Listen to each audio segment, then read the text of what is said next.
Doing good.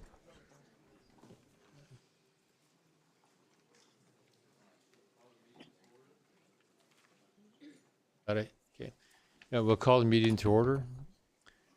First up, we have our invocation followed by the Pledge of Allegiance. We do have, if I can find my notes here, the Shrewsbury Youth Basketball League will be doing the Pledge of Allegiance, and our city treasurer will be doing the invocation. Will you please rise?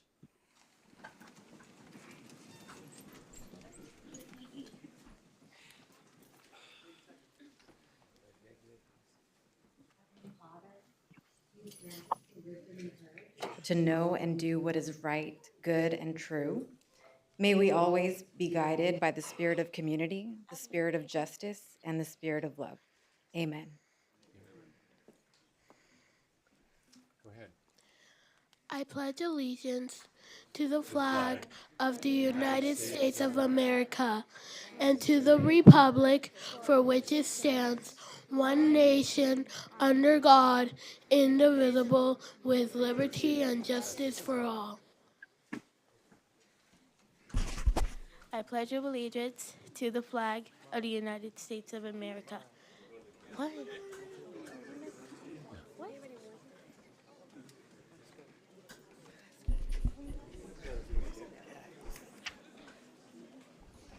Okay, young ladies, thank you very much. Would you like to introduce yourselves to the audience? You give us your name and what grade you're in.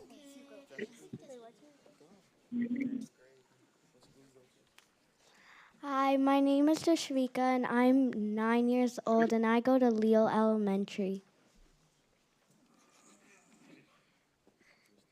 My name is Sydney, and I go to Centralia Bees, and I am 8 years old. I'm Melania Pritchard. I go to Leo Elementary School. I'm 9 years old and I'm in grade 3. My name is Amaya, and I'm in second grade, and I'm 8 years old.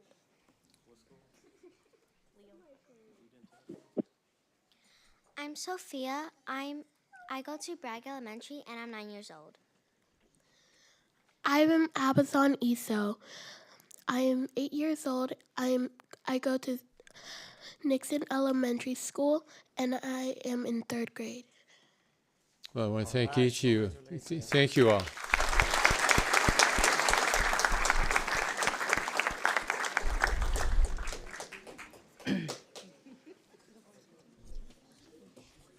Okay, next on the agenda is our roll call. Cindy, please. Council and Agency Member Johnson. Present. Council and Agency Member Vo. Present. Council and Agency Member Yokoyama. Here. Mayor Pro Tem and Vice Chair Solanki. Present. And Mayor and Chair Barrows. Present. Thank you very much. Next, we have public comments. This is we allow you to have 5 minutes on any topic that is not on the agenda tonight. Yeah, give me 1 second.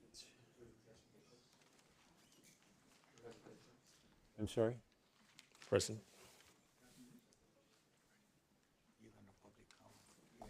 I did. I skipped presentations.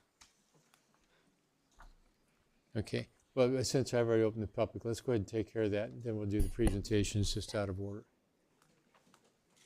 Okay. Is there anyone that wishes to address the council at this point? And I don't see anybody. It's not showing. Yeah. Oh, case.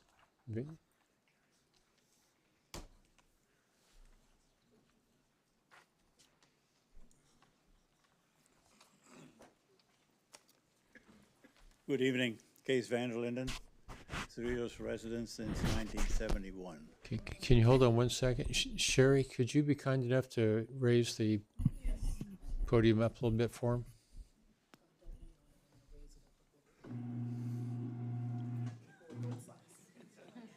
Okay, thank you. Thank you, Gary. Case Van der Linden, Cerritos resident, 1971. I'd like to go back again on the comments that were made 2 weeks ago, which I was kind of surprised to have the understanding that the city of Cerritos is reevaluating the metro going through Cerritos. Now, I have a letter on file from 2018 from Grace Yu. I hope the council is aware of that letter. Are you all aware of that letter? The position that the city of Cerritos took regarding the metro going through Cerritos? I guess probably not, eh? At that time, it was stated that the Cerritos would only allow the metro to go through if it was below grade. Now, since that metro is my backyard, literally, I'm very concerned that you now have changed your position. So I'd like to get an answer from council. Have you changed your position on that? Okay, so I can go ahead and answer. There's several pieces involved. Yeah. Let me just start with the last one. It doesn't matter what we say or do, they have the right to put it through. Above ground, below grade, doesn't matter. The part that we have where the problem is that we did, present a case why it should be underground at Gridley Road and 183rd.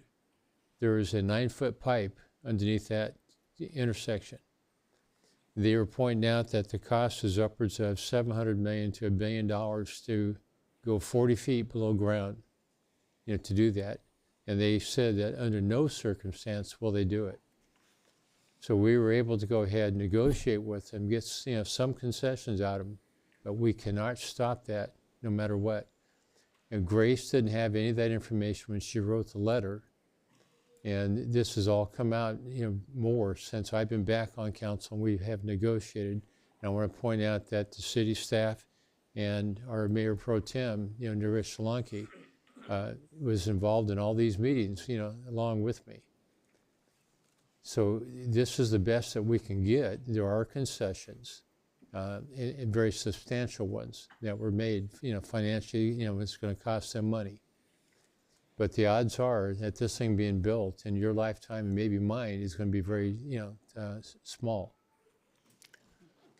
At one particular point, well, thank you for that information, but Okay. at what particular point would you make that available to the rest of the residents?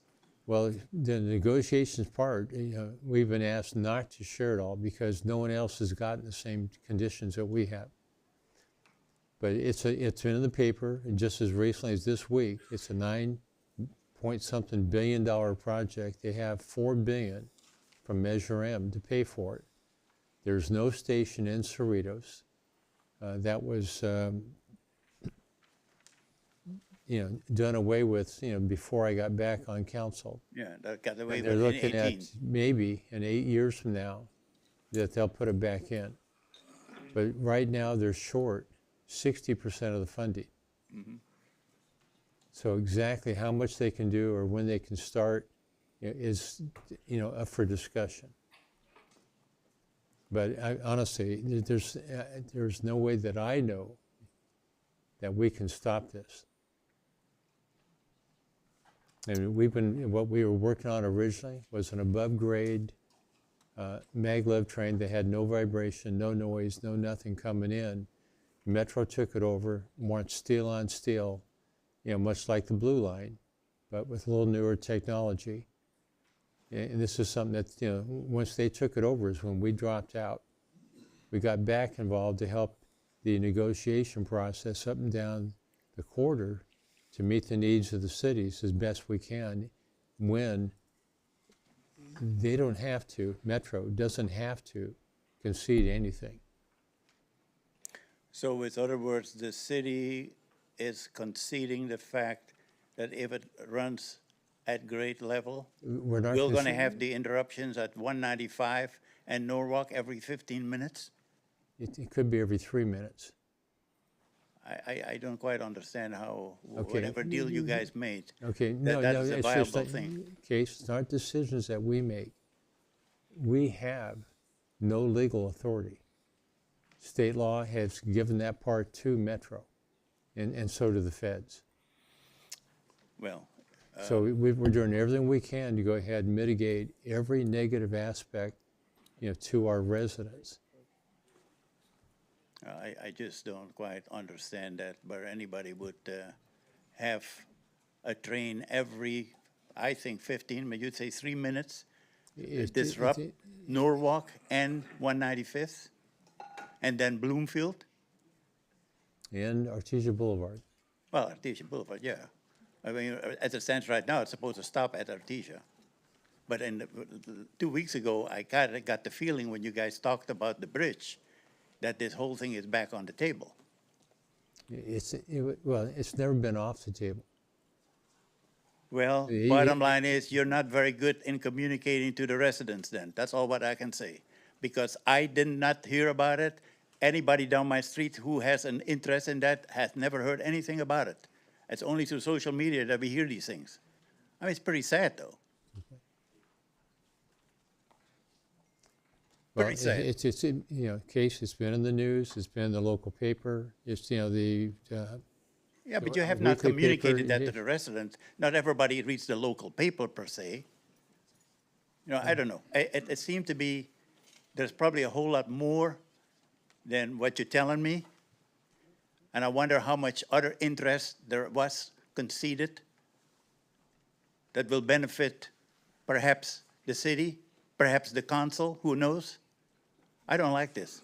It really smells bad, particularly when you hear it after the fact. And I'm telling you, the reason why I'm so concerned, I'm looking at that rail. I've been living there since 1971. Yes, we had a choo-choo train once a week, and then it stopped because of derailments and what have you. And then all of a sudden, I was here with Paul Boland when the MACLAC was introduced. The comment from Paul was, yeah, don't worry about it. It ain't never going to happen. Well, maybe the MACLAC is not going to happen.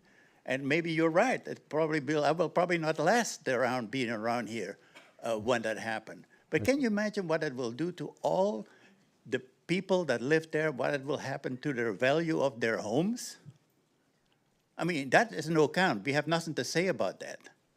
okay. It's pretty ridiculous. You know, if you don't think that's going to impact the homes around there, big time. Okay. Anyhow, that's all what I have to say. Okay, I didn't case- expect a whole lot of different feedback, though. It's pretty sad. Thank you.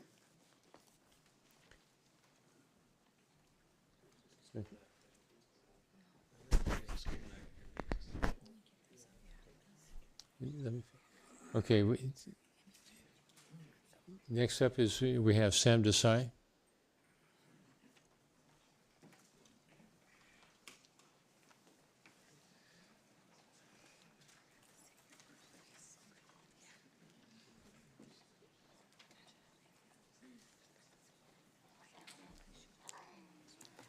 Hello, Dons. Mayor, council member, city staff, my friends, my name is Sam Desai. I'm a longtime resident of city of Cerritos. My children, Dons, right? Proud of you. So as we get started, I have 5 minutes to speak. So Dons, everything I say, parents who are here, you will see that we participate. Sam, can you hold your comments right to us? Absolutely, sir. Thank you. Dons, the reason I'm here is to show you and the parents who are here that when we speak, when we come here and we speak, it's for all of us. And there's different ways that we speak, and I'm going to pass some flyers. Ma'am, if you can please share it. Sir, if you can share it. Sam? So my name is Sam Desai, and when I come here and I speak, we speak about important issues, and we have different ways of sharing it. And one of them is being a rebel. It's okay to come and speak inconvenient truths, like changing policies and renaming our parks so that your friends benefit. These children, these parents have been going to those parks ever since they were kids. They don't know the new person that you want to rename the park for. So please, stop this policy change without getting everyone's input. They have something to say. Listen to them, council people. Please don't change the name of our parks. CPE, leave it alone. We get to. When we heard the train is coming through social media, we were told the decision is already made. Now, on one side, we have been doing a lot of public effort of engaging with city staff, and when we go and show up there, the engineers themselves have no idea what the heck is going on, and the decision is already made. So the property values goes down. Parents like us who go and want to save some schools from closing down, we have another challenge we have to deal with. So if you guys are going to make these type of decisions, can't you at least listen to the residents? I mean, who do you think puts on the news? We do. We leak the information. Is that what you are sharing that we should be doing moving forward so that case is happy? You are our council. It is your responsibility to communicate with us. Already we are talking about increase in sales tax. Not that economy is not doing well, but what if it doesn't? You have already wasted money. You want to rename parks. You don't want to fix the streets. You don't even want to get in talk with the school district so our safety signals are safe, right? So there is a lot of frustration. 2024 gets to be different. This council gets to be different. As residents, we are going to hold you accountable. Last time I came and I spoke to Frank that how his one decision is causing three of you to make decisions against City of Cerritos and our interest. You three are just focused on what you want and what your donors want. We volunteered for you guys also. I mean, look at here. Some of them even voted for you. And we are telling you to stop this. Three of you to just do whatever you want. I mean, be reasonable. Now, city staff worked to make policies. They thought about it. Your friend who you want to honor said no to those honors. Why are you committed to changing the policy? Listen to majority of the residents. On social media, your friends, your donors, your committee members, even they did their best to ridicule us. And here we are again. Please stop. Thank you.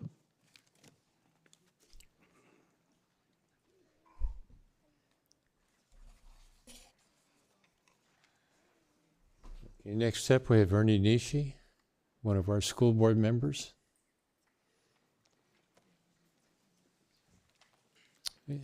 Just for the audience, we have one more person listed, and then we'll get to our presentations.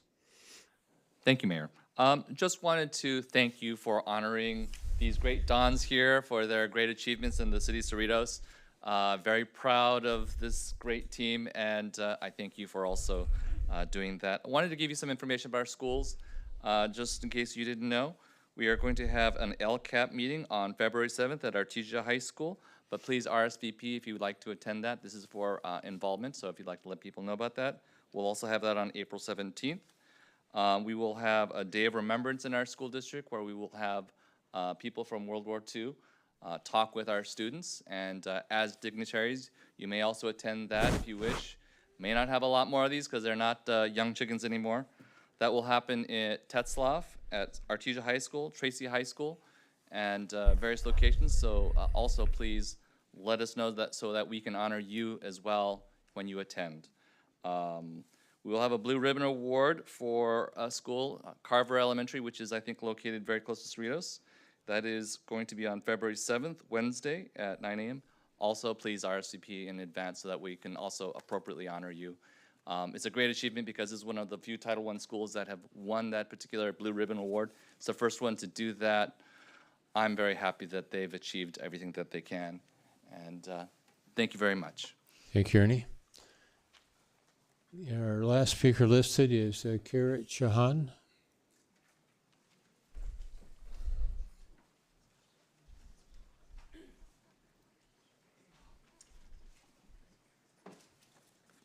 Good evening, council members, Mayor Bowers, community members. I'm here to make a couple of announcements. The ABC district will be having 2 town hall meetings, one on February 7th. The second one will be February 15th. And this is about consolidating schools so that we may appropriately serve the students of our community. As you know, there has been declining enrollment throughout our area, and it's not alone in just ABC. So please be aware that these meetings will be there and public comments will be taken at that time. The second reason I'm here is what has become a small passion for me and people who live in my area, which is about pickleball courts, which I'm sure you've heard enough about. However, I'm here to request pickleball courts at CPE. Now, you can do it in multiple different ways. You can use the existing courts and make it dual use. You can dedicate a space for it. You can even put time limits on it. But for those of us that are, how can I put it, on Medicare, and quite a sizable percentage of this community would like to see something in there. Every time that there is a social media, you see those comments all the time. So I'm just here to lend my voice to that request. And thank you so much. Okay, thank you. Before we close comments, is there anyone else that wishes to address? Okay, we'd like to have you fill out a card or the information after you speak, though, okay? Sure. Thank you. Mr. Mayor, this is Linda. Okay, hold on. No, Linda, go ahead. Go ahead. Yeah, if we can ask consensus of this council to direct the city manager to direct staff to look into feasibility of pickleball courts on the east end of the city. Yeah, Robert. Thank you, Mayor. Good evening, Mayor, members of the City Council. We do actually have an item planned in the month of February for an upcoming City Council meeting related to pickleball. It's specific to prior direction given by the City Council related to pickleball at Liberty Park. The item was reviewed by the Parks and Rec Commission, and we'll be presenting the findings and recommendations at an upcoming meeting in February. But we will take direction from the City Council as to any additional items you'd like us to look at. Okay, thank you. Linda, does that answer your question? Yes, thank you. Okay, I mean, the letters that we've received so far, which is just a handful, they're exactly the same, distributed by one person that other people put their names on, if I remember correctly. But anyway, yes, ma'am, if you can give us your name at the podium. Sure. I've been here before, just recently, a couple weeks ago. My name is Margaret Villa. I'm a 21-year resident of Cerritos. I came here asking for the city of Cerritos to recognize HR 786 and adopt the policy. I'm here again tonight to ask or demand again. Last time I spoke here, I spoke about the United States funding 2 wars. Everybody looked at me like I had a second head. But since then, I found out that Israel is now supporting, the United States is now supporting Israel's health care. I was blown away when I read the documents. It's all public knowledge, while Americans go without. It's absurd. These are war crimes happening in real time in Palestine, in Gaza, by a war pig allowing Israel to bomb without impunity. The world has been asleep for 75 years, but not no more. I'm amazed at how I speak to younger generations and they're finding this history out and referring them to links and videos and Harry Truman and how it was discussed and what they did. And so rewarding in that fact. We're witnessing in real time this ethnic cleansing, this genocide. In 2012, I found out myself from Joe Rogan. Joe Rogan shared this information, not mainstream media. Abby Martin, Anthony Bourdain, who filmed documentaries there in an open-air prison. That's how I became aware of it in 2012, and I'm ashamed that I found out late in life. I was also told about American peace activist Rachel Corrie. I wish everybody would look her up. She's a young girl who stood in front of an armored bulldozer in Palestine while her parents allowed it and wished her well and understood what she stood for. But they didn't give two shits. They mowed her ass down. 22 years old, they killed her. Just 2 weeks ago, Holy Family Catholic Church in Gaza, a mother and daughter were killed by sniper fire. The Pope has asked to recognize this genocide. I asked that Cerritos City Council adopt this 786 again and put it on their agenda. We are sick of asking. To me, this goes against human nature. Just put it forward. I ask you, what do you tell your grandchildren? What do you tell your friends? Do you tell them you were part of history? Do you tell them that you had a hand in stopping this? Or do you tell them that you also have blood on your hands? Please pave the way in solidarity with the other cities, like small city of Cudahy, Pico Rivera, Whittier, Tustin, Santa Ana, Northern California. I can't remember all the cities. It saddens me. I have a 21-year-old beautiful daughter who is also a Don. And studying and trying to get this out of her head and observing it and asking questions. Why? How long? I didn't know Israel wasn't a state. I didn't know they did that, you know. No, they're not going to teach us this in our schools. They're not. 33 seconds. Desai, I heard your comment, and I too was here when they kept silent about Whole Foods and Cerritos, and they didn't share that with the public, and I came twice while you denied it and didn't share it and said we couldn't share it until the groundbreaking day. I remember that. Please pave the way in solidarity, end this occupation, end the slaughter, free Palestine, viva Palestine. Thank you, sir. If you can fill out the information after you speak. Margaret, if you could fill the card information out.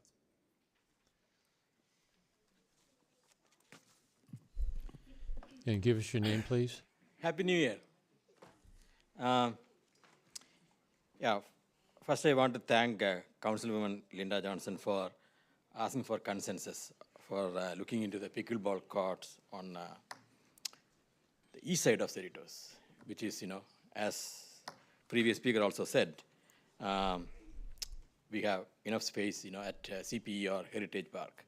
And this is our New Year resolution. Some of us retirees and soon to be retirees, right? We want to stay fit and, stay healthy. So this is one way of ensuring that.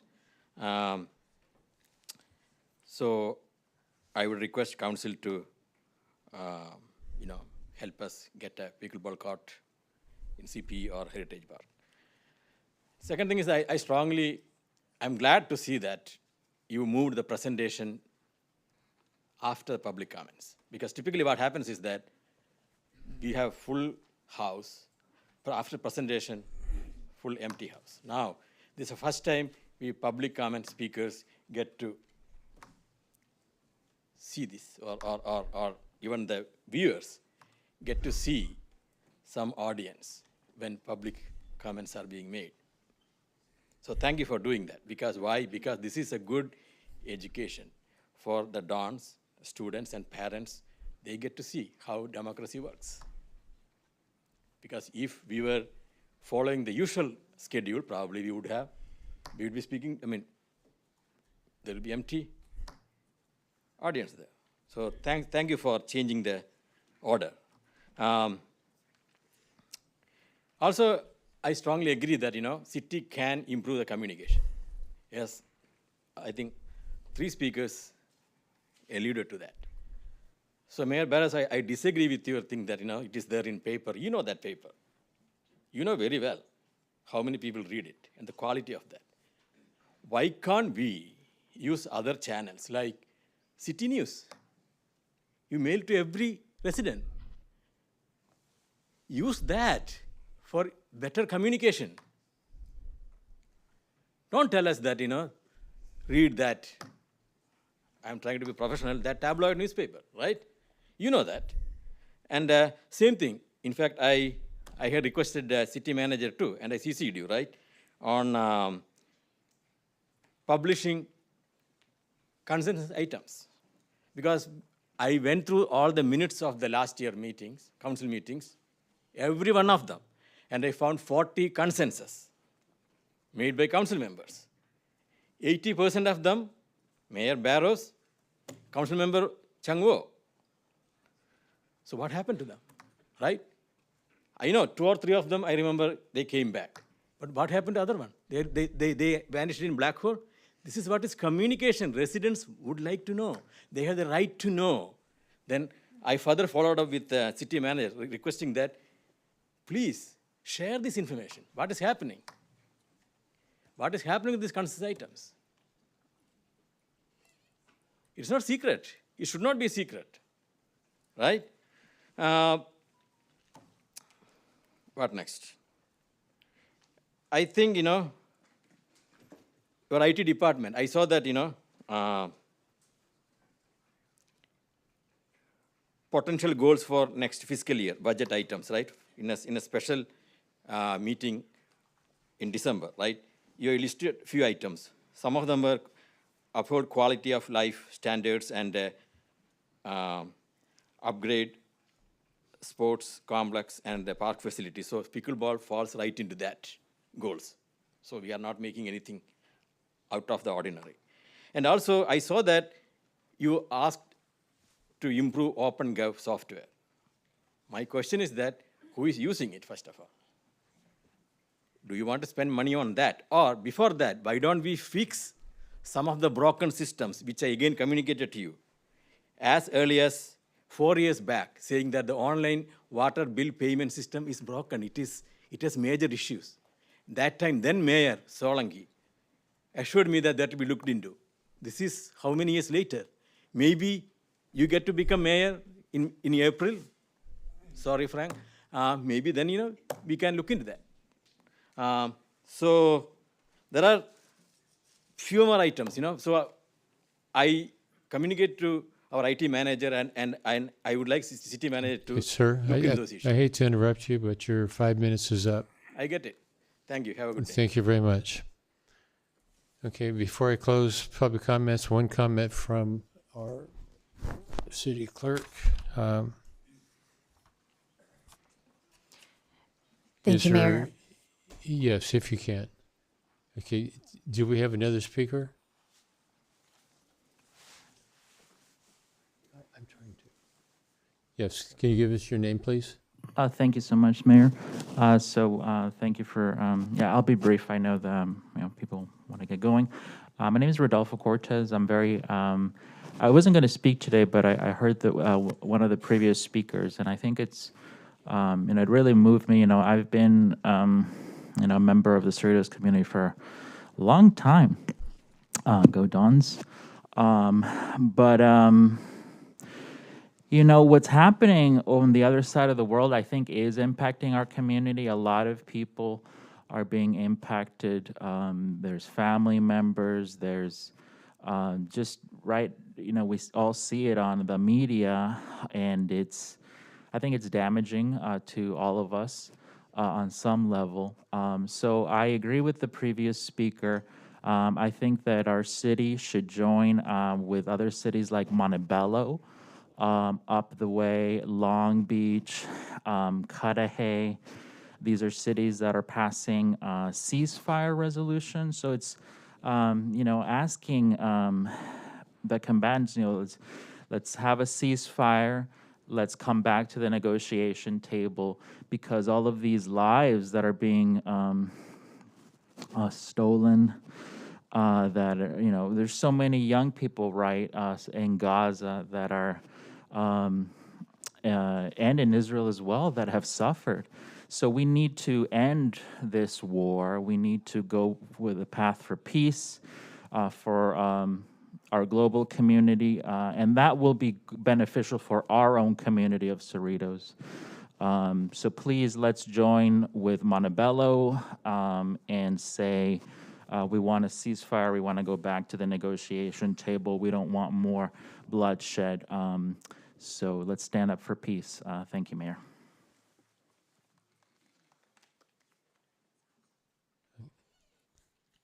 Okay, I am going to close public comments. We'll come back to it right after we get to presentations. I do have requests that the football team, which school's in session, you need to get homework done and so forth. We'll go ahead and go to presentations. I think I'll just stay right here for the start of this. For the Cerritos High School varsity football team, is the Division 11 champions, and we're going to recognize the team. And if I can call, I know there's a lot of you, but if you can come over to this side of the podium, and we'll have your coach introduce each of you and your accomplishments.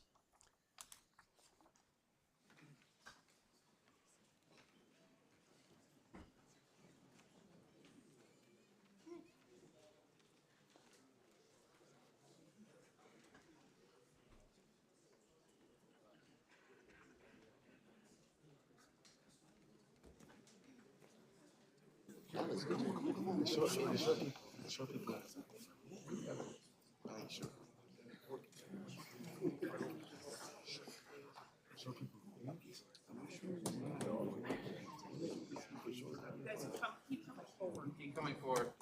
We'll go to the right. Then fill in. They're good. Hey, come on.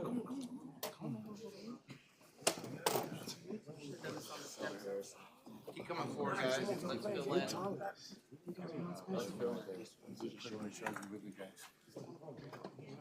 I'll do it, yeah.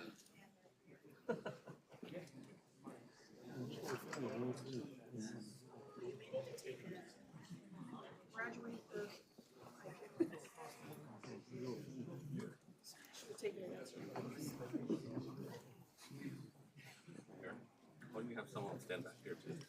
Is that okay, Mayor? Yes. Is that okay? Mayor? Yes. Okay. Line up in the back here. Once a mayor, always mayor.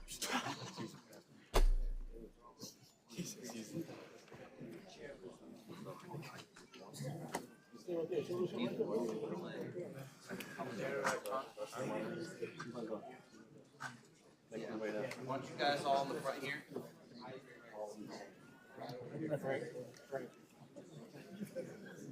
Right there.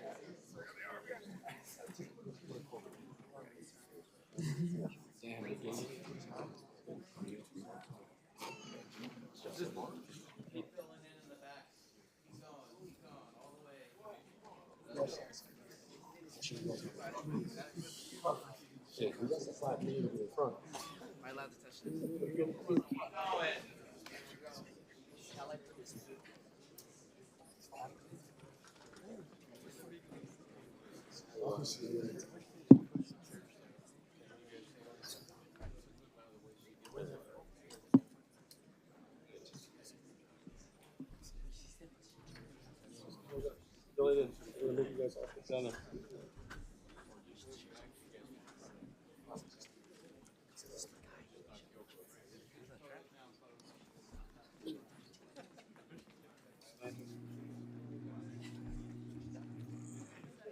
That's pretty good, huh? Wow.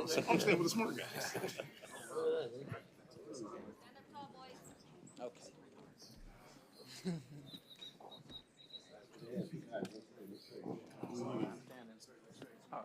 Want to do the presentation?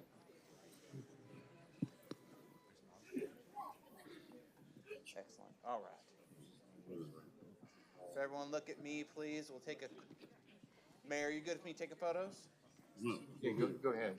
Yeah, why don't you hold on one, yeah, hold on 1 second. Coach, if you'd like to share a word about your team? I'd like to thank the city of Cerritos for recognizing us and our accomplishments this season. We've been building this program since 2017. This is the first year as a head coach, and we have a great group of supporters from the city, the parents, the boosters, the kids. It's amazing. Everything came together just like I dreamed that it would, step by step. Even down to the last play when that happened, I saw that like months ago. I swear I did. I didn't see a number of who caught it, but I did see that play. This is a fabulous city to be part of. You're very supportive, and I couldn't be luckier to be part of this fabulous place. So thank you for having us and giving us this award. I love it. Thank you so much.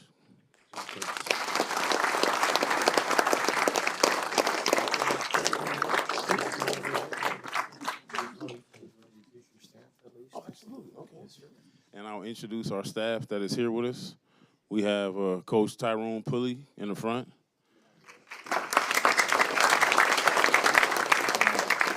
Coach Tony DeVille. Coach Tony DeVille. We have Devin Franklin.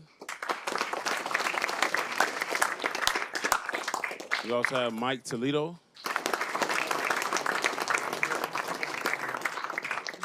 Mr. Hollowell, will you come down here, please? We'd like to have you in our picture, please. This is a lifelong Cerritos fan. Like, we're not here without him. He comes to every event. Basketball, football, baseball. This is Cerritos.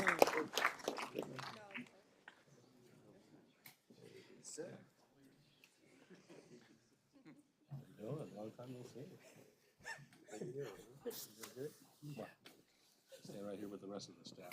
Well, Coach, thank you very much. I want to congratulate the team on behalf of the city, and we have a proclamation here for you.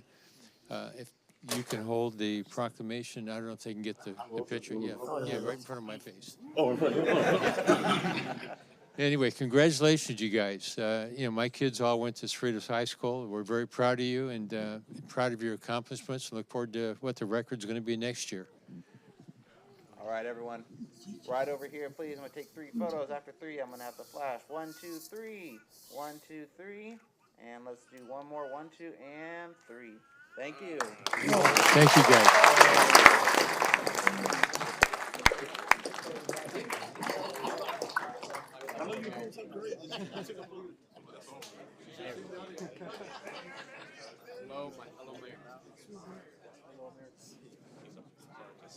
Good evening, my fellow Americans.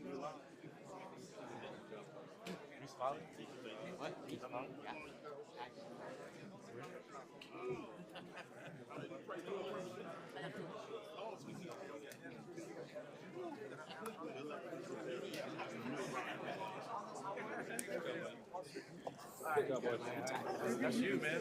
I know.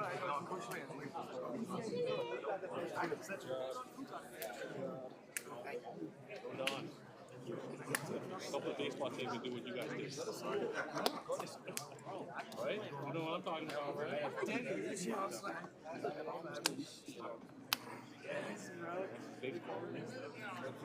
The exact same thing.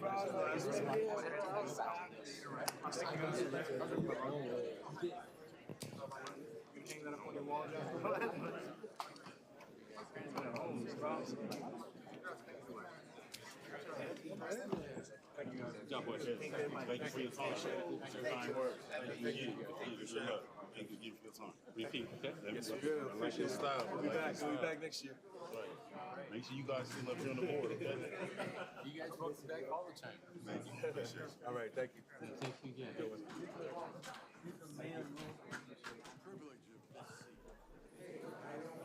Lady admission. That's my brother.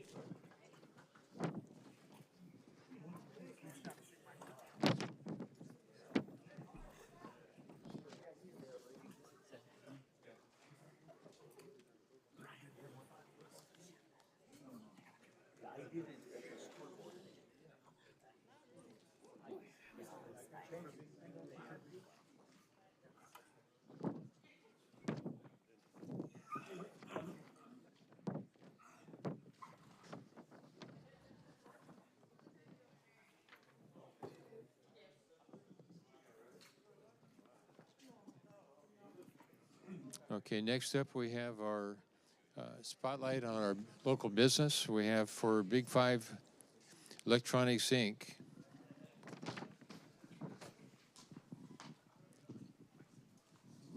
I do have a little bit of difficulty reading, but I won't get new glasses for another 2 weeks. Thank you.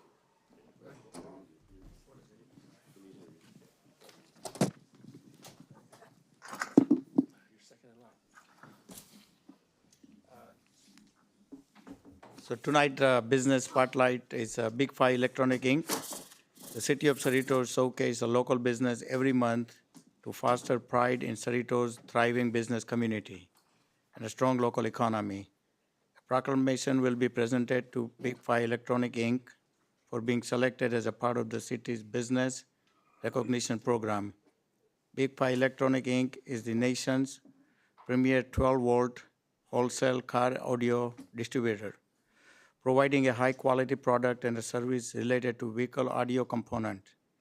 Product and service provided by Big Five Electronics Inc. includes head units, speaker, subwoofer, installation, amplifier, multimedia, navigation, marine head, marine subboard, marine speakers, marine amplifier, alarm, capacitor, kits, headlights, sound damping, and batteries, founded in 2003 by brother Riaz and Latif Bawni. Big Five Electronic Inc. takes pride in providing high-quality product and excellent customer service to the 12-volt wholesale car audio industry. In 2023, Big Five Electronic Inc. celebrated 16 years of conducting business in Cerritos. Big Five Electronic Inc. has quickly expanded by cultivating strong relationships with both retailer and manufacturer. The company attributes the success of excellent customer service and competitive price while addressing the vendor policy, allowing them to become the top car audio distributor. The Big Five Electronic Inc. team is dedicated to providing exceptional product and service and are constantly innovating and improving to better serve customer and meet the demands of rapid evolving industry. Big Five Electronic Inc. is located at 13452 Alhambra Boulevard, Cerritos. Their phone number is 562-941-4669, and their fax number is 562-941-4998. Their website is big5electronics.com. So with that, I guess Mayor's going to present a proclamation.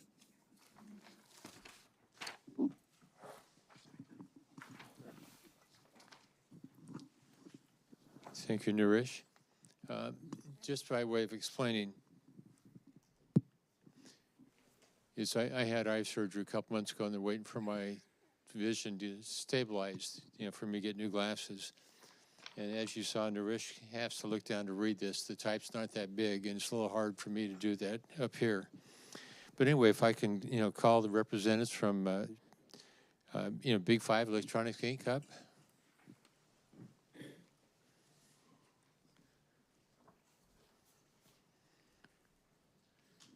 We do have a proclamation for you. We do have stuff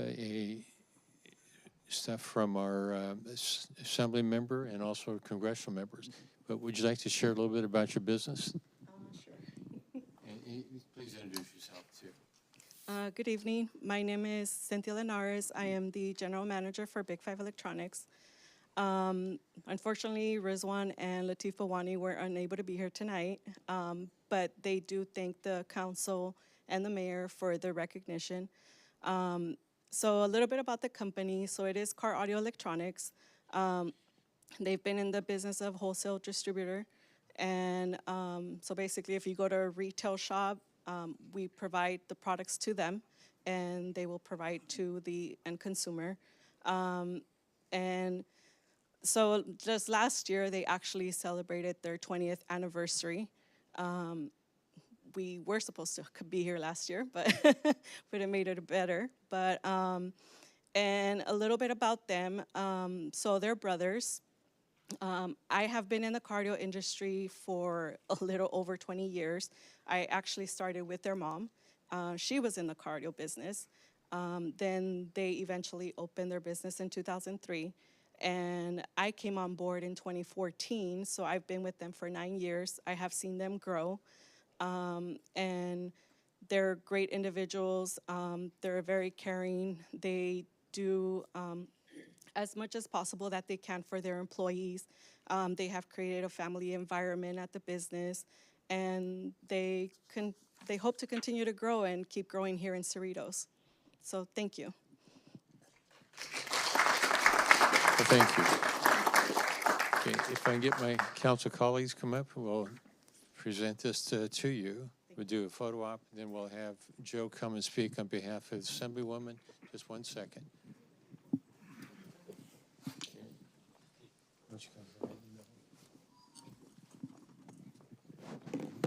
Right over here. Let's do 1, 2, 3.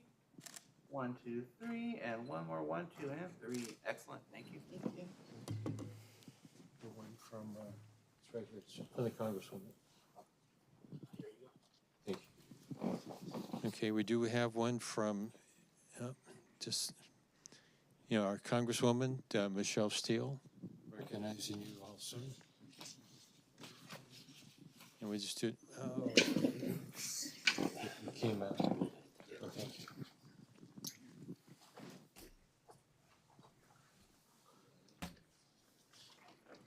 Like right there. Thank you. So if you run for Congress, you pass out this kind.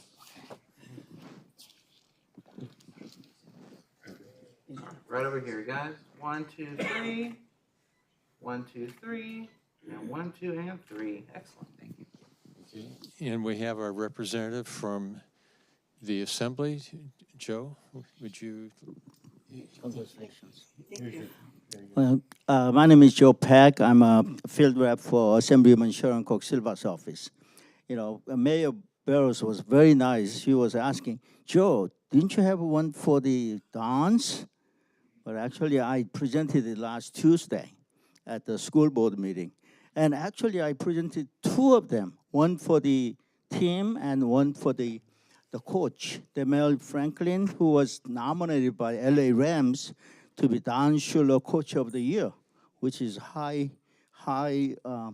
recognition. So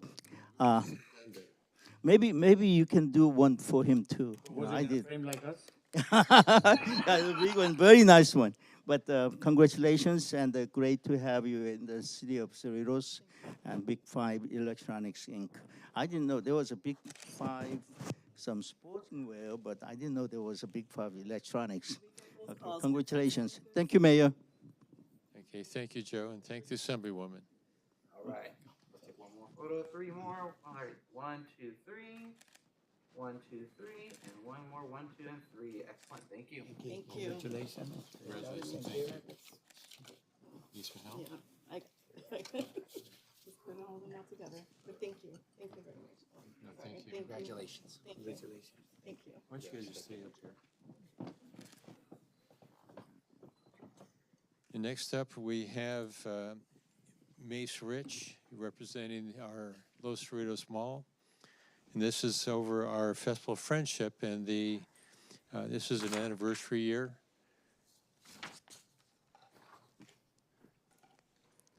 And I believe it's the 25th anniversary that we've been in partnership with, the mall to put this on. It's been a phenomenal event. It spreads throughout the whole mall. There's numerous stages that, some years more, some years, a little bit different. But it's been an excellent, well-received partnership with the involvement of the community. A lot of our residents are involved in it.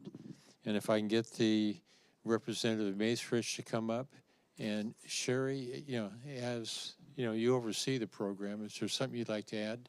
Actually, I think our chair of the Letford and Ring Committee, Mr. Mayor, will be making a brief presentation, but Chris Yates, who's a senior marketing manager, the new Vito over at the mall, is going to be accepting the proclamation. Okay, would you like to say something first? Sure. Okay. So I just want to thank the City of Cerritos for their continuous support of the Los Cerritos Center. Without the city support, the mall itself and the economic hub that it is for the city would not exist. Also, thank you for the residents that do support and shop local, because there are a lot of mom and pops that do operate inside the facilities. And it also does impact the economy with jobs. So I think depending on the numbers, the mall represents maybe 9 to 15% of the workforce in the city of Cerritos. So a lot of jobs created at the mall. And then in regards to the Festival of Friendship, it's a really, really great representation of the actual city of Cerritos. This is one of the most diverse cities in the state of California and in the country, to be honest. You can see the representation here at the city council. Earlier, we saw the representation here in the audience. So, very, very diverse city, and the Festival of Friendship exhibits that with all of the cultural dances and entertainment that is brought to the city at the focal point at Los Cerritos Center. Thank you. Okay, thank you. I'm going to have our committee come up in just 1 second, but we do have a presentation from the city of Cerritos.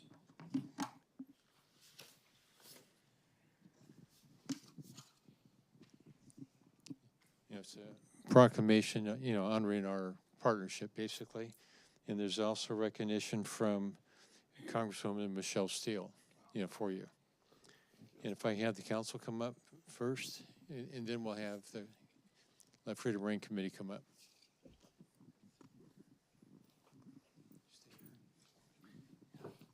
A little closer, everyone behind the mirror. Excellent. Right over here. 1, 2, 3. 1, 2, 3, and one more. 1, 2, and 3. Excellent. Thank you. Okay. And don't go away. Yep. And if I have our commission come up and join us for a photo op, have you come right down here.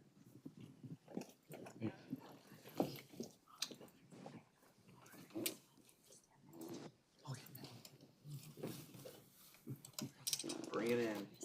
You get to speak. We need to fill up the front here. I should not be in the front.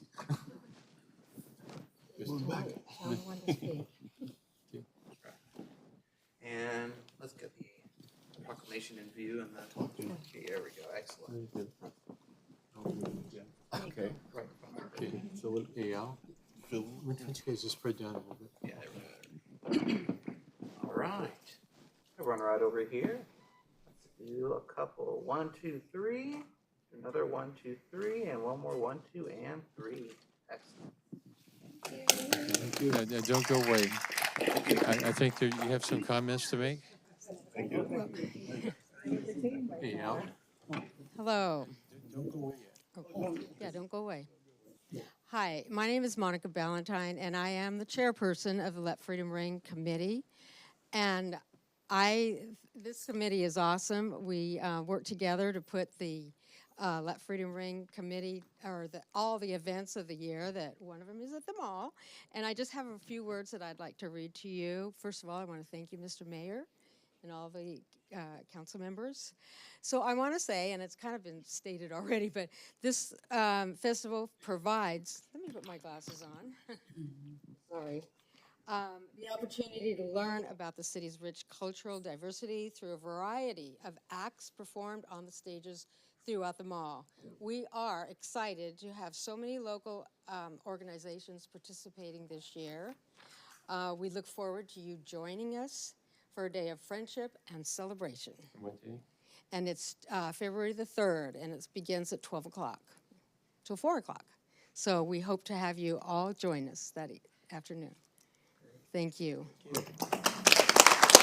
Monica, thank you very much, and thank all the work that the commission has done, or committee has done on this. Thank you very much. Thank you. Thank you very much. Welcome to Cerritos. See you at the event.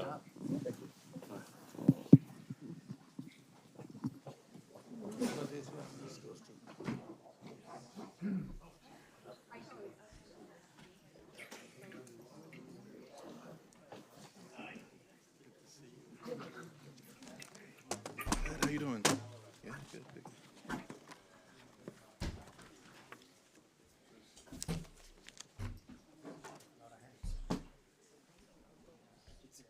He's going to wipe on your suit.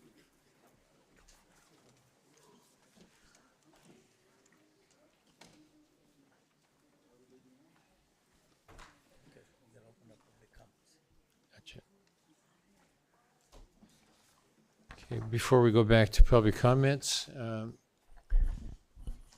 just sad to report that one of our residents that used to, from the start of my being on the city council or even on the planning commission, one of our residents, Paul Bellenbaum, recently passed away. He's a frequent person. I sometimes think that he liked the cookies that we had, but he did share a lot of different things, and he's very cordial and I think respectful in how he approached things.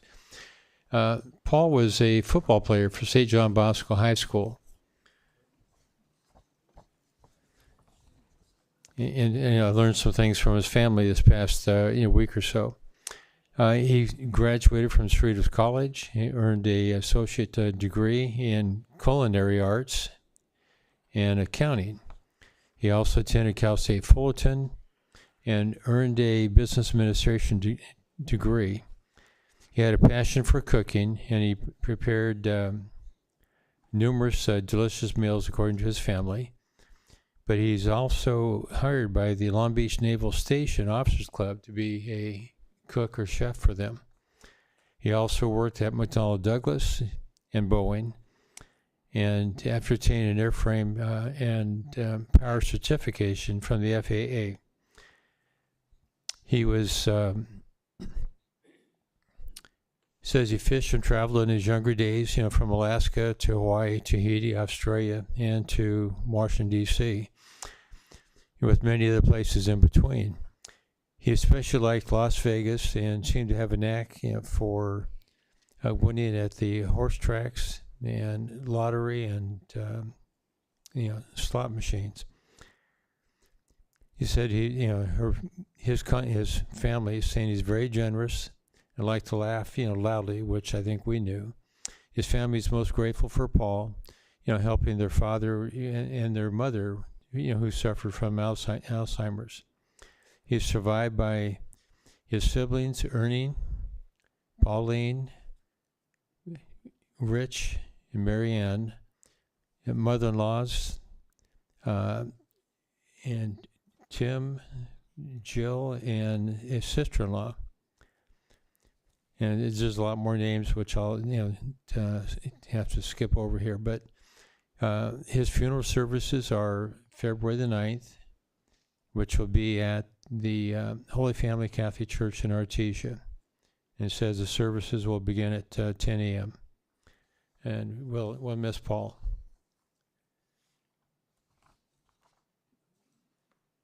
We will also go back to public comments. I believe we have a few more.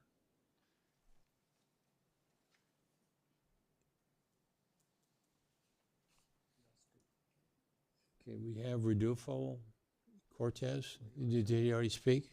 Okay. And we have Al Barlevy. Al?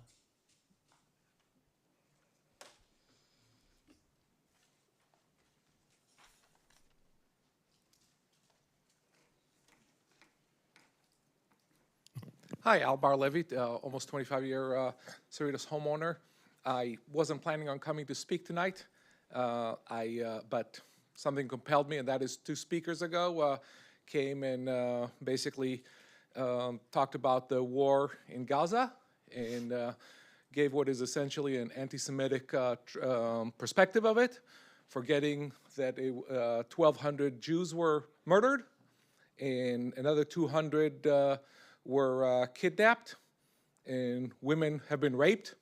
So it's almost like the hashtag Me Too, unless you're a Jew.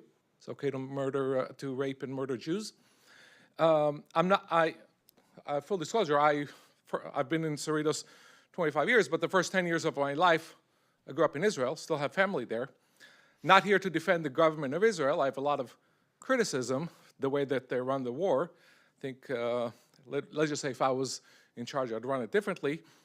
But it is important to remember that Gaza was not occupied. Israel left Gaza 18 years ago.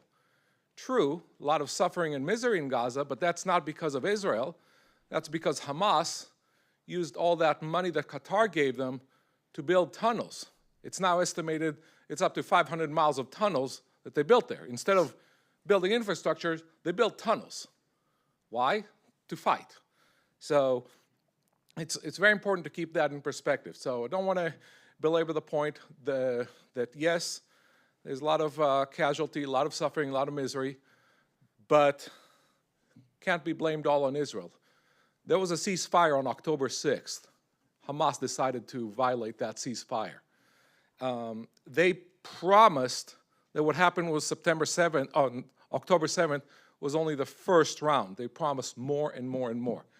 So to say that Israel doesn't have a right to defend itself is basically anti-Semitic, and it's basically saying Jews should go back to Hitler's gas chambers. You know the slogan, from the river to the sea, Palestine will be free. The missing words are free of Jews. Thank you. Thank you, Al. And we have Jay Gray.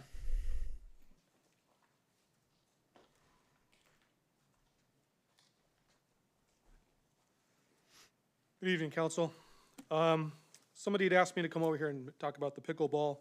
So basically, I just want to say on that first, I do support putting some pickleball on the east side, Cerritos Park East, not Galucci Park, not Art Galucci Park, it's Cerritos Park East.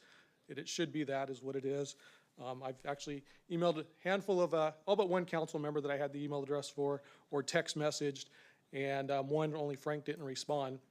But the other ones did, and actually one of them agreed with the residents and then turned around and motioned again to bring it back. I don't know why, and I won't mention Mr. Solanke's name, but I don't know where the integrity is in that. And then he quit responding to my text when I asked him to clarify why he's, what changed his mind.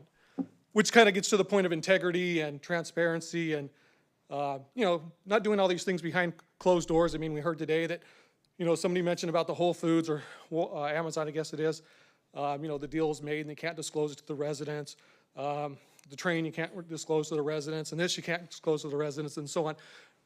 Remember, you're elected by the people as representatives. The people really are the ones that run the city, and the people need to realize that and understand that and force the issue that you are representatives of the people for what they want, not what you want. Which brings me to, I noticed with this nice new updated council chamber, it looks nice, but on the wall over here, as I recall, used to hang a number of frames of the U.S. Constitution. Am I wrong? What happened to the Constitution? Has it been thrown out? We have an appointee as council member. We have people, including myself, to think that the three of you act as authoritarians and pretty much to dictate what you want. And now we have the Constitution thrown out of City Hall.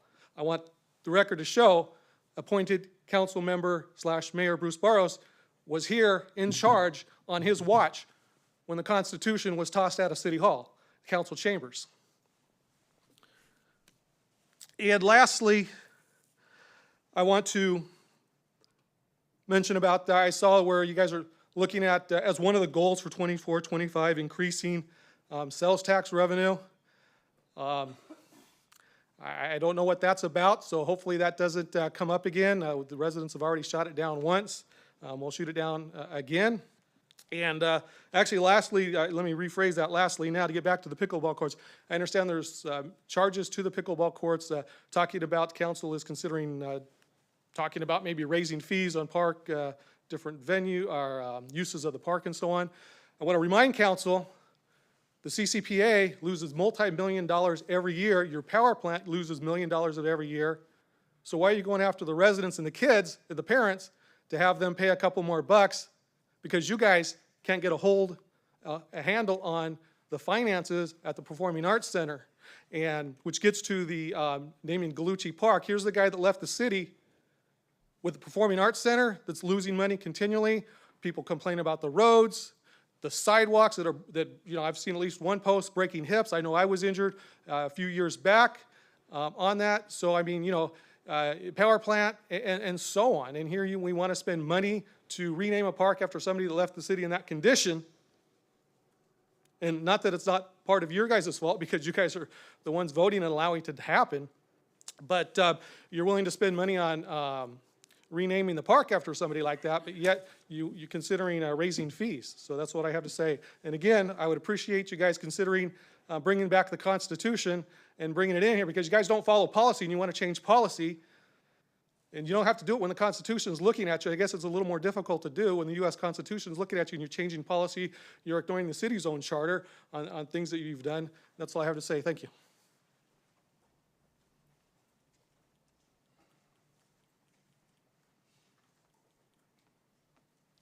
Is there anyone else that wants to address the council at this time? Seeing none, we close public comments to the comments from our city clerk. Thank you, Mayor. Written comments submitted by the deadline listed on the agenda are considered public record. Prior to the meeting, the council agency members received full text, unredacted copies of any written comments submitted for items listed on the agenda, including general public comments. Public requests for copies of the written comments submitted for this meeting can be made during regular business hours to the office of the city clerk. David Amin and Murali Vasudevan requested additional free-use pickleball courts at city facilities located on the east side of Cerritos. Bernie Chu requested additional free-use pickleball courts at city facilities located on the east side of Cerritos and expressed opposition to the renaming of Cerritos Park East. Thank you, Mayor. Okay, thank you. We'll move on to the consent calendar. Do we have a motion? Move to approve. Second. It's been moved and seconded. Since we have one council member participating by phone call while she's on a vacation, we'll have to do a individual roll call by the city clerk. And may we have a roll call, please? A motion was made by Mayor Pro Tem Solanki and seconded by Councilmember Vo to approve the items on the consent calendar. A roll call vote will now be conducted. Agency Member Johnson? Yes. Council and Agency Member Vo? Aye. Council and Agency Member Yokoyama? Yes.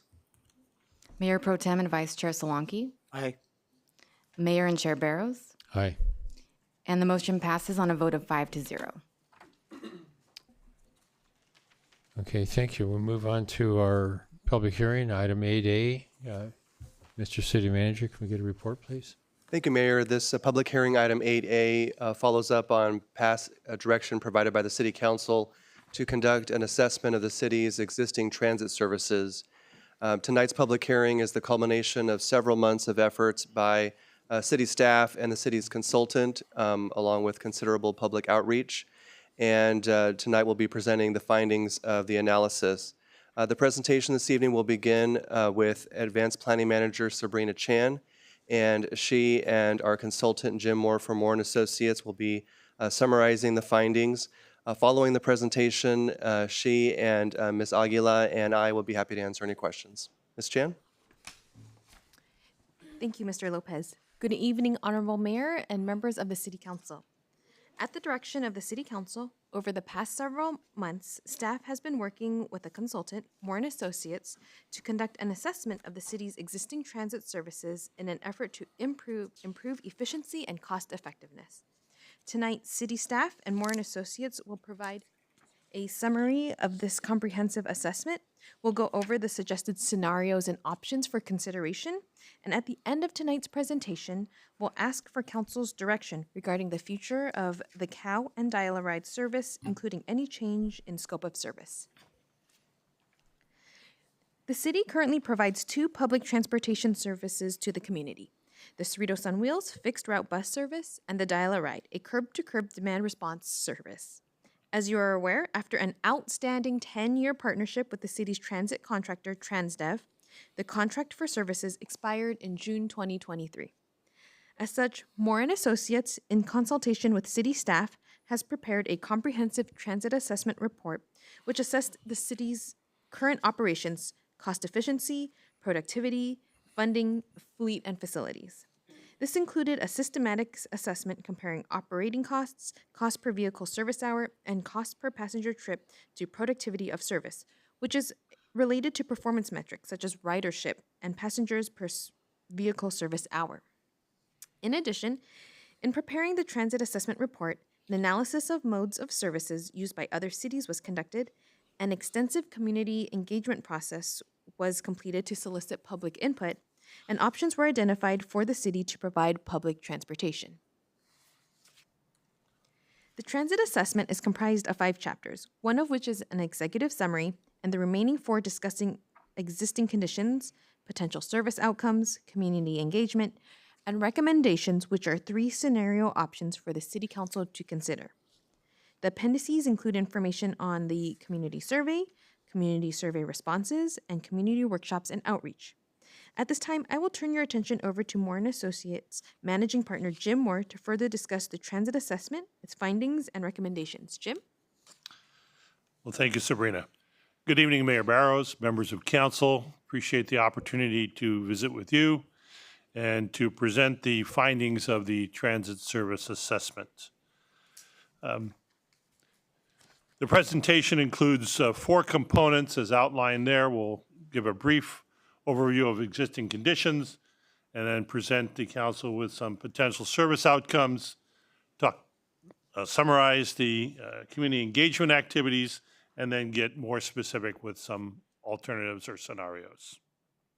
Slide. The city has provided public transit service for several years in the form of 2 separate or complementary services. One is commonly known as the COW and is open to the general public. It's a fixed route service, which means it operates along a predetermined alignment with established bus stops. In support of the fixed route service, we also have the Dial-A-Ride service, which, as Sabrina noted, is a shared ride reservation-based service that is eligibility-based for residents who are 55 and above, and along with persons with disabilities regardless of age. The Dial-A-Ride, as it is currently configured, includes 3 service tiers, one within the city boundaries, a second tier to locations within 3 miles of the city boundaries, and then finally a third tier to a group of medical facilities located in Long Beach and Los Alamitos. The fixed route service operates weekdays and Saturday, and the Dial-A-Ride service also operates weekdays and Saturday and Sunday. I've had the good fortune of working with the city of Cerritos approximately 20 years ago when the service was going through a transformation, and I would say that the routes have remained largely unchanged for a number of years. What has changed significantly with the onset of the pandemic, the service hours were reduced, as was common with a lot of public transit operators throughout California and the nation. So the catalyst for the transit assessment is really threefold. As with nearly all public transit providers in California, we've seen a trend of increased operating costs, in some years very significant. And this is due to a variety of reasons, including maintenance, insurance, fuel, the cost of capital fleet replacement.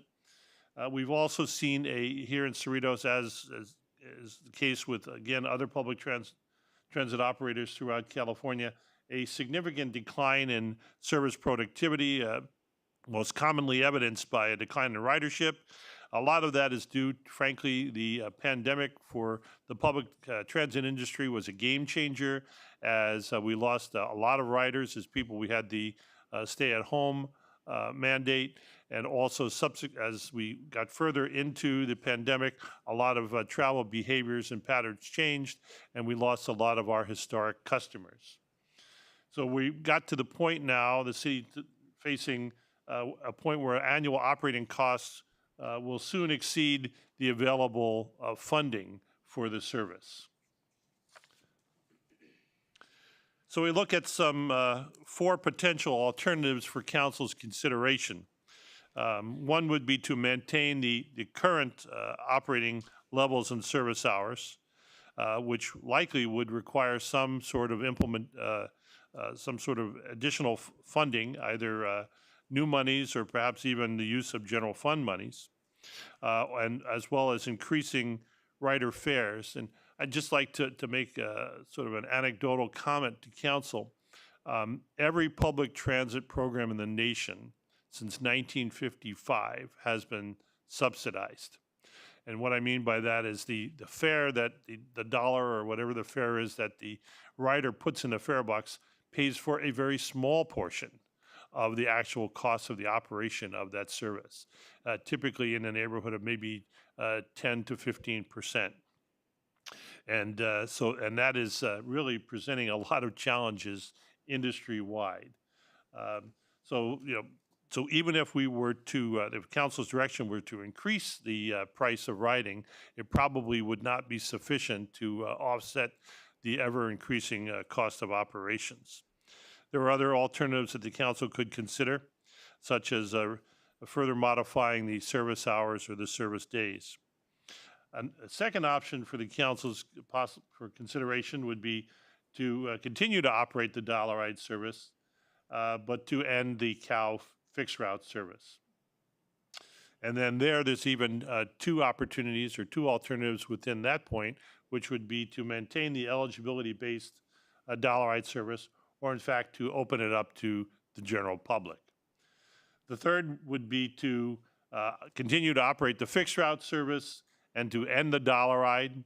To do that would require, it'd be a little more problematic because you would have to continue to find a way of transporting particularly persons with disabilities. That would require an increased partnership, say, with Access Services. And then lastly, another option would be to terminate both services. This project included considerable public involvement opportunities, including a online and a physical survey. We sent out a postcard to every household in Cerritos, and it was not only sent out to every household, the postcard was available printed in 4 different languages, as were the surveys.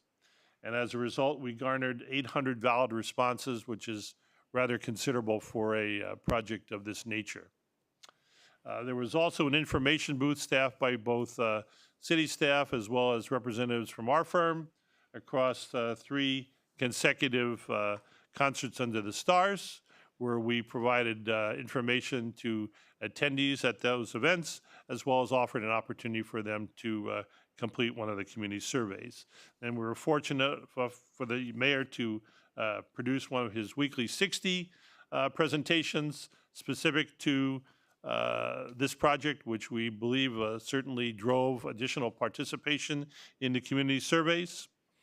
We then held a series of 3 community workshops. We had approximately 40 attendees at those workshops.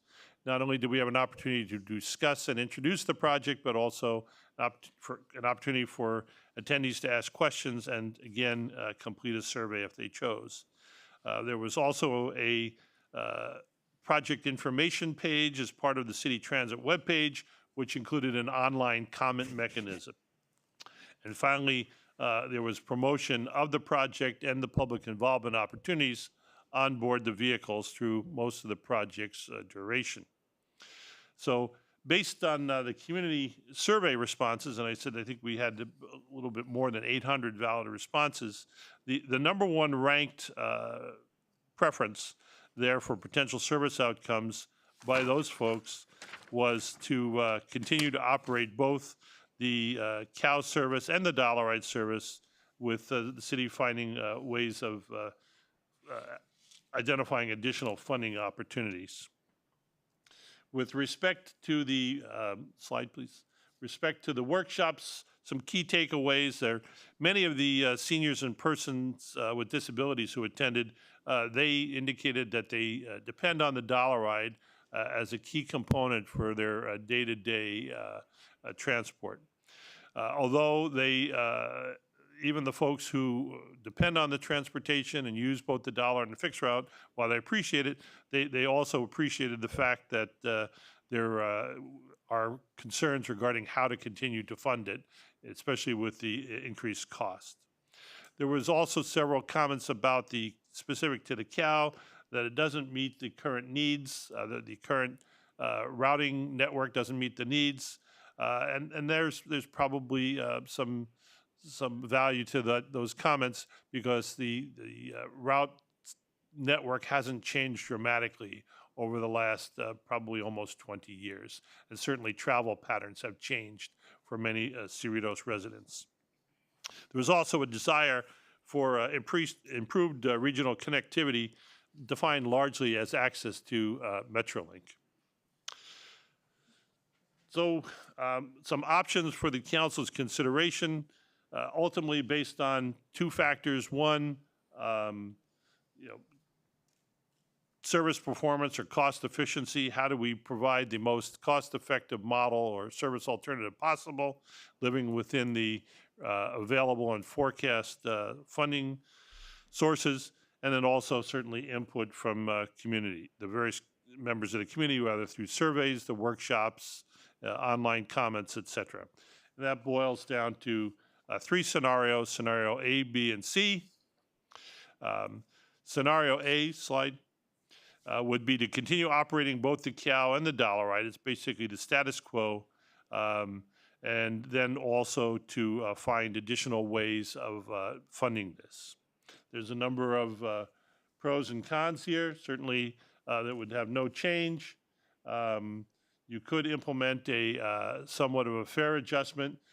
We found that fare adjustments are most successful when there's also accompanied by some modification or improvement in service delivery. But then ultimately, we're still facing the significantly increasing costs. And also, if the city were to continue to operate the status quo, the city would be subject to complying with the Innovative Clean Transit mandate from CARB, which would have a very significant capital impact of having to have alternative either battery electric buses or hydrogen fuel buses in the future. Okay, before you leave that one topic, can you expand a little bit on the mandate from the state in this area? Yes, thank you, Mayor, for the question. I would say, if memory serves, it was either 3 or 4 years ago that the state, basically the Clean Air Resources Board, came up with a policy or mandate that transit agencies would have to, using state and federal funds, public funds, would have to gravitate towards a alternative fuel fleet comprised, and they provided two alternative paths. One path is the battery electric bus path, and the other is the hydrogen fuel cell path. I believe 2026 is the first year for which a transit operator such as the City of Cerritos would have to begin purchasing or replacing a portion of its fleet with one of these alternative fuel paths, alternative fuel options. And then it's a period of about, I think, 6 to 8 years after that, where you would incrementally have to keep replacing vehicles. You wouldn't be able to buy either a gasoline or a diesel or a CNG powered vehicle, fueled vehicle. You would have to choose one of these paths.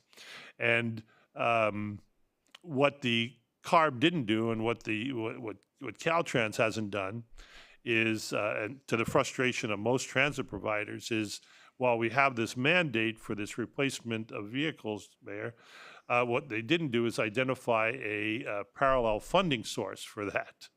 And where we could go out today, perhaps, and buy a replacement for a CAL vehicle, maybe in the neighborhood of, I don't know, 200,000, maybe 225,000. The cost of replacing that with a battery electric bus or a hydrogen fuel cell bus is significantly greater, probably a factor of maybe twice. And that council doesn't even take into consideration the supporting infrastructure, the charging system that is involved, or the hydrogen fuel system that is required. So it's a very challenging. It's a great challenge for those of us in public transit right now, because we have this mandate that is rapidly approaching, and technology, there's not as many vehicles available as had been anticipated, so we don't have as many choices, and we also don't have as significant a funding source as we had anticipated or had hoped for. I hope, Mayor, that answers your question. It does. Before we get back to your presentation, Bill, if the council concurs, there's a Constitution amendment that went through a number of years ago on state mandates, where the constitutional, bill that went through says the state has to fund those mandates. If I have council, concurrence, can you bring back a report on that and potential a path to force the state to fulfill their legal obligations?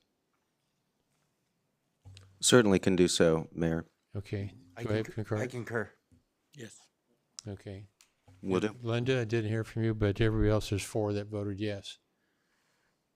Okay, I'm sorry. If you can continue with your presentation. I didn't mean to really sidetrack it that much, but I appreciate your question, Mayor, and appreciate the opportunity for a dialogue with the council. So we come down to scenario A, which is essentially the status quo.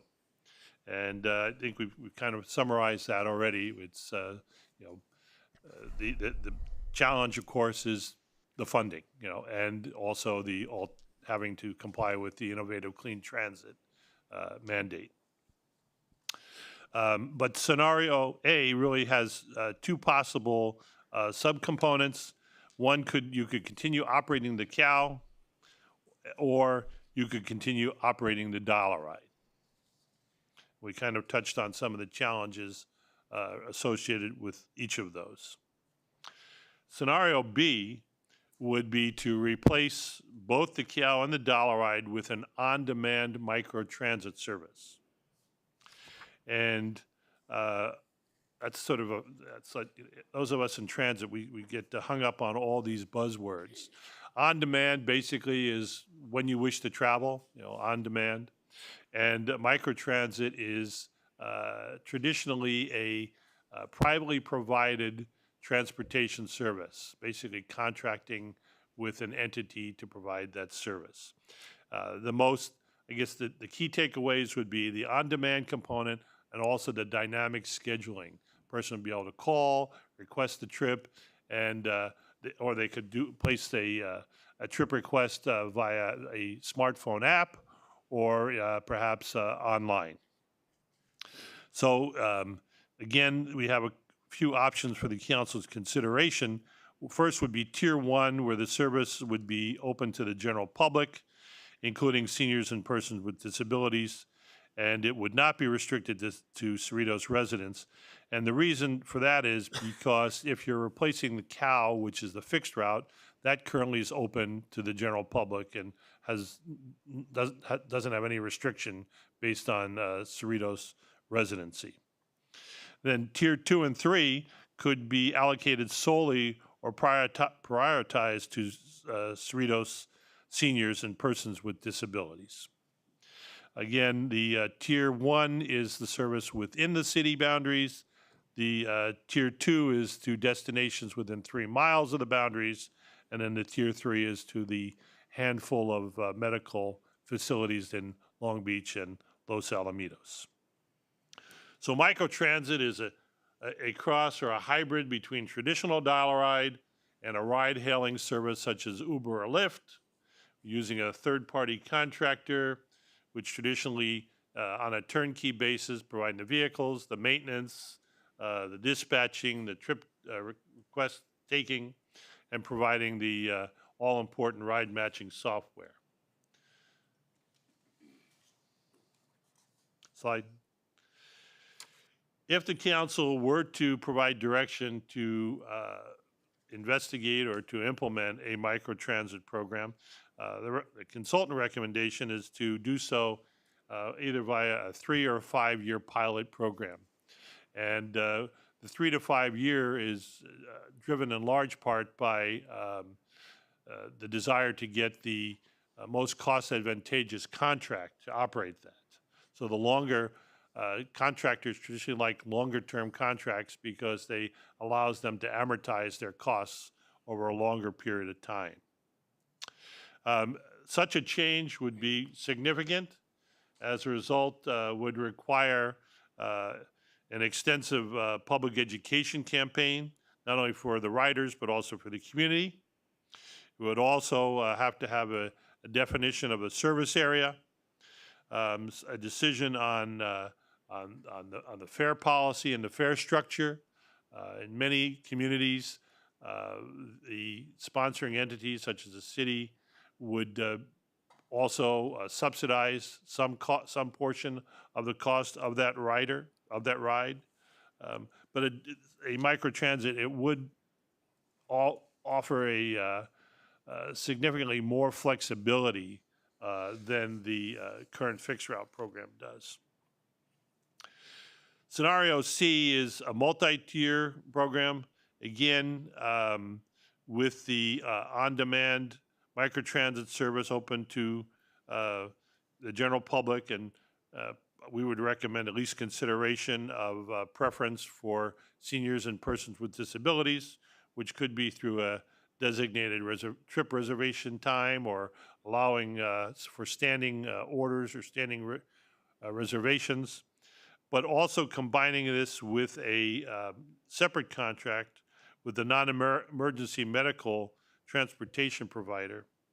And the reason for that is that would be specific to the Tier 3 destinations, the medical facilities in Long Beach and Los Alamitos.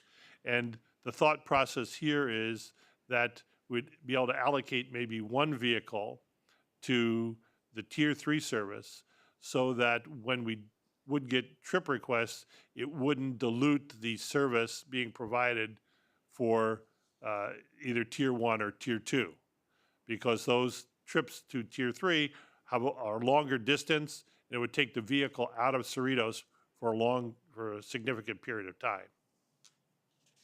So perhaps you would have 3 vehicles assigned to Cerritos, 1 and 2, and maybe an additional vehicle available for those trips outside the city to Long Beach and Los Alamitos.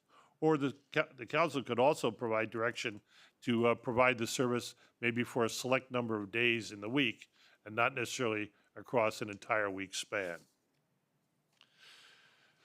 So, Mayor and members of council, we really come to the conclusion here, or to the end of our sort of fast-paced presentation here. There are 3 scenarios for consideration. They each have their relative merits as well as challenges. There are also some additional recommendations to support the preceding options, which would be to procure a new operations contract, to implement a marketing program to increase resident awareness and hence ridership and fare revenue, to identify a potential funding opportunity beyond the historic propositions A and C, depending upon which service option council selects, and then depending upon which option the council selects, such as you directed to maintain the status quo, we certainly would then need to work to find some additional funding for capital to be able to comply with the CARB mandate.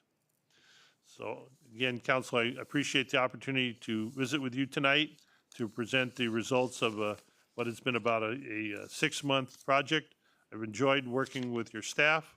I've also enjoyed the opportunity to engage with a whole variety of members of the Cerritos community, and I stand prepared to respond to your questions to the best of my ability. Thank you both for your presentation. Is there any questions, for our staff or the consultant? I have some questions. Didn't we secure a funding last year, around 800,000 or so for electric buses? Thank you, Councilman Vo. A couple years ago, the city applied for and was awarded a grant in the amount of $4.4 million for securing electric buses, excuse me. In recent discussions with CARB as well as the state, the approximate cost of securing one electric vehicle is around $1 million. That's today's rate. And on top of that, as mentioned by Mr. Moore, is the city would also have to pay for the infrastructure. And so it's anticipated that although we received $4.4 million in that grant, we definitely would need to secure additional funds or spend general fund monies if that's the avenue directed by the council today. And it sounds like by 2026, we need to start purchasing these vehicles. That so is, we don't have a choice if we go down this path of maintaining this public transit. that is correct if the council directs scenario A to keep status quo and the council wants to maintain large passenger buses. I would like to note that, and Mr. Moore can correct me if I'm wrong, these CARB requirements apply to vehicles 14,000 pounds or greater. So you're talking the large buses that we have now, the smaller cutaway vehicles, but do not apply to vans. Okay, and in the report, it stated that the current scenario we have right now, it does not meet the demand that the residents voiced their concerns about. If we did change the route and the hours to meet those demands, do you see that it would increase? I mean, as you said, even though we increase fees, it won't really meet the cost of the service, but would it increase funding or service to our residents if we actually looked at how we can provide that service to meet their demands? Like, for example, in the report, it said something about some other cities considering peak hours and only peak hours. Like early in the morning, the service starts and it ends around 9, 10 o'clock, and then it resumes around 2 or 3 in the afternoon, the evening hours. And then that's because right now we run it just for the full day. And I've received, communication as well from residents, how they feel like our hours, because of COVID, ever since COVID, it doesn't really provide them the option to use the CAL service because it's outside of the times that they need it, which is generally early in the morning and late in the evening. So I guess that's a couple of questions there, so I don't know if you can answer that. Well, thank you, council member.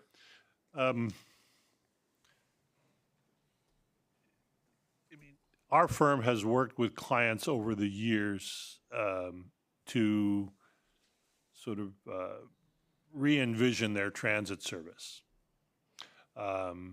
In some cases, our efforts have been successful. In other cases, they have not been successful because it is very hard, and many times it's very challenging to effectively quantify demand. I mean, I can remember anecdotally, I was conducting a public meeting and someone was requesting service connecting 2 neighboring communities, and they said, I'd use it all the time.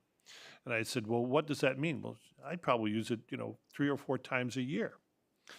And they said, well, 3 or 4 times a year at $1.50 each way is, that's kind of hard to make that argument for implementing an entirely new service. So council members, I guess the short answer is there's always an opportunity perhaps to increase the efficiency of a program and to, in doing so, address some of the concerns or requests from the community. I would recommend if that were the path that the council selects to pursue, that also be incorporate a fair adjustment, and I mean, when I say fair adjustment, I mean an increase, because you would be providing an improved product or an enhanced service, but also it would have to be accompanied by a rather significant public education and marketing program, so as to be able to communicate effectively to the community that you have this new opportunity. But at the end of the day, and I don't want to come across as unnecessarily negative, it's very challenging as to be able to quantify what that demand is. And if you stayed the status quo path with vehicles comparable in size to what you currently operate, you would, of course, be facing that mandate for the alternative fuel vehicles. And I know that you were asking staff about, getting some ideas or sense of some of the costs involved. I mean, first off, it's very difficult to buy half a bus. I mean, once you put your toe in the water, it's hard. You have to buy that first bus, and that's a really expensive undertaking, because not only do you have to buy the bus, you have to buy the start of the charging system. So the cost of each other subsequent bus maybe is appreciated or amortized, but it's a very expensive club to join, the alternative fuel transit club. Have we looked at, I know we were talking about vans, and based on the certain weight of the vehicle, that law kicks in. Have we possibly looked at, I see some cities have those little trolleys that drives around. I mean, maybe one of the options is to reduce our vehicles so we don't have that mandate, but still provide to our residents the service that's needed. Oh, thank you, Council Member. That has been a point of discussion as part of this project, going to smaller vehicles. The challenge there is the smaller vehicles traditionally have a shorter useful life, so you're replacing them more often. Some vehicles, depending upon the particular vehicle you purchase, it could present also an accessibility issue with being compliant with the ADA. And the reason why El Dorado, who's the manufacturer of your cow buses, selected that length and that number of seats is because that is the most cost-effective way of providing that vehicle. It provides the most seats for the lowest possible cost. And so when if you were to go from having a 28 passenger vehicle down to maybe a vehicle that offers 8 or 10 seats, potentially your cost per seat would also be going up, and you wouldn't be getting the useful life out of that vehicle that you're getting from the larger vehicles. I'm trying here, and you're not helping. I'm trying here. So every time I'm trying to think of ways that we can work this through, it sounds like there's some issues that would come up, and it's frustrating. I can hear from you, and it's frustrating from us that we're trying to provide the service to our residents, and I appreciate your answer, the honest answer. We need to hear the honest answers and the facts that exist out there. I would love to find a way that we can continue to provide this service for our residents, because at the end of the day, a city is to provide services to our residents. And I share your commitment. I think we're all basically of the servant mindset. I also feel I have an obligation to be as candid with the council as you ask as possible, so to be able to defend my responses and not say, well, yes, we could. No, don't get me wrong. I appreciate your answers. That's what I hopefully you didn't take it the wrong way. But, no. I appreciate your honest answers, and we need to hear it.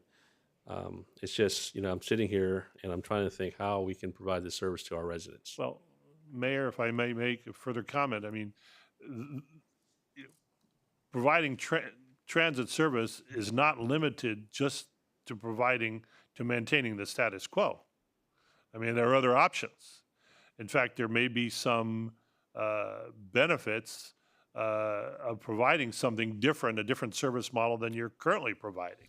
Because right now, yeah, I'm thinking too, it's like, we have Lyft, Uber, all that. I mean, is there a program out there with these two major companies that provide city services in a way where a resident, we can contract with Uber or Lyft as a city government and say, hey, we'll subsidize so many calls from certain residents? And I'm just thinking out loud. But do you know of any programs in regards to the rideshare apps that we have out there that may work with city government to provide these services? Because right now you brought up the other two services, but nothing was really mentioned about the rideshare apps. If I may, before deferring to our staff and consultant team, council member, staff has presented 3 scenarios, A, B, and C. Scenarios B and C, just to respond to the comment about maintaining the service. Right now, the COW fixed route service is intended to provide general public service within Cerritos, more or less, and surrounding areas. And all 3 scenarios that are presented would do that. The difference is merely the type of vehicle being used and the manner in which rides can be serviced. So just to answer the last question you presented regarding the likes of Uber and Lyft, scenarios B and C are pretty much like that, using a smartphone app to request a trip. Rather than having to walk to a stop nearby, you would actually get a point-to-point service. I know for a fact there are cities that have utilized specifically Uber. They have programs in some cities throughout the country where the city can subsidize a trip for users that are within a certain geographic area. And I can defer to our consultant team to elaborate, but I just wanted to clarify that the scenarios B and C do offer general public service within and around Cerritos, and potentially at a more efficient use of public transit funds. But with that, I'll defer to our staff and consultant team to elaborate. Mr. City Manager, just as a point of edification, one of the first adopters of microtransit, and realizing that microtransit is a very broadly defined service option, was the city of Monrovia. And the city of Monrovia did enter into a partnership with, I believe it was Lyft, where they are using Lyft to provide at least a portion of the trips that are being made via their microtransit service. Yeah, so I guess I was just asking if you looked into the cost, like how much that would be, like say City of Monrovia, like what benefits did they have? Why did they went that route and so forth? Because, it sounds like we need to think out of the box here to figure this out, because we can't afford the costs that it takes. And then the state mandates that are required on us without the funding that would meet those mandates. And we just need to figure this out. And I don't want to fall short of not providing our residents with this service. Mr. Mayor, if I may respond to council members' comment there. You may. Okay. The city of Monrovia had a really talented public transit consultant who I'm very intimately familiar with. Actually used our firm. And the challenge, the catalyst, I'm being serious with you, council member, the catalyst for it was they operated a traditional dollar ride program, but the cost was just, the operating cost was just getting excessive. It was going to outstrip the available funds. So they were one of the first to go to this microtransit model. And the challenge that the program has faced in the last few years is an increasing demand, because the service is so much better than what was provided previously. So they've done some adjustments in terms of the fares, in terms of service hours and territory, as well as some limiting about how many rides an individual could use, things of that nature. But there have been successful Uber Lyft partnerships. There are also a number of other firms that now have entered the market, and what their primary offering is the ride matching tool, the software, especially for the dynamic ride matching. And when you say successful, you're talking about financing it. I'm talking about making the transition from a traditional public transit program such as the city has to, say, a microtransit program, and being successful in either lowering cost or transporting more people for the same cost, or getting out of the mandates of having to buy very expensive vehicles, things of that nature. Okay. So that model is a good model, is what you're saying. I think it is. Okay. Thank you. If I may add, Councilman Vo, I just want to add on to one thing that City Manager Mr. Lopez said. You know, while we're talking about Lyft and we're talking about on-demand microtransit, we're really looking at this from an efficiency standpoint. With the existing operation status quo, buses are running all day, every day, whether, well, with the exception of Sunday, whether there's somebody on that bus. And so the wear and tear on those buses and the cost of just running a bus all day, every day is significantly different than the Lyft or the microtransit, where you're actually only paying for rides reserved. And, you know, the wear and tear is based on usage rather than just running in the city all day, every day. And so that, I just wanted to add that because that's an important factor, as this was all initiated due to efficiency, both cost and operation. And this would be limited to geographically in our region. Like for those individuals who want to take a lift to Las Vegas, we wouldn't be subsidizing that.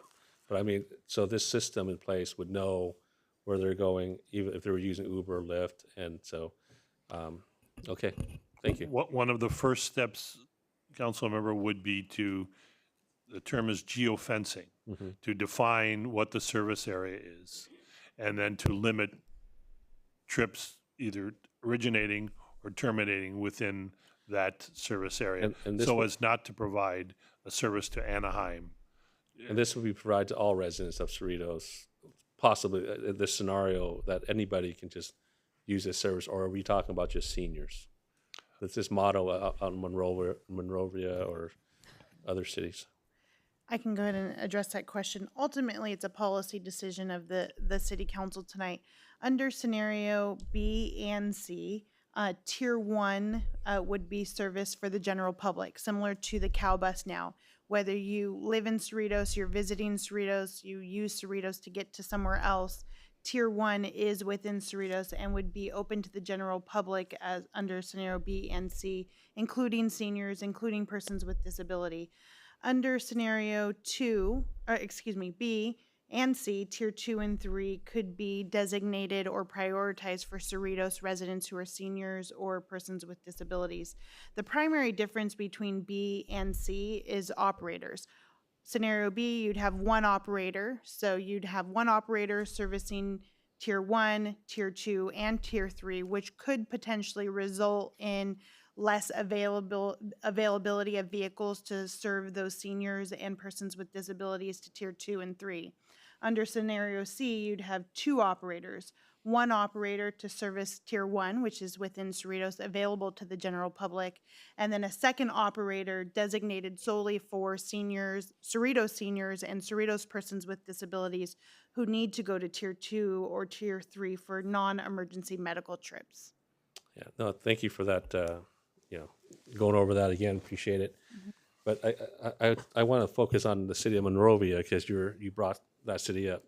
That the system they have over there, you're saying it was successful. Was it successful on B, C, or what? Which one of these scenarios are we talking about?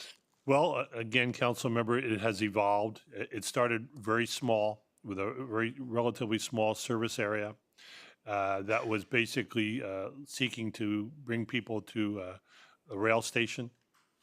And then over time, it has grown to encompass, I believe, Monrovia and Duarte. And also the service span, the hours have also increased. And have you heard from the residents over there in regards to you said it was successful, that they're using it more? I'm trying not to reinvent the wheel if we don't have to. Yes, I would define it as successful using the criteria of increasing ridership. Okay. Thank you. That's all, Mayor. Okay, if I can just ask a quick question, build on it. Who would you say are the major users of our transit?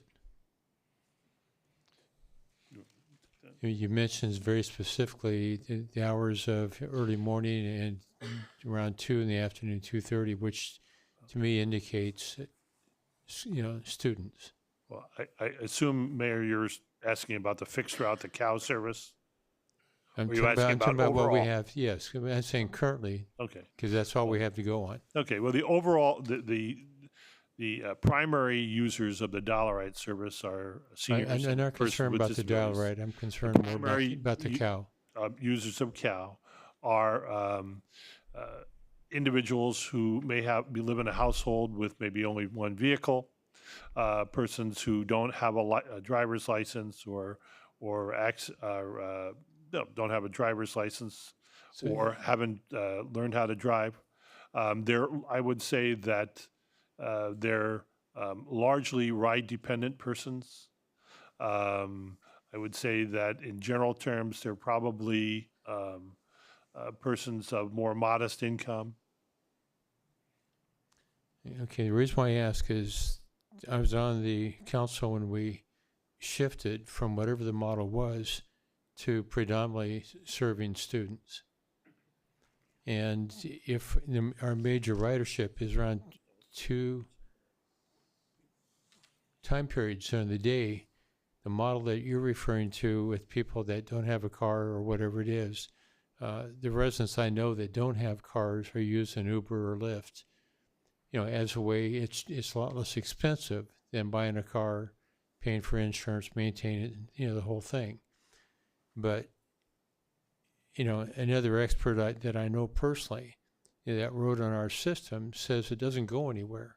So if you want to go to the mall, you got to take the circular trip that takes forever. And he doesn't understand, how our residents, can use it if you have to wait long time periods. So if what we're doing is serving students in the early morning and around that 2:30 mark that came up a little bit earlier today, that if that's the goal, then the question is if we're providing a service, that was, the intent 20 years ago, or whatever it was, to do so. There was a funding problem for the school district. They now do get the money for transportation. So should we go ahead and shift our model? Because if we shift to an on-demand service, the whole part that we do for students, which I think we ought to use school money, to pay for, or let them do their own buses. What we ought to do then is, look at the model and see who do we want to serve. Because like I mentioned before, Santa Fe Springs has a bus that does pick up at the Metrolink station or walk. They take them right out. They hand deliver them to each individual business. So there's other successful models that we should look at. Do we help pick up people at the Green Line station in Norwalk? Do we go to the Metrolink over, off the 5 freeway there? But what type of service do we want? Do we want to go ahead and enhance the actual needs for the people that can pay for part of the service with a fare? Or do we want to go ahead and do and cover what, in essence, what the ABC is receiving money for, but not spending money on? And that's the money that we're using right now. And I don't think we're using it efficiently. And I don't see it covered, in the presentation. I'm not being critical. I'm just saying, when we look at the actual use, that's the more important part for us, is do we want to continue to do that model? It's not just the part you're talking about, but who are we serving? And is there money that's there that isn't being used, for ABC? And I know within their budget that there is money that's given to them by the state, as they do for every school district.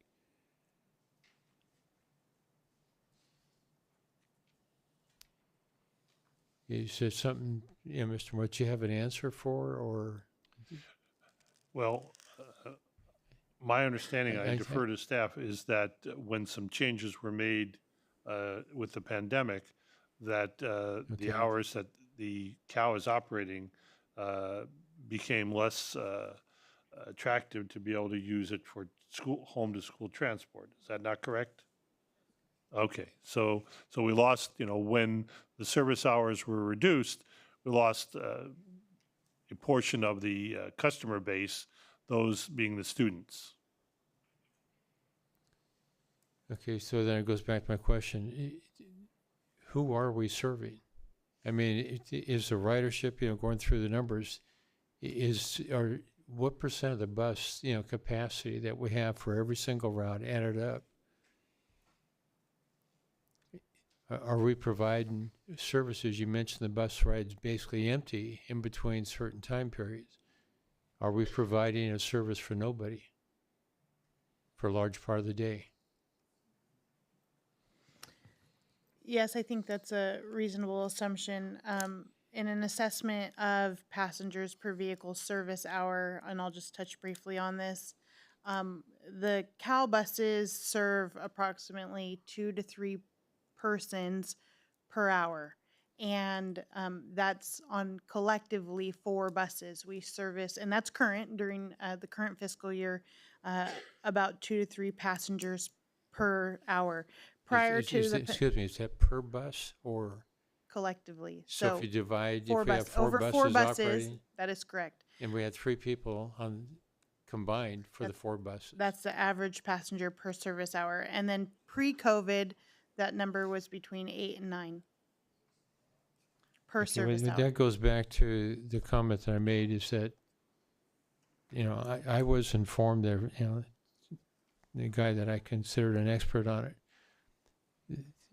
they drove around on it. He just doesn't understand why we have a route that doesn't service anybody. Because that's in essence what you're telling me. For us to spend several $100,000 per bus, maintenance costs, operating costs added to that, is that to do that for 3 people doesn't make sense. And for us to continue it is that thing about expecting different results but doing the same thing over and over again doesn't reflect well on us.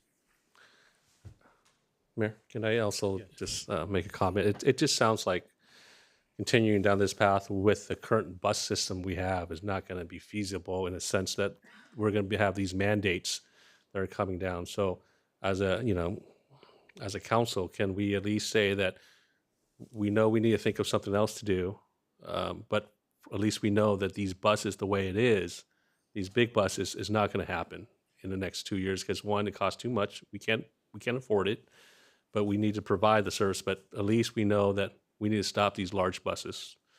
We need to just discontinue those large buses. And then after that decision, we need to figure out how to provide the services, either with these micro transits or other services that are out there. But I think tonight, we can at least agree that these large buses that are going to give us these mandates that we can't meet or can't fund, that needs to stop. And then after that, we can move forward with other ideas. But I think those buses are, out of the question now, because in 2026, you're saying it's $1 million today for a bus. In 2026, it's going to cost more than that. And that's something you got to think about. So I think at least we can say that these buses are going to be obsolete for us moving forward. And just to address the grant, I'm assuming that what we're saying, that if we don't continue on the path to go ahead and implement those, the grant money is going to go back to the source. That is correct. And what date does that money have to be spent by?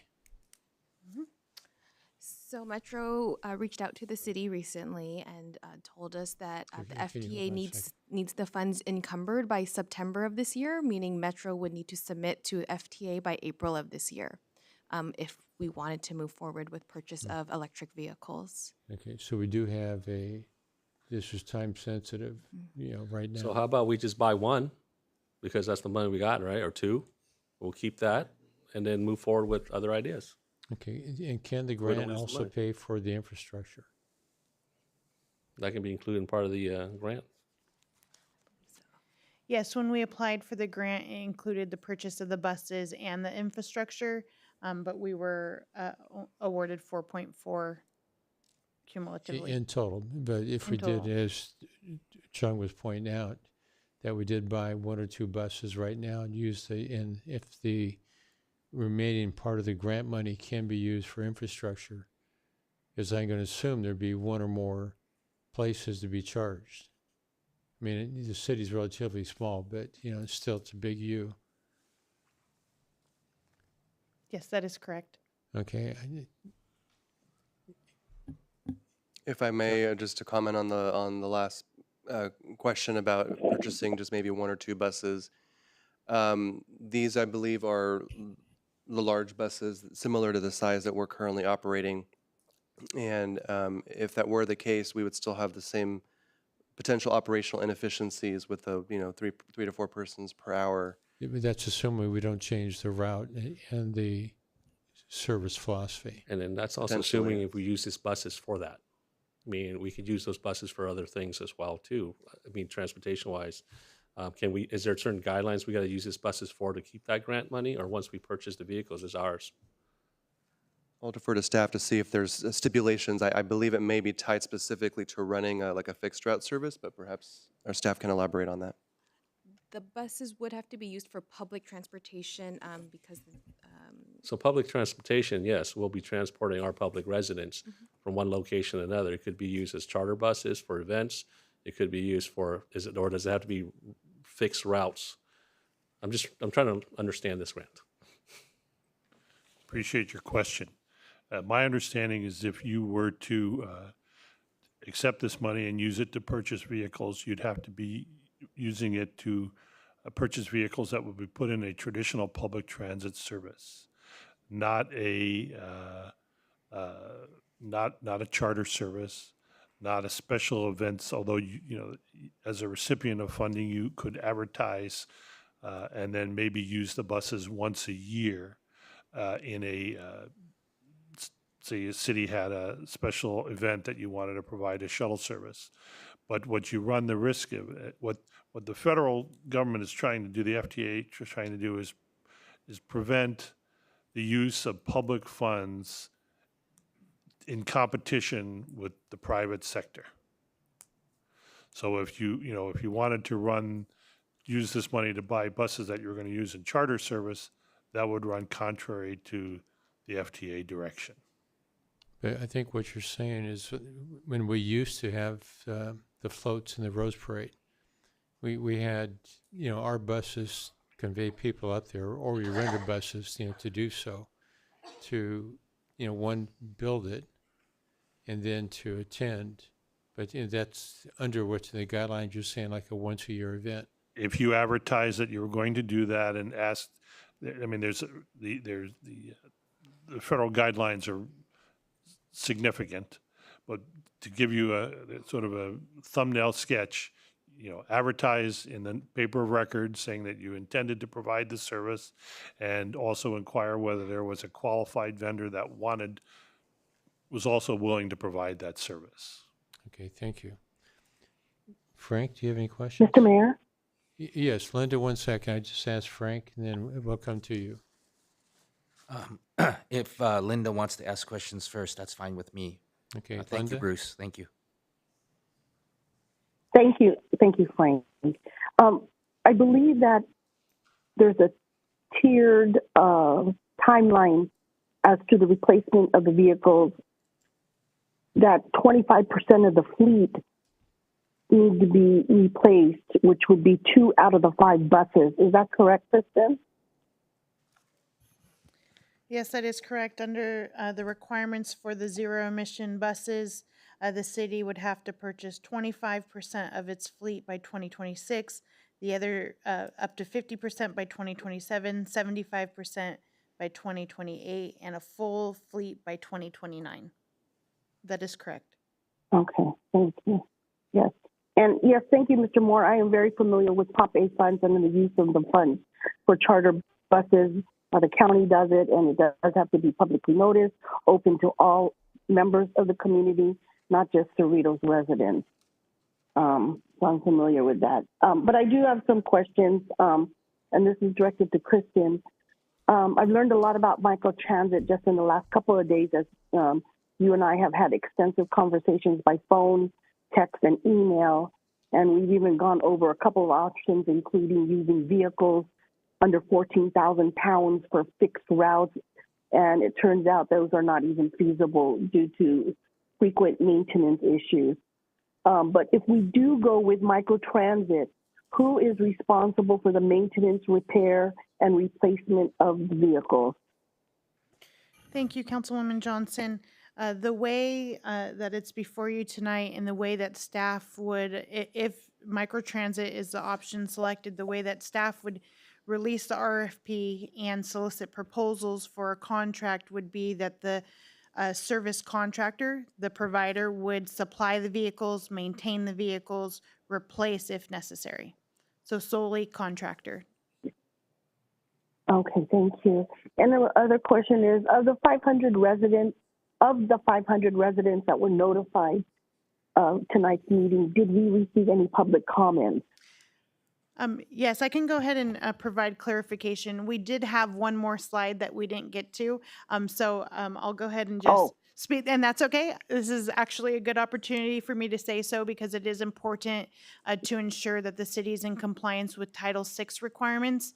So the city has a public participation plan, and we're required to do so for Title VI compliance. And so that public participation plan outlines the city's requirements or commitment to notify the public if any a potential service modification, service reduction, service elimination is before the city council. And so while the efforts for community outreach were discussed, this is a separate effort. The notice of tonight's meeting were published in the community news on December 2nd or 22nd, a 30-day notice, and also posted on the city's posting boards for that 30-day notice required under our public participation plan. Separately to which Councilwoman Johnson mentioned, throughout this process, staff has established a public interest list. We've asked people to provide their email if they want to receive updates on this process from the early beginning up until tonight. Right now, we have over 500 individuals on that list, and in preparation for tonight's meeting and in an effort to encourage public participation, staff emailed all 500 plus of those individuals to notify them of tonight's meeting and to encourage them and let them know that there would be opportunity for public participation, public comment at tonight's meeting. We did receive just this afternoon, and the Assistant City Clerk can maybe elaborate, but we did receive one comment late this afternoon from a resident who utilizes COW and just conveyed her interest in still being able to go places in Cerritos for mobility efforts. And so in response to the 500 notices and the efforts to post on the posting boards and on the city's website and publish, we received one public comment. Okay. I do have one last question. I do have one last question to the consultant, Mr. Moore. If we do the pilot program with microtransit, which is the curb-to-curb service, during the pilot program, and if it shows that there may be a need for a fixed route, would we be able to identify at least one vehicle as a fixed route for City of Cerritos? I don't, thank you, Councilmember Johnson. I don't see anything that would preclude you from doing that. In fact, I could see potentially, if you transition to a microtransit, you would be gathering information about trip origins and trip destinations, which might aid you or the city if that is something you want to do in the future. But one of the key benefits of microtransit is it's so scalable. You can start small and expand over time if that's what the demand warrants. Yeah, I just want to make sure, like during the pilot program, that we're flexible, that it's flexible enough to address issues during that pilot program or concerns. Thank you. But that's the end of my question. Thank you. Thank you, Linda. Frank?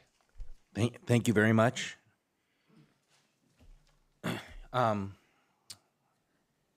Thank you, Sabrina and Kristen, for this report.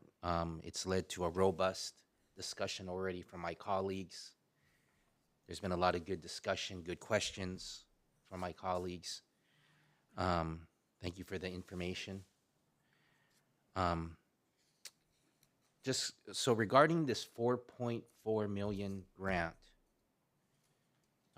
with everything you know, is there any way the grant can be used under scenario B or scenario C for the on-demand microtransit vehicles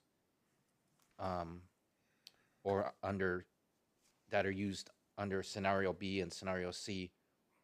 Or is there any way the $4.4 million grant can be used for this idea of having a separate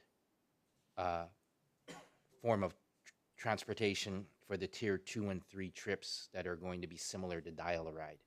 Is there anything that the city of Cerritos can do to publicly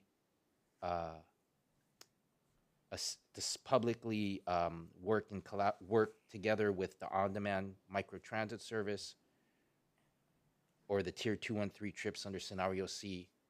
Is there any way we could spend this grant money under scenario B or scenario C? Thank you, Member Yokoyama.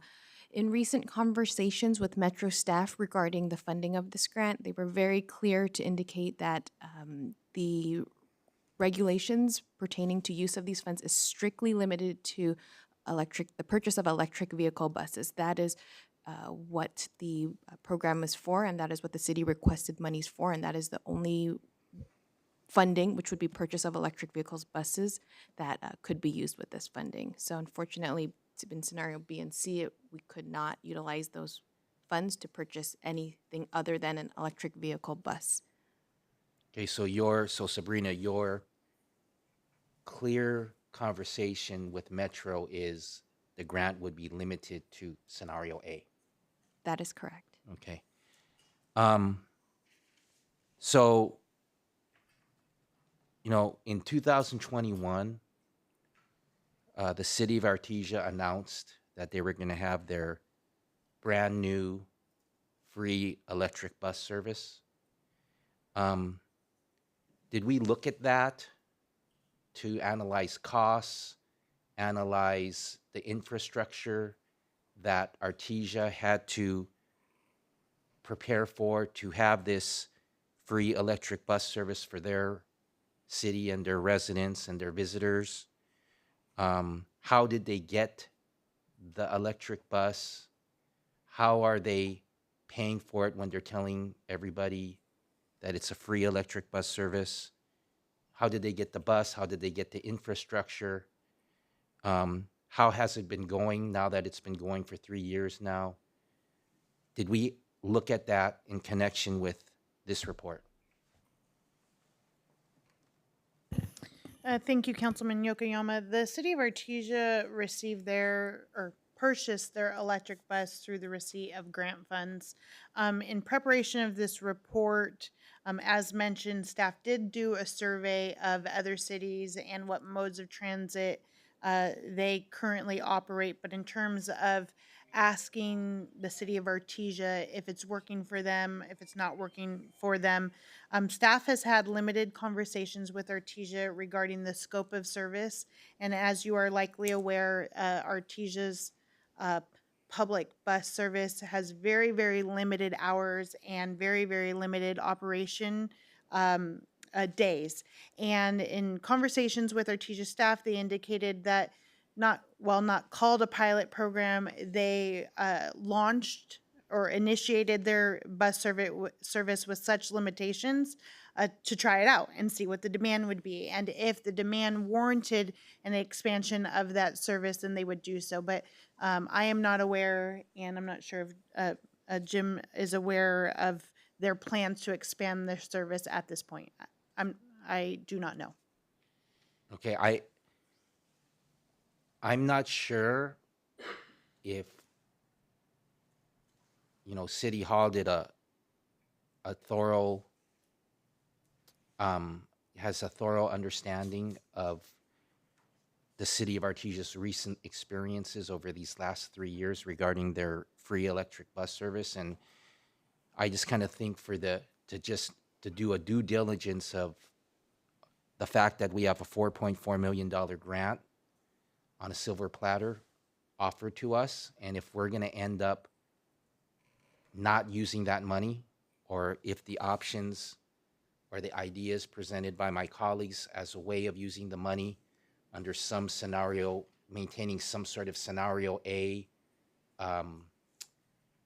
additional service using electric buses. But if we're gonna either somehow use this $4.4 million grant, or we're gonna just give the money back to Metro because we're gonna just go full into scenario B or scenario C, we have a city that we're wrapping around that's been using an electric bus service for 3 years now. So that's my thought about that. And so as you explained, our existing conditions changed because of the pandemic, and we reduced our operating hours because of the pandemic, and then we didn't go back after the since that time we haven't gone back to our operating hours that were pre-pandemic. Has there been demand or requests from the public, from our residents, to go back to those pre-pandemic hours? Since the reduction of our hours because of the pandemic, has City Hall heard complaints that residents, the public want us to go back to those pre-pandemic hours? Prior to the start of the current school year, so I believe in August, early August, City Hall did receive 4 phone calls inquiring on whether or not we would be expanding the morning hours. And at that point, we had already kind of begun this process. And so we informed those 4 calls that, we are doing a transit assessment. Please provide public input during that.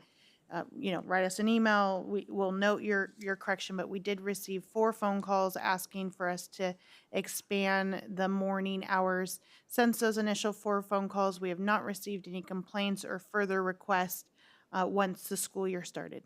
Okay, great. Thank you. So another thing is at the community engagement workshops,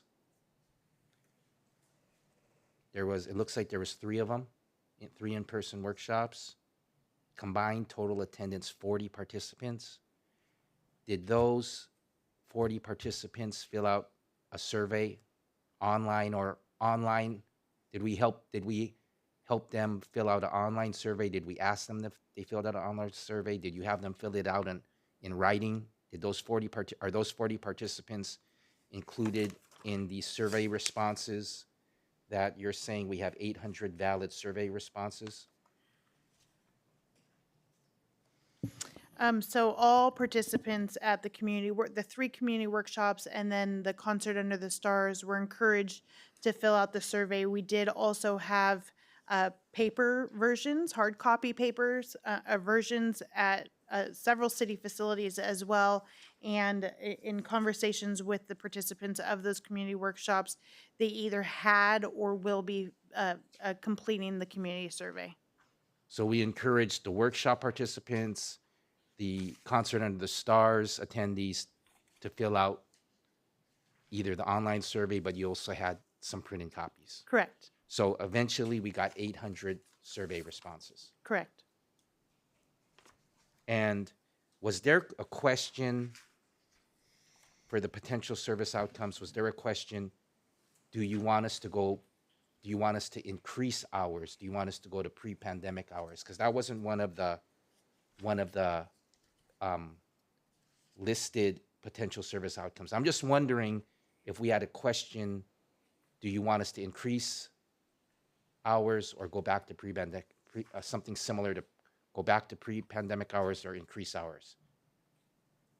I'm just wondering if we had that type of a question on the survey.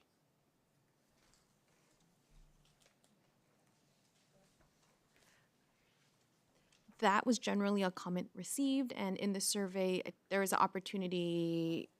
I don't think it was part of the proposed scenarios, but there's a. Was it one of the potential service outcomes? Because I don't see it. I'm just double checking. Did we just ask them, do you want to keep the service? Do you want to reduce the days? Do you want to reduce the hours? Do you want to get rid of dial-a-ride? Do you want to get rid of the cow? Was there any question, do you want to increase hours? I'm just wondering. Sure. So on page 64 of our agenda packet, there's a copy of the survey that was made Thank you. available to the community, and that specific scenario was not on the I would add, however, that question 19 of the survey does ask, do you have any additional comments? Essentially, it's a free-form question that allowed for anyone to provide that comment. Okay, thank you. So looking at these potential service outcomes on the survey responses of 800 people, so we're hearing from the public. We asked them to respond to the survey, and we heard from 800 survey responses. It's a significant, out of these percentages, 57% of them want cow and dial-a-ride to remain in place, except some of them are talking about modifications. But 57% want cow and dial-a-ride. So that tells me as a council member that our community wants public transportation. So that's, I'm thankful for this survey, because looking at the theme of the survey, the ideas of the survey, it confirms to me that our community wants public transportation. Now, how are we going to provide it to them? I think we have to. I think that the city needs to provide public transport. Well, I believe the city should provide public transportation. This survey shows that 57% want cow and dial-a-ride, and I take that as confirmation the community wants public transportation, because 24% want to eliminate both or cow, eliminate both or eliminate only cow or eliminate only dial-a-ride. So, and then the remaining almost about 20% didn't give a number one ranking. So that tells me 57% want public transportation, 24% are willing to do some sort of cut. So my comment is just that I take this as confirmation the Cerritos community wants public transportation. So thank you for letting me ask questions and discuss this agenda report. Thank you very much. Thank you, Frank.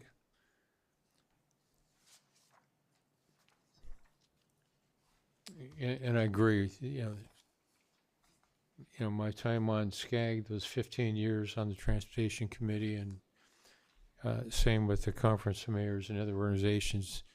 There's always going to be a need for public transportation. How we do it is where the difficulty is. But just to be clear, to build on something that you point out and Chung has been asking, we can do a hybrid versus these three scenarios. Something that's been in the back of my mind is that if I just look at the horseshoe shape of the city, in the grant money, I'm hoping we have time to use it, but we could pick up two buses that basically start and end at the two transit stations. Both, make the U coming through. And if any kind of savings, we can also, take care of the microtransit. Some kind of hybrid to make it operate. Because right now, I know we're not meeting where the potential need is, and there's no way for people to get to the other transit centers. But between the OCTA, Metro, and other, well, the Long Beach, there is current bus service that we can connect with and try and be sure that time-wise, we get there in time for people to get from one place to another and not have to wait, as they do now, sometimes a half hour or more. And so it's something, I think it's a very important, scenario. And the other part is, it's going to be difficult to come up with the solutions immediately.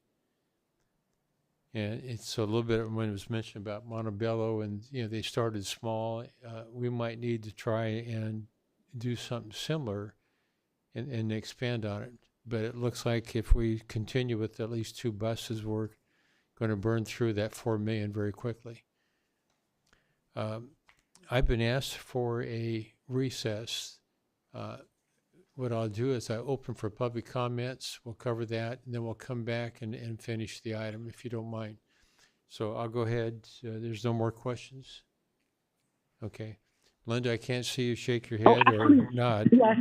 Actually, I do. I just have one quick question then. So that Certainly. we can utilize the Prop A so that we could utilize the Prop A funds, then would it be feasible, and this is to the consultant, would it be feasible or recommended that we just dedicate one? We reduce the fleet. We have 5. We don't need 5. We reduce the fleet and just dedicate 1 or 2 buses for transport to Metro Green Line. Well, no, it's got to go to the, Metrolink also in, the other side of Norwalk. Oh, yeah, or those Yeah, that those was my point. transport hubs. Yeah, my point was if Yeah. just take a U, it'd be both ends. Yeah. I mean, we don't need the 5 buses anymore. We just reduce it because it would be nice to take advantage of the Prop A funds.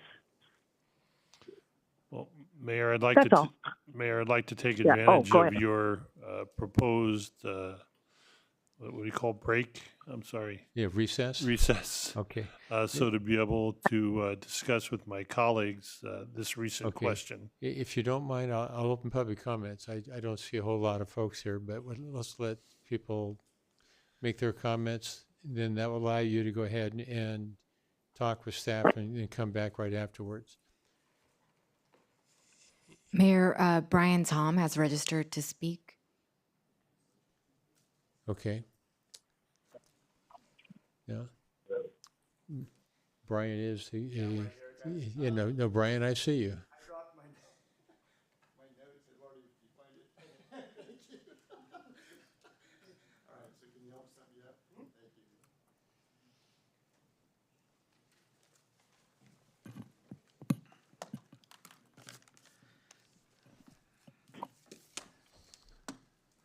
Right here. Yeah. Thank you, Dora. Appreciate it. Good evening and happy Thursday. Honorable Mayor Barrows and members of the City Council. And just really, I want to also acknowledge the staff, the transit team here, any of our transit passengers and our community. So my name is Brian Tom. I've been a resident of Cerritos for 52 years now, business owner of 2 companies for 32 years. I know a lot of you as friends supporting and being compassionate to support the disabled community through our nonprofit Blind Star of America. So thank you to each and every one of you on council and staff. I also have been being blind. I'm now 53 years old. I've been blind since age 20. So we're looking at 33 years. And I have proudly and consistently been a Dollaride passenger for the past, I'd say, about 30 years. So I'm one of the originals. And I also not only represent myself and my family, I've got a wife and daughter who's 7 years old, but I also represent my parents who are seniors in Cerritos. They've been residents for 53 years. My father is also blind as well, and so they're also passengers of Dollaride. And so I go back, and knowing a lot of you, of course, just talking to Eduardo here, we go back 16 years ago where I was very proactive with the transit workshops to give you my insight and my experiences as a passenger on Dial-A-Ride, Access, LA Access, Orange County Access, you name it. A lot of you know me to be very independent as a blind person, and so I've always been an advocate with awareness and education. With that said, the first thing I wanted to say is thank you to Cerritos, because Dial-A-Ride in particular has really saved my life. One of the hardest days of my life is when I was 20 years old and blind, and I had to surrender my driver's license. That was one of the hardest days of my life where I lost that independence, and I was lost. And so Dial-A-Ride has been a blessing in my life and many of the lives, because I know I speak on behalf of a lot of the disabled community here and the senior community that could not be here late this evening. And so I just want to make sure that I represent that voice. And I'm giving you insight as an actual passenger that lives this every single day. I take Dial-A-Ride almost every single day, some type of public transportation. I rely on it to provide for my family and to be independent. And so that's why this is such a priority and so important. And I am so thankful to everybody because I can see the thoughtful questions, how creative we're being, how collaborative we're being, and I really appreciate that. So thank you. I want to give you some experiences. So when I was younger, I'm 53 now, so when I had first lost my sight in my 20s, I'm still pretty fearless, but I was fearless back then. And I would try my best to walk to the Cal bus stops. I would try to use the Cal. And unfortunately, I had 2 bad accidents because I was still adapting to my sight loss, and it just wasn't safe and accessible. I actually fell off the steps, and I almost broke my arm. And so from then on, I was just so grateful when Dial-A-Ride started to provide, the smaller vehicles, such as the sedans or the minivans, because they're just a lot safer and more accessible, especially for those that are disabled. When I think about the disabled community and the seniors, I think about a lot of friends I've met through the transit programs here. I also see a lot of the friends that use Dial-A-Ride on a daily basis like I do. I just want to give you an idea. A lot of us, I have a heart condition as well. I'm blind. So Kaiser Permanente, in Bellflower and Downey, a lot. Grocery shopping, of course, to provide food, whether it's restaurants, whether it's even working out at one of our parks, the fitness centers, or 24-hour fitness or something of that nature. Education, right? I have a child in ABCUSD, and then being a leader within the community. And then I also see a lot of the college students that go to Cerritos College that are disabled. They're in their wheelchairs. What I want to speak up about is that this 2 words haven't been said for the disabled community and the senior community. It's that a lot of these disabled persons and seniors are on a fixed income. And so I get concerned because right now, I'm very grateful that we have a strong provider with secure transportation. I do want to acknowledge that because I go way back, as you know, from all the previous providers. And I have to say, I know I speak on behalf of the passengers, that Secure has definitely been, I believe, the best, the strongest. The peace of mind that comes is going to be the safe vehicles, the training when it comes to sensitivity on how to guide and assist somebody who is disabled or has a disability. My concern is that if we do go to the microtransit, that's fine, possibly, but we got to make sure that that company is providing the proper training so that our passengers are safe and have that accessibility as well. The reality is that somebody that's disabled, I would not be able to use the CAL because of my fall and also in terms of getting to the actual bus stop. So the curb to curb, the door to door is extremely important. You know, I wear many hats here. We know each other. So not only am I a longtime resident, I'm also a business owner. So I'm also looking at efficiency too, right? And so I want to make this work, you know, for the community. So if I were to make a recommendation, just to share with you my perspective as a passenger, is, yeah, I would recommend that we work towards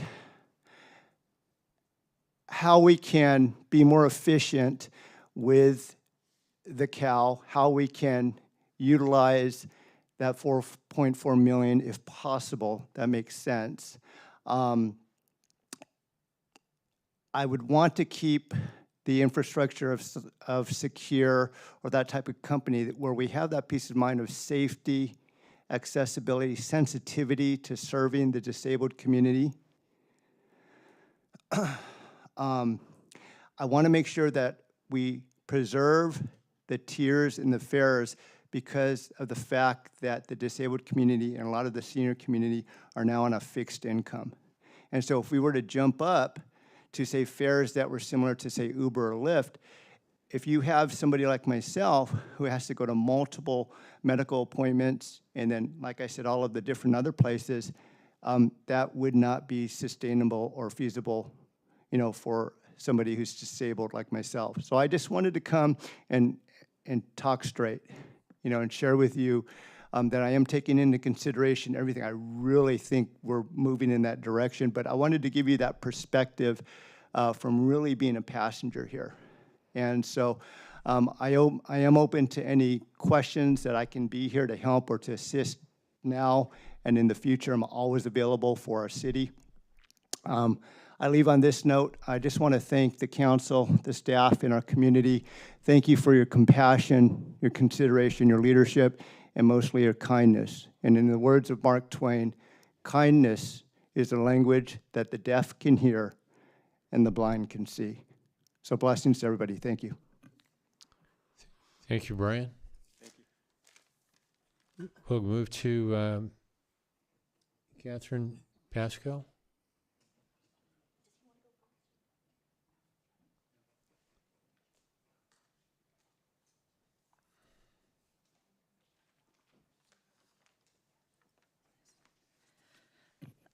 Hi, Council. I'm Catherine Pasquale, and I'm just, I'm a resident of Cerritos, but I'm also like weirdly a transit enthusiast.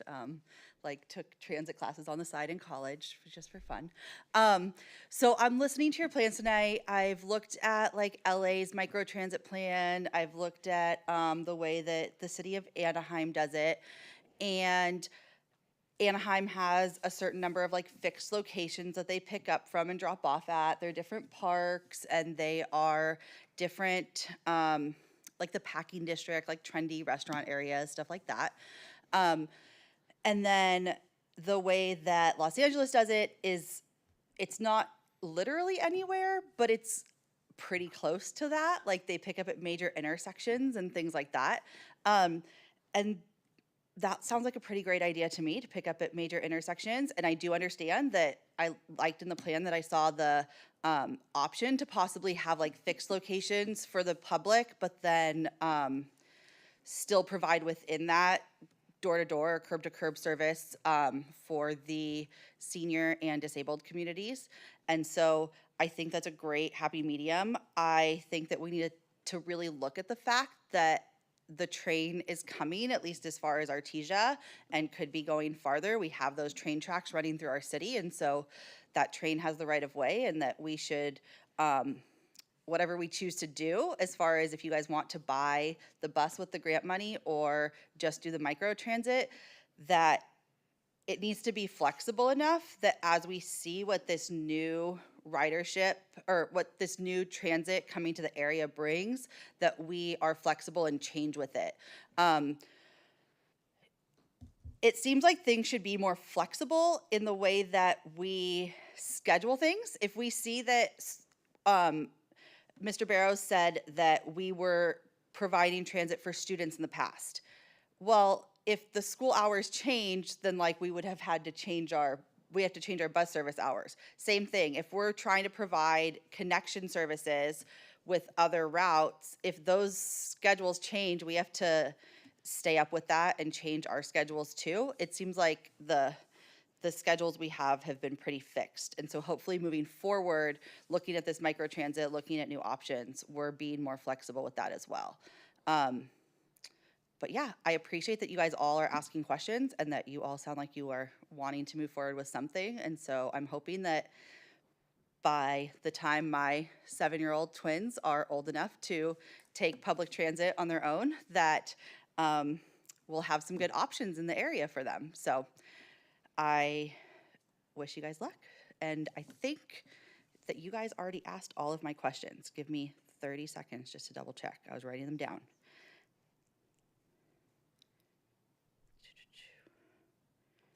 Yeah, you guys got all my questions. And Mr. Moore, I think I went to high school and college with your daughter. So, Valencia? Berkeley? Yeah, I've been following your transit agency or your transit company since like 2007. I don't know, I told you, weird niche interest. Thank you, Catherine. Yeah, we do have another resident. Yeah, please come up.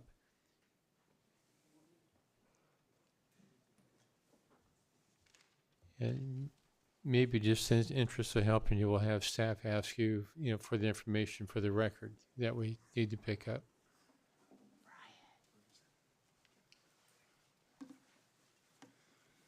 Hello, my name is Jim Tiao. I'll try to make it quick. I know you guys are waiting for your break. I've been a resident of Cerritos for about 45 years now. And the city is a great place to live and raise a family. About 15 years ago, I started losing my sight.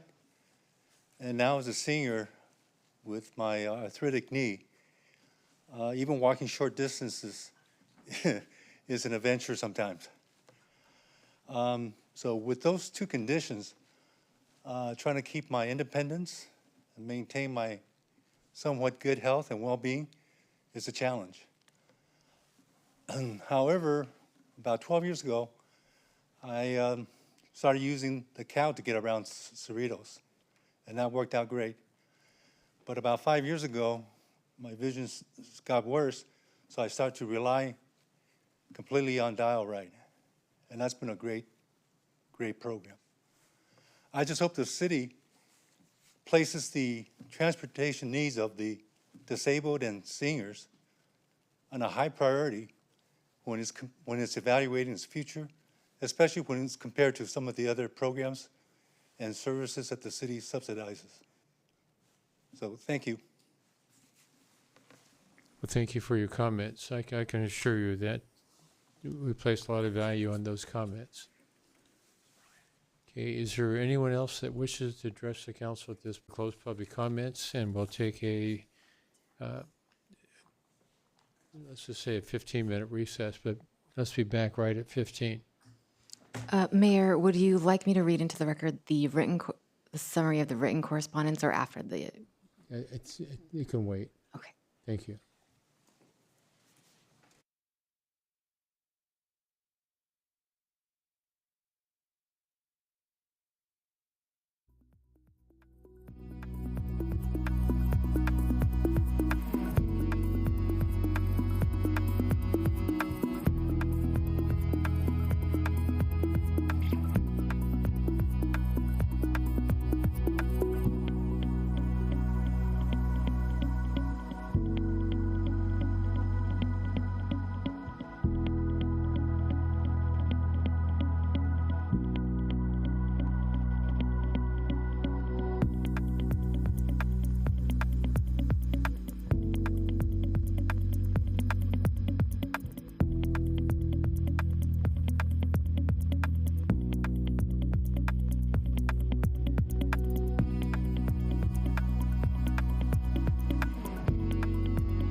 We're going to call the meeting back to order. And we'll now open to City Council for comments or a motion. No, public comments is closed. Yeah, oh, and we do have comments. I'm sorry. Thank you. Yeah, Linda, hold on. We're going to let the city clerk go over the written comments. Thank you, Mayor. Don and Evelyn Mildner requested the continuance of Cerritos on Wheels fixed route service and a restoration of pre-COVID service hours. Okay, thank you. Okay, comments? Yeah, Linda, I think you started. I have comments. Certainly. Yes, if I can proceed. Thank you, Mr. Mayor. First, I just want to thank the residents, for their participation in the survey. I support public transportation. Just like county government, municipalities need to take care of their own residents who need access to transit with connectivity to work, school, dining, and shopping. We also need to hear and consider the needs of the community. They are asking for added stops, which also include the Metro Green Line and Metrolink. Transit trends have been slowly evolving. Even before the pandemic, ridership has declined. And to add to that, with the new state mandates, we'll have to replace our fleet to meet the current CARB requirements. As a city, we also need to change with the times. We hired a consultant to do a study, and in the study, one of the options was using micro transit. For those that are familiar with only fixed routes, micro transit might sound very foreign to them. However, if the council were to go with micro transit, there will be a very robust educational campaign for our residents so that riders will know how to access it. And we can implement microtransit as a pilot project to gauge ridership and cost. Now, is this the perfect plan? No. Is it the only plan? No. Are we getting rid of public transportation, connectivity, and accessibility? Absolutely no. But given that the current fleet of CAL buses are in need of repair and replacement, it would not be economically feasible to continue with the current program in place. So as trends evolve, so must we. If we decide to go with microtransit, I'd like to see more connectivity to Metro Green Line Station, along with more doctors and medical facilities. All this will be analyzed during the pilot project period. I look forward to the future of transit in Cerritos and to be the model city in the region. Thank you. Thank you, Linda. And by the way, good morning. Good morning. Buongiorno. Yes, you've been up for a while now. Okay, It's anybody 3 else? a.m. Okay, I'd like to just share an idea that I've had. I would like for us to go ahead and use the grant. I always hate to not use the money unless it's just onerous to us. But I would propose that we, and I don't want to make a motion, I just want to get the conversation started, to look at purchasing 2 of the buses that would, in essence, start at each rail quarter, the Green Line and the Metrolink, and have them kind of follow the U shape, but go by where the most of the jobs are, the highest usage. And then at the same time, keep our dollar ride system.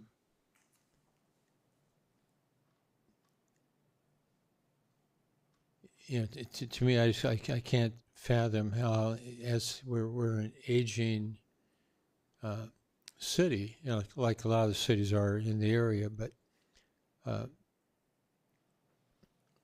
don't know how a person that's in a wheelchair is going to get around on an Uber ride. It's just not going to happen. So I think we need to, maintain that flexibility. Cost-wise, I think I need to get a better grasp because, to me, the questions that came up is that we're kind of asking for things that are in between the lines that aren't quite here yet. But I think if we were to go ahead and say we were going to start the process for the 2 of the buses, that's going to cover more of our needs than are required of us for several years to come. And, to get the infrastructure installed so that we, get the money committed early on. Work on, the parts of, like I said, A, B, and C, for us to handle. Can we have that slide come back up that covers option A, B, and C?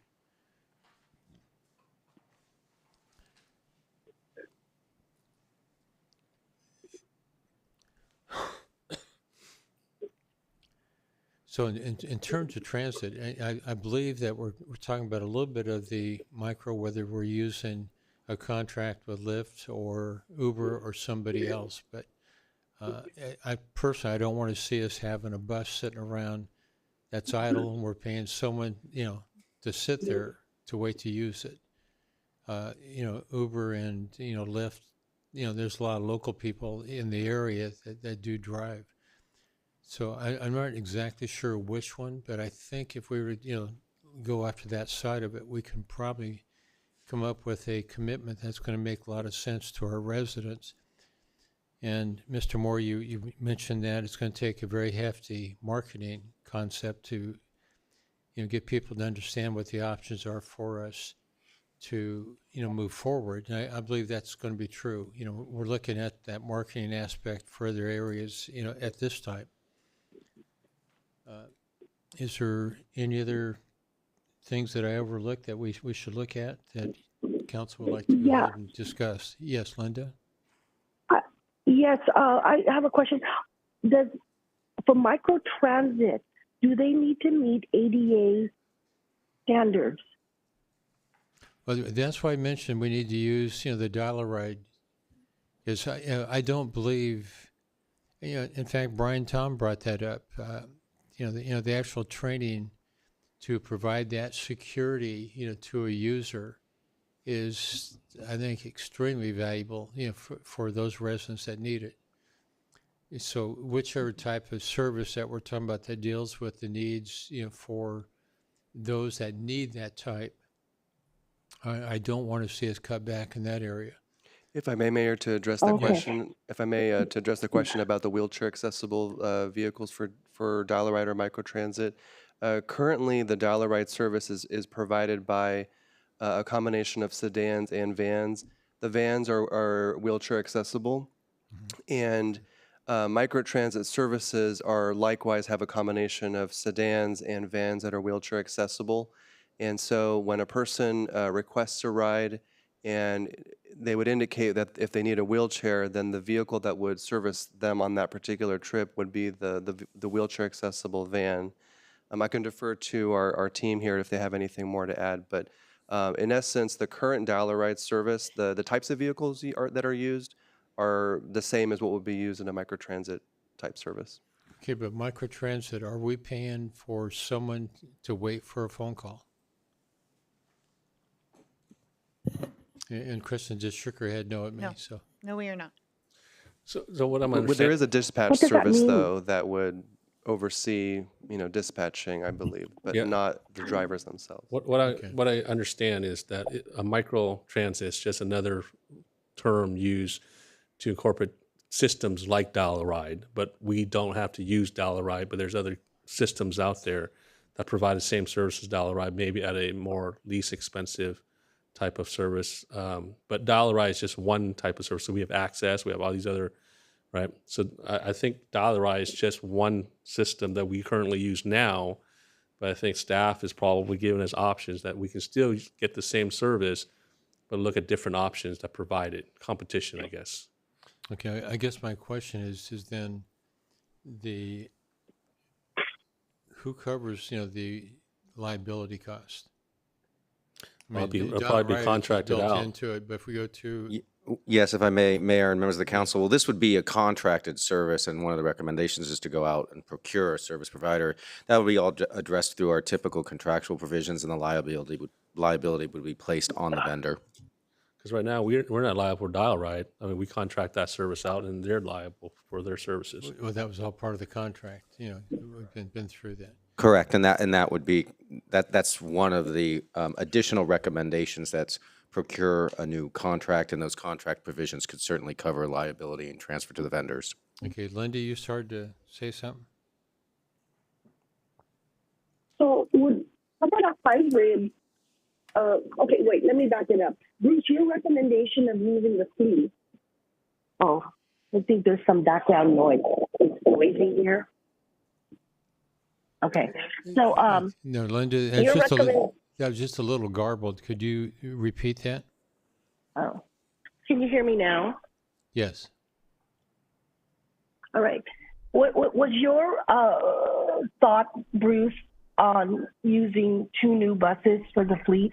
Is that eliminates the fixed route, but it would be a completely different route now just to Metrolink and metro stations and maybe industrial area or jobs? Is that kind of what you had an idea about? Well, it'd still be a fixed route, but let's just say it starts at the Green Line and would come down to probably along the edge of the Auto Square, the mall, and then hook around somewhere around to South Street, then back up through the Civic Center up to the Metrolink, and another bus be operating opposite direction, and they just turn around and repeat themselves.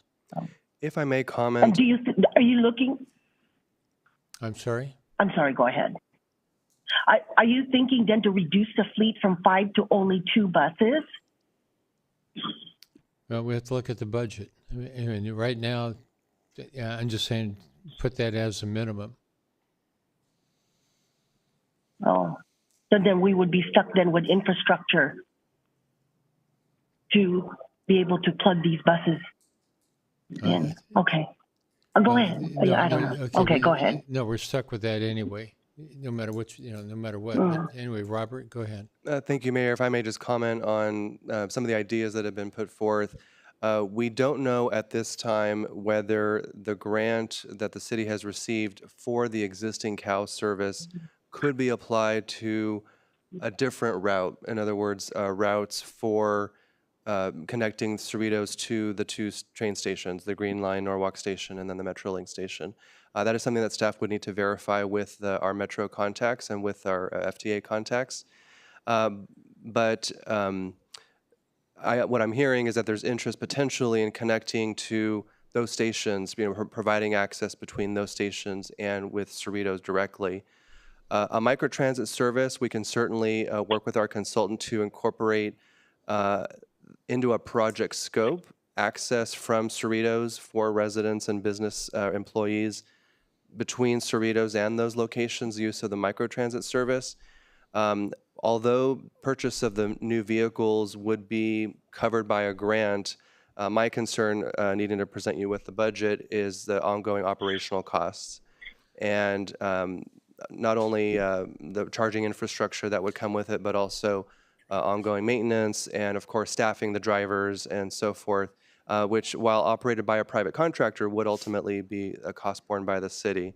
So in an effort to seek a more efficient use of our transit funds, I would like to explore with our consultant and our staff providing access to those stations if the council would like by way of a microtransit service. And then we can, of course, assess and report back at intervals, 1 year, 2 year, 3 year intervals. In the short term, as Mr. Erke alluded, the short-term activity would include refining a project scope and then going and soliciting proposals from contractors and coming back to City Council with actual cost and specifics on project scope and potential award of contracts. So that would be staff's recommendation this evening. I was going to say that. Yeah, go ahead. So then, so could we then move forward? Like, I guess I'd like to make a motion then that we proceed with option C with microtransit, and also in the meantime have staff come back with how we can best use Prop A funds to utilize that for whatever we can use it for. I know that there's some deadlines that need to be met to apply for the grant, so that's why. Do you think there would be enough time for staff report to come back on that? We have less than 90 days on the, the grant for electric buses. So I would assume that we're going to have to do something tonight to effectuate whether we're going to successfully use that grant or not. What we would like this evening is direction from the City Council on which scenario or combination of scenarios you would like us to pursue, and then we can take the steps necessary to make that happen. There's no second at this point yet. Before we do consider it, because in essence, Linda, Prop C is, we're in essence getting rid of the cow bus. so the 5 buses go away with Prop C. Is that what you're saying? I guess I was, I understand it would. I guess I was asking to see, to take scenario C for now, but then for staff to come back to decide or to give us, Okay. or to give us information how to proceed with A. I mean, not A, the funds for props from Fund A. I'm so sorry. Can I make a It's all substitute right. motion? Okay, my concern is yes, Chung? Can I make a substitute motion that we had? Okay, there is no motion on the floor. She did make a motion already. There's no motion Oh, on the no floor. second? That's second. So there's no more motion? Okay. There's Yeah, there is no motion. Okay, that's right. There was no second. All right, so I'd like to make a motion to direct staff to best use the grant that we're getting, and to come back and look at possible resources for scenario C.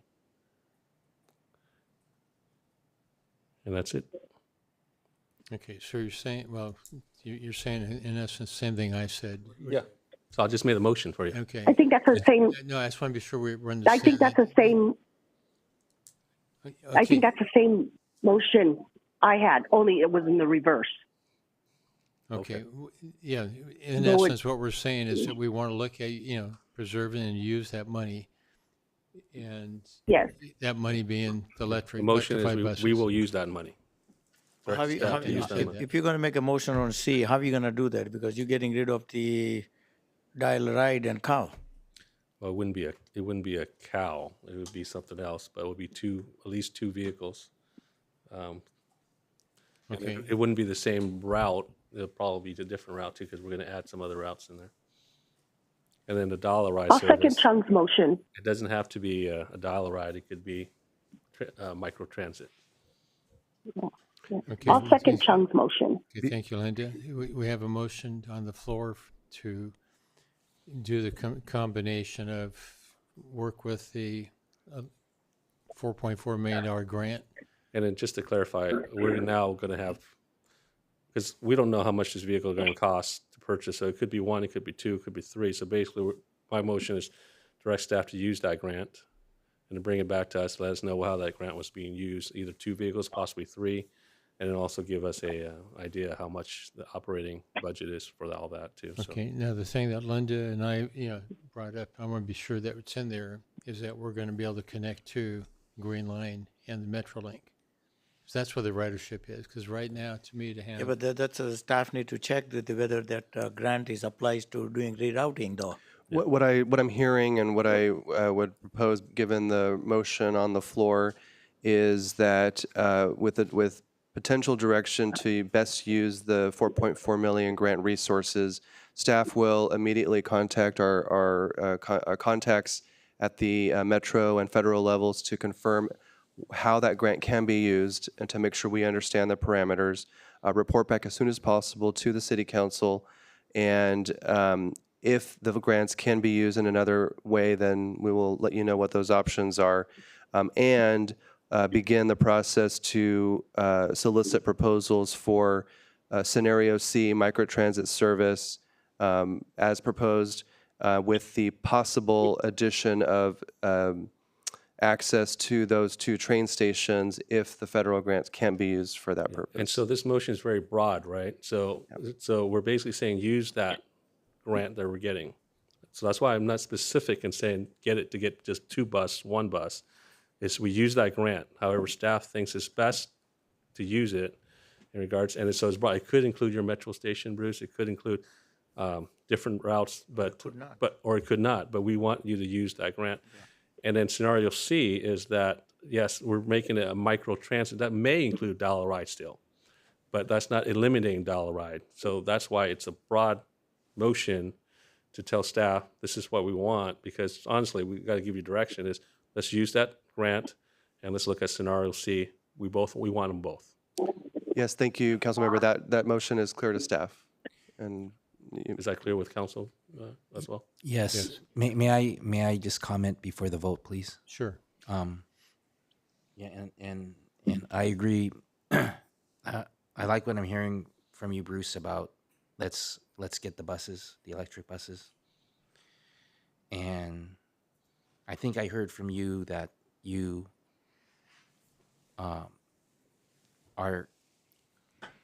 you want to make sure that the service that the Dial-A-Ride program provides to our residents is there for that community. So I just want it, I am 100% in support of Cerritos, our city, providing public transportation to our community, to our residents. And just like Dial-A-Ride is providing to seniors and to the disabled community. So that's why I'm just not comfortable today about the transitioning to the microtransit service. I'm not ready to say, let's do scenario B or C today. So that's why I'm going to vote no on the motion. I am committed to continuing to provide public transportation to our residents. And I'd rather continue to study and look at and consider on-demand microtransit service while maintaining scenario A and having electric buses add to or replace the COW while continuing to have Dial-A-Ride with Secure. I don't feel ready today to say, let's replace COW and Dial-A-Ride with microtransit service, which is what scenario C seems to be saying to me in the agenda report. So I just want, I'm not against public transportation for our community. I support it 100%. Today I'm comfortable with making scenario A more efficient and cost-effective and productive for our residents while considering maybe in the near future even on-demand microtransit service. Thank you, Bruce, for letting me share my feeling. Okay, thank you. Bruce, one more time, Bill. I just want to make sure the motion by Mr. Wu was to explore the grant, not to buy the buses, right? That's how I understood. Yeah, the That's motion how is I to, understood the motion is to was- use that grant. It is to use the grant, but it was not specific to buy the buses or for any specific purpose. It was to use the money for what it would be eligible to be used for. Okay. And as mentioned previously, in any event, there would need to be a procurement process and scope of work with contracts coming back to council in any event. Correct. To, Thank you. To address that. And staff confirmed clearly that the grant can only be used under scenario A and cannot be used under scenario B or C. That's our current understanding, council member, but with the proposed motion, we would explore any possible use of the grant under the various scenarios. Okay, that understanding does include that we have a fixed route that does have a good number of stops within the city. So residents can use it going in any direction to go from, for instance, the town center to, the mall. It may not be as efficient as going down 183rd, but we're going to still stay with a route that doesn't take well, how long does it take to go around? If you get on the bus here and it takes off in one direction or the other, by the time it comes back, how long is that trip? Because I understand it's over an hour. All the way around. I'm pulling up our route COW schedule right now. So, for example, if we took the 1A at 9 a.m., we would pass through Regional Park, Emerald Villas, the post office, and get back to the Civic Center around 9:35. That would be one route. Then the next route, 1B, starts at 9:45, goes to Cerritos College, and that is at 10:19. And then the 1C, it leaves Cerritos College back to the Civic Center for at 10:48. So that's from 9 to 10:48, one whole route, 1A, 1B, and 1C. The complete loop takes about an hour and a half, an hour and 40 minutes. Yeah, that's my understanding. And then the other is that, you mentioned that there's 4 buses out there. We had 3 people riding on those within any given hour. Sending a bus to, the college, what's the ridership on that, from anywhere?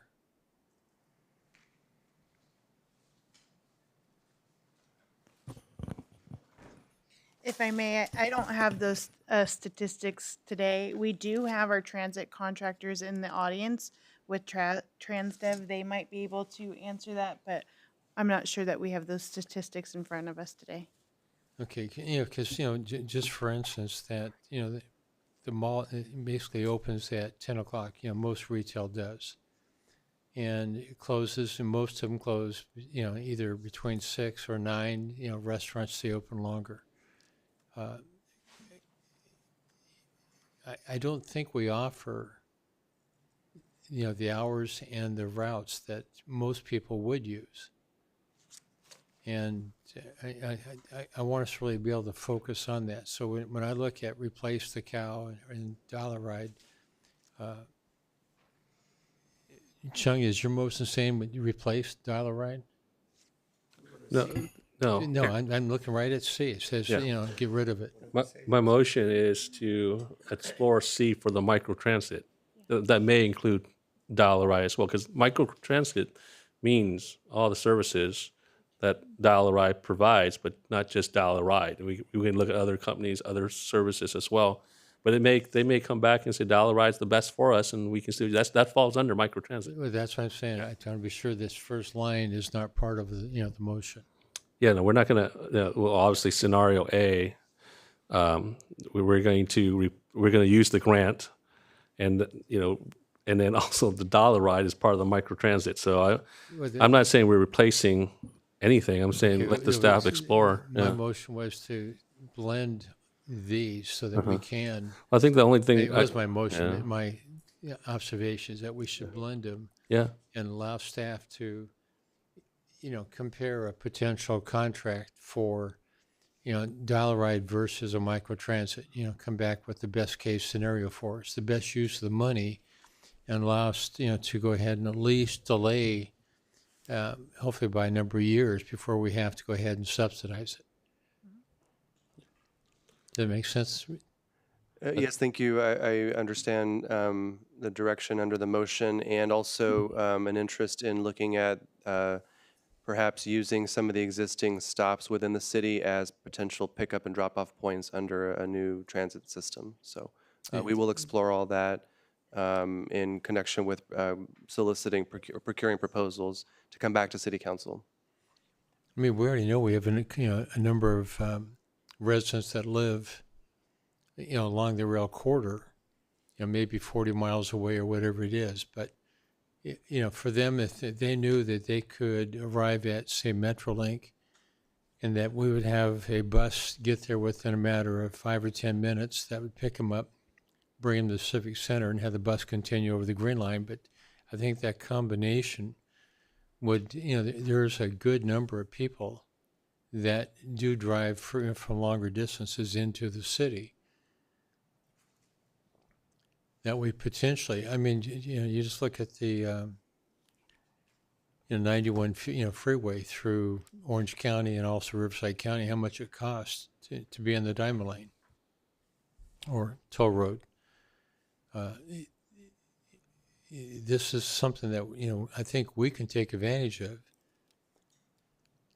That would boost what we're trying to accomplish, and go ahead and meet part of that transit issues that we have to face. But because I absolutely don't want to just give up Dollar Ride until we know we got something that's better. I agree. So, and it can't just be cheaper; it's got to be better. It's got to be better, and apparently some other cities have used other systems out there that are as successful. So when I say C, if you want to use A, to me, in my mind, A is saying continue operation the way it is. And we all agree that that's not what we want. Yeah, so that's why my motion was to use the grant as the purpose of the grant, and also use look at scenario C. So when it says replace Cal, my understanding is we're not going to continue what we currently are doing now. That's what A is. So if you said you want to blend A is going to be using it the way it is currently right now. I say use the grant and then explore other issues that we can attack and make it better, and then also make sure that we consider microtransit. That could include Dial-A-Ride. And if they come back and they say, hey, Dial-A-Ride is the best service we can provide to our residents, then that's where we will go. But I don't want to just limit it to Dial-A-Ride and not tell staff to go out there and research and our consultant to say, okay, Dial-A-Ride is it, when there possibly could be other better services. Right, better. We don't want worse, we want better. I agree. Okay, so we have a motion and a second on the floor. Not hearing any more conversation, we'll go ahead and ask our city clerk to conduct a roll call vote. A motion was made by Councilmember Vo and seconded by Councilmember Johnson. I can re-summarize if you prefer, but if you would like to if you need to modify anything, please let me know. I have a motion by Councilmember Vo, seconded by Councilmember Johnson, to direct staff to determine how to best utilize the grant funding for the purchase of green vehicles and to immediately contact Metro and federal level staff to determine precisely how the grant can be used and report findings back to the council as soon as possible, and begin the process to solicit proposals for microtransit service with access to 2 Metro train stations, if possible, with the grant funding. Also to explore using existing stops within the city. Okay, 2 things. I think when you say microtransit, it's to compare, between Dial-A-Ride and the other services that we do with, the microservice. That's on C. And under scenario C, to incorporate the existing Dial-A-Ride scheme as feasible is what I'm hearing. Yeah, I just want to be sure that, the motion, is clear on that. Okay. Thank you, inclusive of a Is that comparison. correct with the maker? Okay. A roll call vote will now be conducted. Councilmember Johnson, Aye. Councilmember Vo, Aye. Councilmember Yokoyama, No. Mayor Pro Tem Solanki, Aye. Mayor Barrows. Aye. The motion passes on a vote of 4-1. And just, I'm curious, how soon do you think we'll get answers back? I know you're going to contact Metro right away and the federal government. But for you to call them and explain that we're going to continue local service, but we want to add the 2 major transportation corridors. Staff can go ahead and reach out to Metro tomorrow. Throughout this process, we've engaged Metro. They've been very responsive, so we can reach out to them tomorrow, possibly with a determination by midweek next week. But staff will reach out tomorrow, and as soon as we talk to Metro, we can report our findings. Okay. And we'll provide memo updates to the city council as needed. Okay, and then with the report at the next council meeting, that the city manager staff would update the public as to what's going on. If I may have some flexibility on the timing of a report at a council meeting, we'll provide memo updates as we have information. What I'd like to suggest is we internally circle back on terms of preparing specific scope, and as appropriate, schedule a agenda item for the city council. Okay, my concern is that we have an April deadline that was mentioned earlier, that if we go far enough out, there's no way to effect a change in a timely manner, unless you get an extension from the grantors. And I see heads being shaken no, that there is no extension.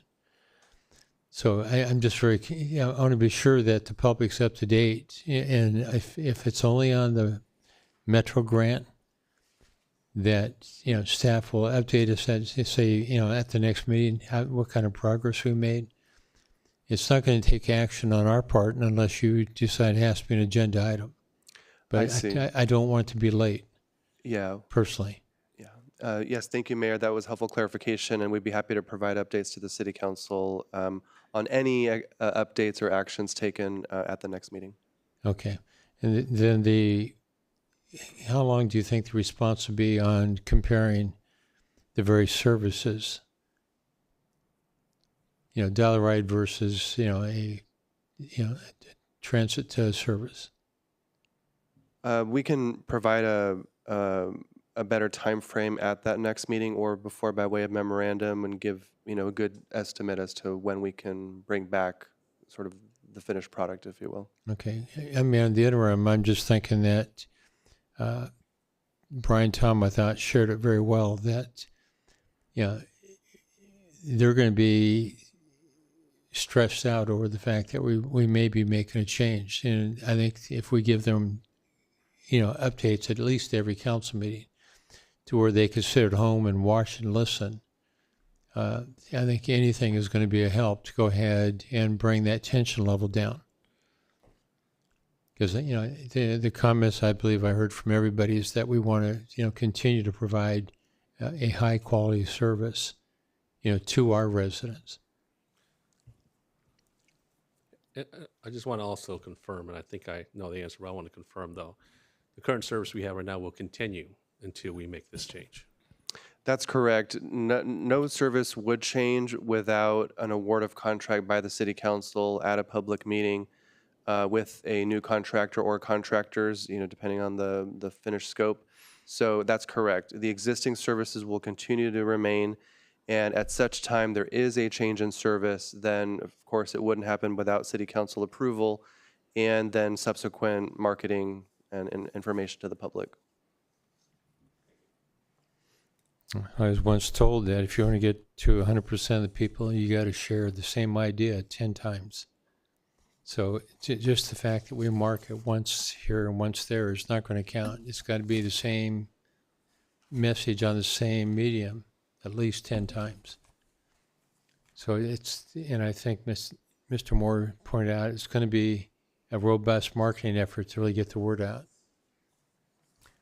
Okay. Under new and old business, we have a budget study session, which I hopefully be very brief, and we have council, way back in on the next one. Thank you, Mayor. Item 9A on the agenda is our first budget study session. It's a continuation of discussion that took place at the December 2nd strategic planning session. The presentation this evening will be given by Budget Manager Peter Kemp. And following his presentation, he and I would be happy to answer any questions. Thank you, Mr. Lopez. Good evening, Mayor, members of the City Council. I know it is getting late. We do have some important funding allocations that we are looking for direction on. So we'll try to get through this information in a concise but complete way here. As Mr. Lopez mentioned, this is the first of 3 budget study sessions with the City Council with the goal producing a final budget at the end of June of this year. Just some items that we'll be going over here. I'd like to give just a brief background information and a little overview on the budget process. We'll follow that with a discussion and some progress updates for the development of the fiscal year 24-25 budget. Next, we will look at some potential objectives that we're presenting tonight for consideration by the council.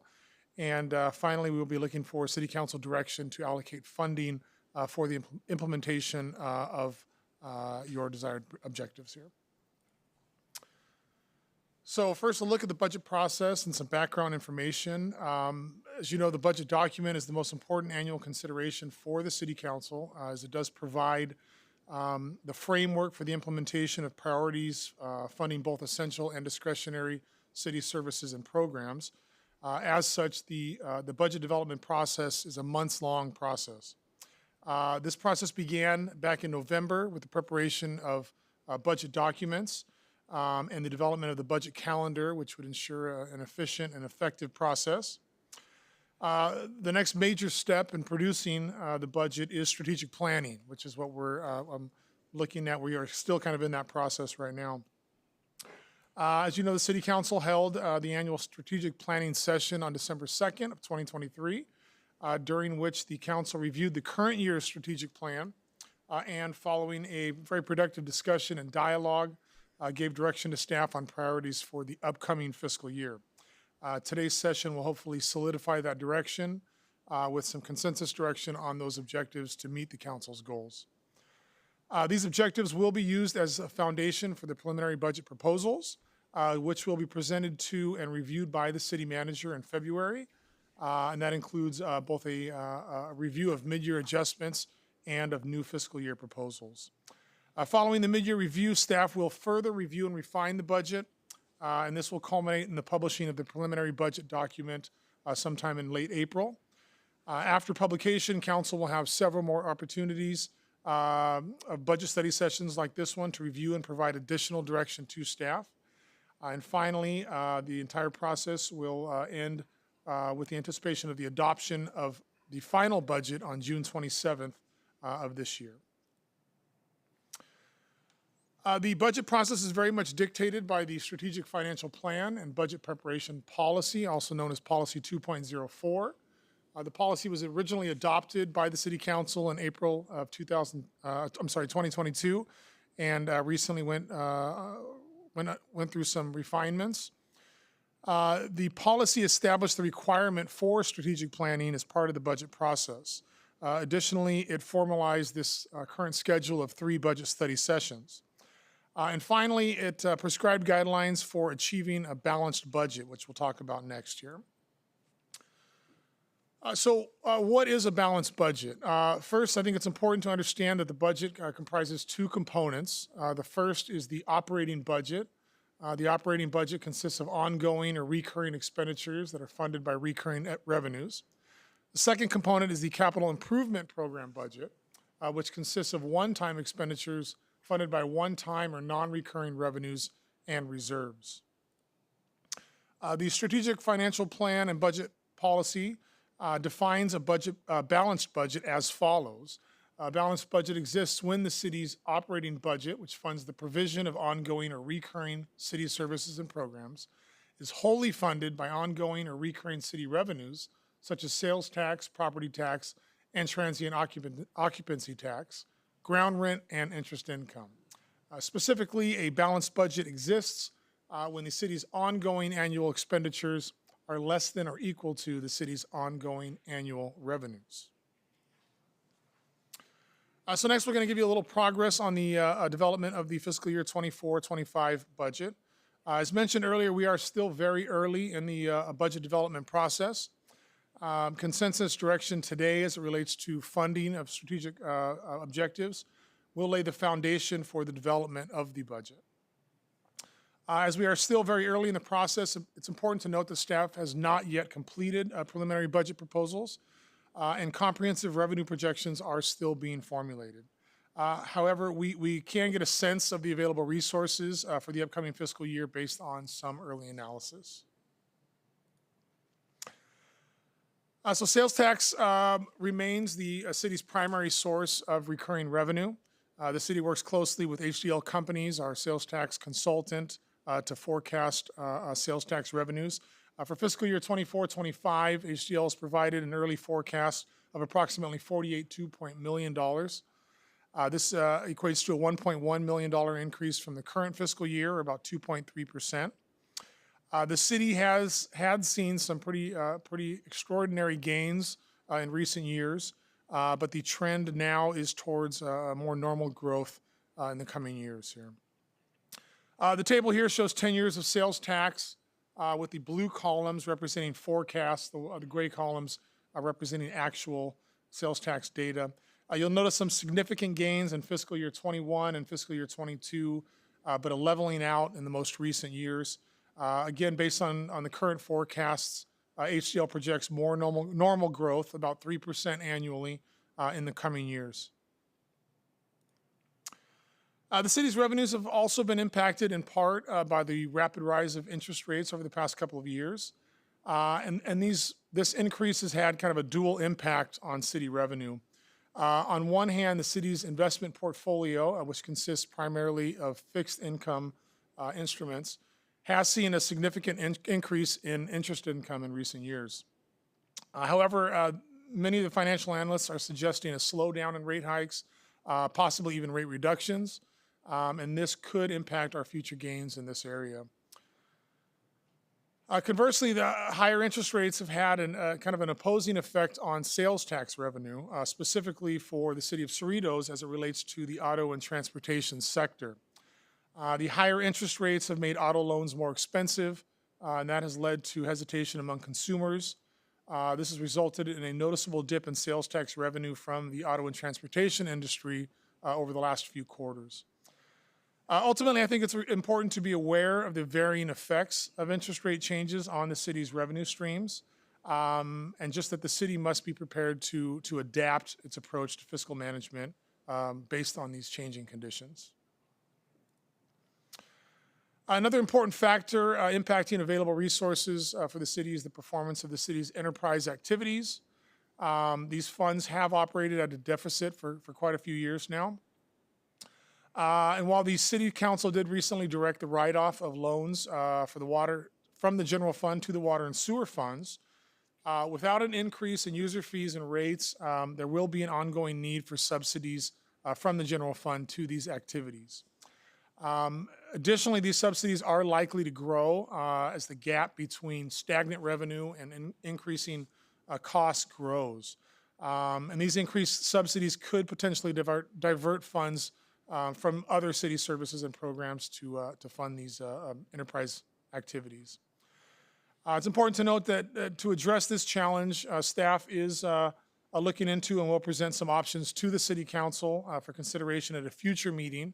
And these options will be aimed at addressing the financial sustainability of these enterprise activities. In summary, at this time, we are being very cautious and projecting a very moderate revenue growth for the upcoming fiscal year.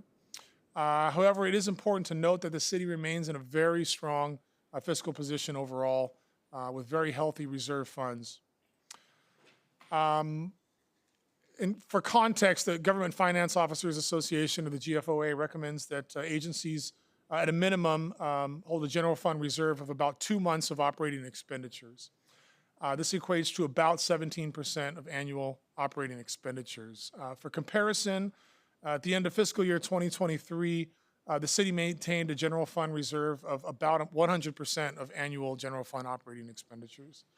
This gives the city the financial stability to meet community needs and long-term goals. In light of all this information, and despite kind of a general slowdown in revenue growth, the city is well equipped to fund the proposed strategic objectives that are being presented tonight. So let's take a look at those potential objectives aimed at achieving the City Council's priority goals. As mentioned, the City Council convened for the annual strategic planning session on December 2nd, 2023. At that meeting, the council gave direction to continue with their current priority goals into the new fiscal year. Those goals are seen on the screen here. Based on those discussions and the direction at that meeting, and in collaboration with the Budget and Finance Ad Hoc Working Group, staff is proposing to revise the titles for goals number 1 and number 2, which are shown here in yellow. These are the revised titles being presented here. These proposed revisions maintain the original intentions of the City Council, but they do expand the scope, offering broader opportunities to address these goals. So the revisions, goal number 1 would be expanded to read enhance public infrastructure and community aesthetics. And goal number 2 would be revised to read boost economic growth and prosperity. Staff is also proposing the introduction of descriptive narratives for each goal. So as these goals are very broad initiatives, these narratives provide further context and detail about the purpose of each goal, enhancing the clarity and understanding of the City Council's strategic priorities. We'll look at those descriptions in the coming slides here. So what are objectives and why are they necessary? Objectives break down goals into manageable, clear actions that support the completion of a goal. And each goal is supported by several such objectives. They outline what we'll do, who's involved, and the timeline of what's going to happen. By allocating funds and resources to these objectives in the budget, the City Council ensures that the city is on track to meet their priority goals. In short, objectives transform the City Council's priority goals into reality. The development of the strategic planning objectives began immediately following the strategic planning session on December 2nd.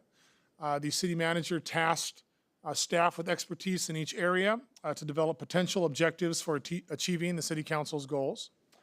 After these preliminary objectives were developed, staff met several times over the course of several weeks to collaboratively refine them. The next step was presenting these objectives to the Budget and Finance Ad Hoc Working Group for review. The working group provided some very valuable feedback that enabled staff to further refine these objectives, ensuring that the City Council's priorities were fully addressed. Following these revisions, the recommendation from the working group was to present the revised goals, goal titles, goal descriptions, and the proposed objectives to the full City Council for further consideration and direction. So I'd like to now give you just a high-level overview of the proposed objectives for each goal. I won't go into detail about each objective in this presentation, but all of the details and all of that information are in the report and the attachments to the report. So as mentioned earlier, staff has introduced descriptive narratives for each goal, so I will touch on that for each goal. So the first goal, with the revised title of Enhanced Public Infrastructure and Community Aesthetics, we've added the narrative that reads, this goal focuses on the enhancement of streets, parks, and city facilities, combining structural upgrades with beautification efforts to enrich the community, environment, and preserve enhanced quality of life standards. Goal number 1 has 8 proposed objectives attached to it. As this goal does focus on infrastructure, most of these are capital improvement projects. Many of these continue with the ongoing efforts from the current fiscal year, including maintaining accelerated efforts to rehabilitate arterial and residential streets and parkways. Some new projects have also been added to this goal. Specifically, efforts to revitalize street signage have been introduced. And staff will also continue with efforts to accelerate the completion of the residential pine tree reforestation project. Goal number 2, with the revised title of Boost Economic Growth and Prosperity. Our newly proposed narrative reads, this goal focuses on driving economic growth through initiatives that boost sales tax revenue and attract investment, thereby strengthening the city's financial base and enhancing its appeal as an attractive destination for businesses and visitors alike. Goal number 2 has 3 objectives, including continuing efforts to retain and attract sales tax generating businesses within the city. A new objective for the upcoming fiscal year would focus on developing a comprehensive vision and marketing strategy aimed at enhancing the city's image, driving economic growth, and attracting businesses, visitors, and patronage to the city's commercial and industrial properties, as well as city-owned facilities. Goal number 3, with the title remains here of Enhance Effectiveness and Efficiencies of Public Safety Programs. The newly proposed narrative reads, this goal focuses on optimizing public safety programs and ensuring a safer, more secure community through an innovative use of technology, enhanced personnel strategies, and streamlined resource allocation. Goal number 3 has 4 objectives associated with it. These include upgrading the city's Department Operations Center, enhancing retail theft prevention, and a focus on automatic license plate reader or ALPR cameras at both fixed locations and for potential use by city parking enforcement staff. Goal number 4 is to increase technology infrastructure and use. This goal focuses on optimizing public safety programs. I'm sorry, I have the wrong description here. I apologize on my slide here. Let me pull up my my report here. I apologize for that. So our description here reads, this goal focuses on expanding and modernizing the city's technology infrastructure, along with increasing the utilization of advanced technologies to boost connectivity, efficiency, and sustainability in city services and operations. So goal number 4 has 7 objectives associated with it. The City Council previously directed staff to commence the actions necessary to develop a fiber optic network in several key locations throughout the city. The full cost of this project is estimated to be around $15 million. Objectives here would allocate approximately $2.3 million in funding for the next fiscal year to allow staff to begin the initial phases of this project, following the development of a business plan to support the project. Additional objectives here focus on the implementation of artificial intelligence, or AI, specifically preliminary actions such as developing policies and training staff, which would allow staff to effectively implement AI technologies. Another new objective for next year under this goal is to build on previous City Council direction by increasing and optimizing the city's social media presence. Finally, goal 5 is to increase fiscal transparency. This goal focuses on enhancing the openness and clarity of the city's financial operations, ensuring accessible, transparent financial information for improved public trust and informed community engagement. Goal number 5 has 2 objectives. The first is a multi-year effort, which is currently underway, to modernize the city's financial systems. And the second is an initiative to enhance the public's understanding of the city's financial transparency tools by providing educational and training opportunities designed to make financial data more accessible and more understandable. As previously mentioned, the allocation of funds and resources to these objectives will ensure that the city is on track to meet the council's priority goals. In total, the proposed objectives presented in the report would allocate approximately $14.1 million of funding in next year's budget. It's important to recognize that these are not just expenditures, but these are investments in infrastructure, public safety, technology, and the overall quality of life of residents in the city. And these investments will serve to further enhance the community and secure the city in a position as a forward-thinking city, very ready to meet future challenges. Also, as mentioned, the city's robust financial position, which is backed by strong reserves and a very conservative approach to budgeting, provides the flexibility needed to take on these objectives without compromising fiscal health. So at this time, it is respectfully recommended that the City Council review and discuss this report and its exhibits and direct staff accordingly, and provide direction on the proposed updates to the titles for goals number 1 and number 2, the proposed goal descriptions, and the proposed objectives with the corresponding funding allocations for incorporation into the fiscal year 24-25 budget. That concludes my presentation on this item. Mr. Lopez, myself, and all staff present are available to answer any questions. Thank you. Thank you, Peter. Are there any questions? Yes, Chung? Thank you, Mayor. I just want to make a comment. I appreciate staff changing goal number 2's terminology. And because the reason why I appreciate that, because we've had a few people already come in and mention how the council was looking at increasing sales tax. And it's catching me off guard because I don't think this council has ever talked about increasing sales tax. But yet folks still came in and said that that's what we want to do, which I don't think, again, we've never even mentioned. But looking back at our goals, I guess the term increased tax revenue may confuse the folks to think that we're looking at increasing sales tax to increase the revenue. But what we are doing is exactly what that title says, is boost economic growth. And that means, how can we get people to shop here more in Cerritos? How can we get businesses to come here to get those to give back to the sales tax revenue, not increase sales tax? So I personally, and I haven't heard any council member here had mentioned that we want to increase sales tax. So I'm glad we changed that. And if that's where the confusion is, I think we cleared it up. And if there's any confusion still left, just know that, again, we've never discussed about increasing sales tax at this council level. So I appreciate staff for recognizing that and correcting that. That's it. Thank you, Chung. Is there any other questions? Now, Linda, I'll go ahead and ask you, just since I can't see you. No questions or comments. Thank you. Okay, thank you. I just might as well go down the line. Frank, do you have any? No, thank you. Okay. And Darish? No, thanks. Okay. We'll go ahead and open to the public for comments. There is no public in the room. Have we received any written correspondence?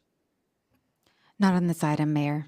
Okay, we'll close public comments and look to council for a motion. This is received and file, right? Make a motion. I'm sorry? Make a motion. Okay, go ahead.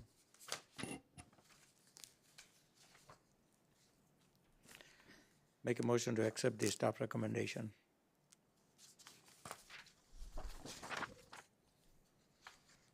Second. I just want to make a comment. Appreciate staff for providing this report, and I think you've captured what the council is looking for. So much appreciated. Thank you. I'm confused about the motion because the staff recommendation is for the city council to provide direction.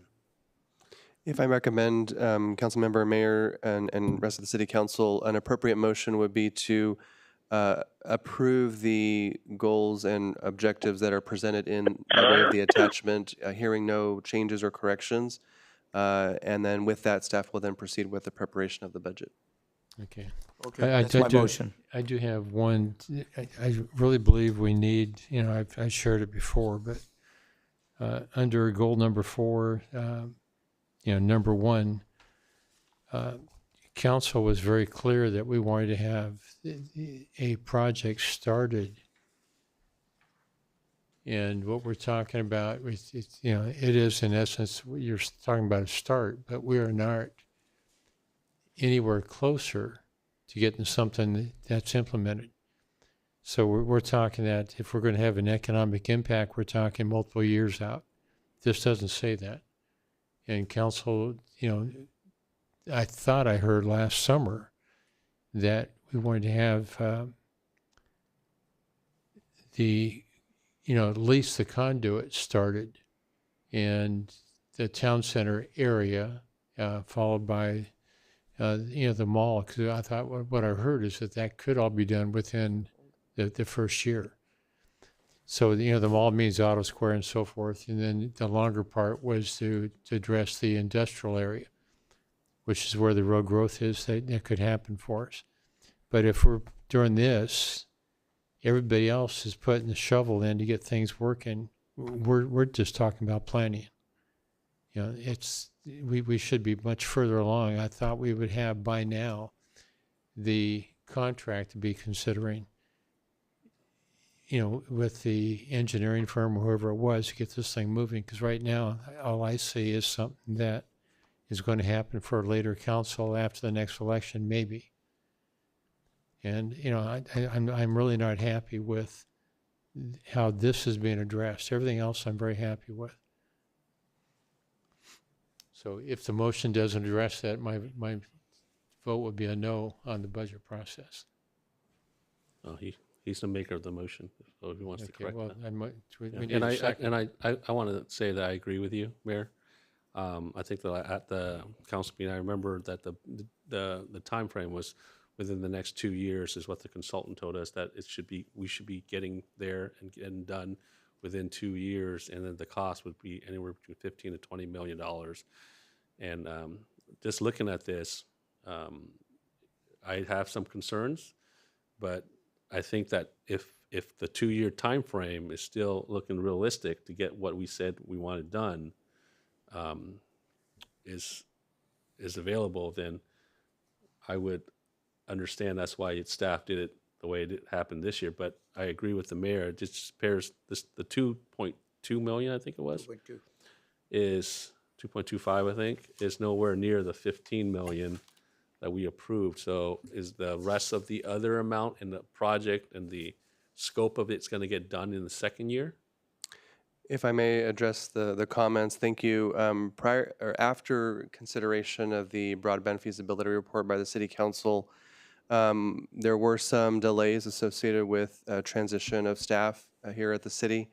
And so we have, upon my assuming the role of city manager, have ramped up efforts to address the direction of the City Council. And with that, the initial step is to do a business plan.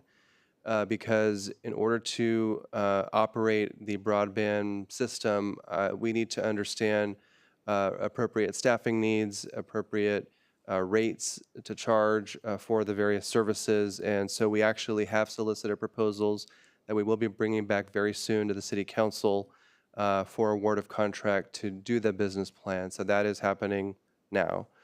At the same time, our staff has been evaluating ways to most quickly implement this. And objective number 2 within that goal number 4 speaks to using existing city-owned traffic signal conduits, which wouldn't require any digging. It's existing conduit in which we can incorporate fiber optics as part of this network. It wouldn't be the whole network, but it would be a good head start. So we're making several efforts at the staff level. I understand very clearly there's an interest in accelerating this. And so those are the steps we're taking. The $2 million that we've put in here was a conservative estimate on my part, only to ensure that we would present a balanced budget. Once we have looked at all the other operations of the city, including other capital project needs, we can certainly look at increasing that dollar amount. But I was concerned about eating up our expenditures for the year and not presenting a balanced budget to you. So, but with I understand that the interest in accelerating that for sure. And Bruce, correct me if I'm wrong here. I appreciate that you want to balance the budget, but I think council direction was we're going to use our general fund reserve to get this done. So That's correct. With the report back, if we need to use that amount to get this done, that's acceptable with the council. So I appreciate you trying to balance the budget, but we also understand this project is going to cost extra money. So it's okay to take that out of, that was the direction of council, is go ahead and use our general fund reserve if we need to get this project done. It wasn't just the direction, it was a 5-0 vote. Yeah. To do so, to slow it down. That's why it was a high priority last summer. And here we are into the budget for the next year. And we're not really any closer. There's a lot of talk, a lot of internal stuff going on, but businesses are looking for an edge, every day. And when you look at the vacancy rate for buildings in LA at over 28%, I think low 20s in Orange County, it's the places that have these resources available for businesses that have it. And the part that we've talked about is that we've been told that leases are coming up in the town center.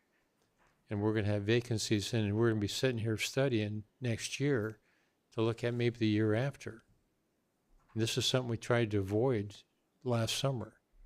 So it doesn't matter, if you don't mind, that there's delays from last summer. This is a very, very high priority, for us. But like I said, if we're not going to modify this, I will vote no on the whole budget process here. What's your recommendation modifying? Like, what's your modification? I want to see something much faster.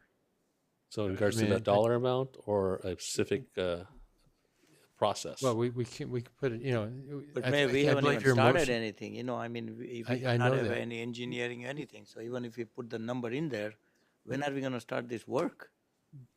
Well, I'd like to see it moved up even quicker. I believe the budget, the budget that we talked about, I believe your motion was to modify the amount to 14 million, if I remember the number correctly.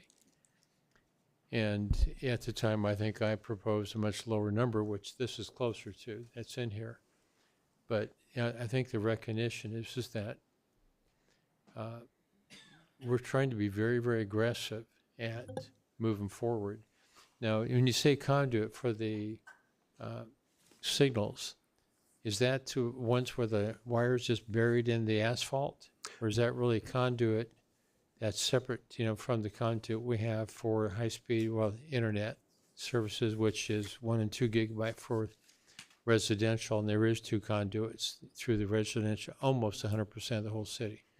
So are you saying that we have additional, conduit buried for the signals? That's correct. We have existing city-owned conduit, not just wires in the dirt, but conduit Okay, that we believe could accommodate some fiber optic cable, cable as part of a broadband network, and that would accelerate the implementation of it. Okay, and what's the diameter of those conduits? I'm going to defer to Dario here. Thank you, Mr. Lopez. I believe I can answer that question. The majority of those conduits were installed in the ground to provide a interconnection system between the traffic signals located around the mall and the auto mall areas. Okay, you're talking about the ones that when we did the work on the roads, that's the 4-inch pipe. Those are 4-inch pipes. So the Okay, existing, but we're talking about the signals throughout the whole city. correct. So Okay, because I know we don't have 4-inch to most of the traffic signals. correct. Those conduits are 2 inches. So we can fit within those 2-inch conduits. I believe it's a 76 strand of fiber optic cable, which provides a very good start to providing some fiber optic speed and also connecting our traffic signals much quicker, which alludes to goal number 2. So we can kind of, for lack of a better term, kill 2 birds with 1 stone. We can connect and provide connectivity for the traffic signals as well as for those who may wish to potentially look into obtaining fiber optic service near those areas. Okay, I think the goal is that we were talking about going to the next level, 45, 50 gigabytes, transmission lines. Having 76 strands, I'm not even sure that's going to be enough to handle the traffic that we would, have to do to track, the very high-end businesses that pay extremely good salaries. Because the residents, the comments I've heard is that their children go off to various universities and spend a lot of money, and there's no jobs in this area that pay in those income levels. And, the part I know, I have a son that works in the finance industry, that, those businesses matriculate to areas like Irvine, Santa Monica, which owns their own system, where the high-end businesses are. Those businesses will move to whoever has the highest, transmission rates. And there's been numerous stories in the internet about people that have moved into those areas like in New York and so forth, that those nanoseconds translate into hundreds of millions of dollars of profits for them.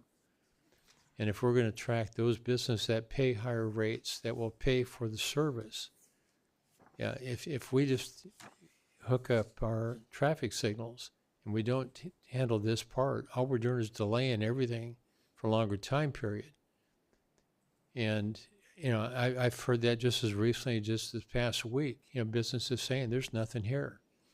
And quite frankly, from their point of view, this is a desert. If I may, Mayor, the 76 strands, as I understand it, I can't speak to the speed of whether these strands operate at what speed they do. However, the city would not be using all 76 strands, which leaves these strands for use for other businesses.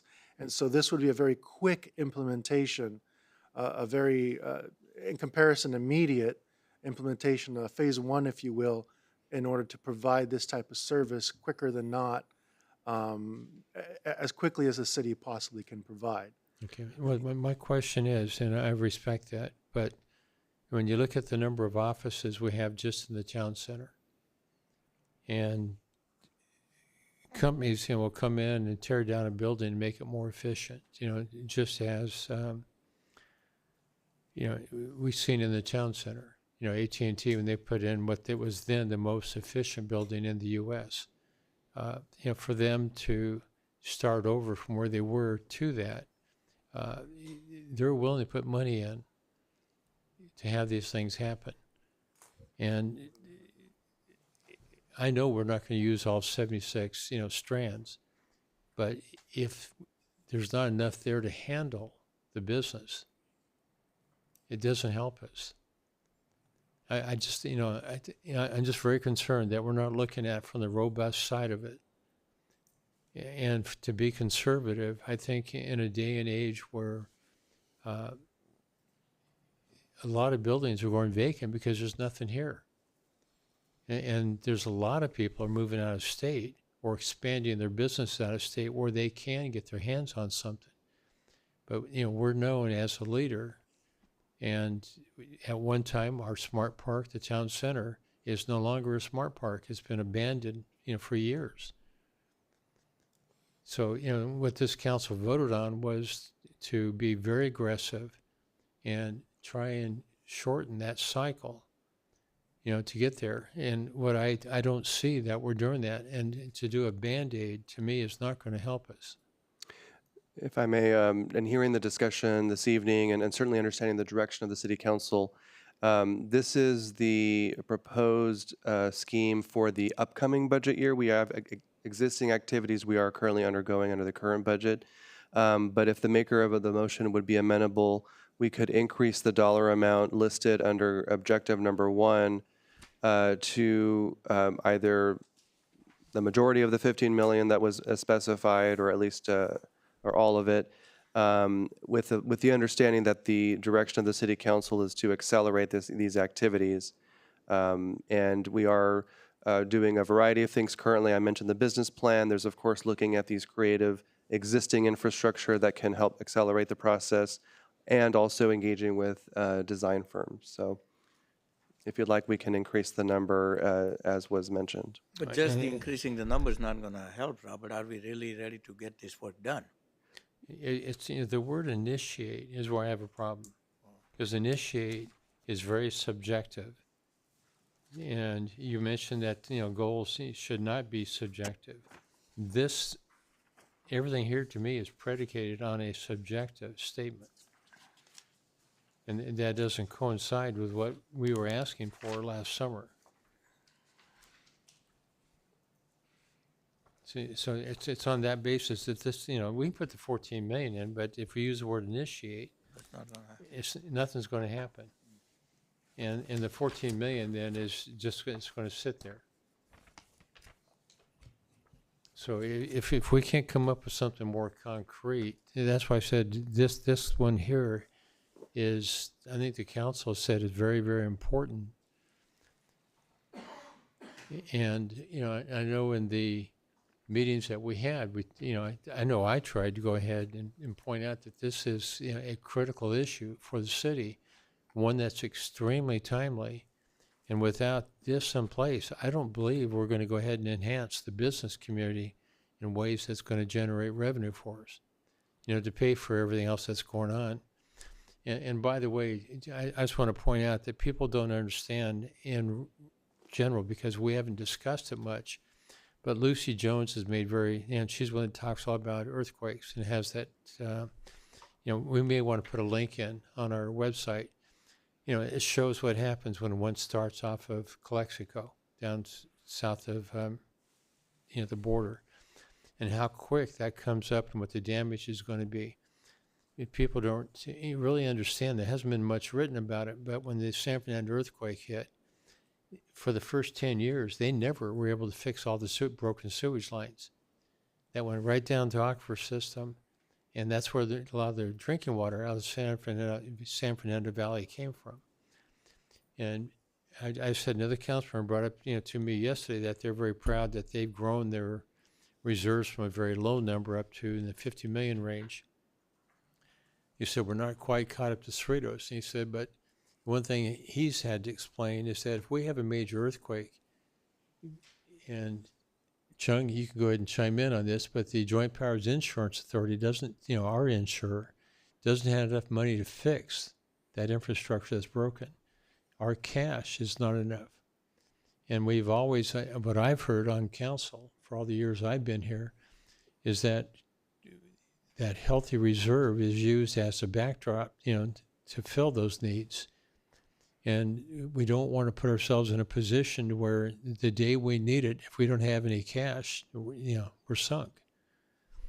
So, from my standpoint, I want to protect that reserve, but at the same time, I want to be able to use part of it to help pull us up our bootstraps to start generating more revenue. And Janice Hahn has told me personally several times, people aren't going to shop it, to buy cars. They're not going to shop, at a location. They're going to buy everything on the internet. Now, Amazon says that they expect to go bankrupt, so who knows what's going on. But we still have to find every way we can to generate revenue. And I had a past council member from a lot of years ago tell me he's just very glad to hear that this council is trying to find ways to protect our future. If I may, based on the comments received, we can revise the language under Objective 1 and replace the word initiate with further and achieve completion, or we can come up with language that does not imply initiation, because that has already happened, but rather take steps to complete, if that would be amenable. As soon as possible.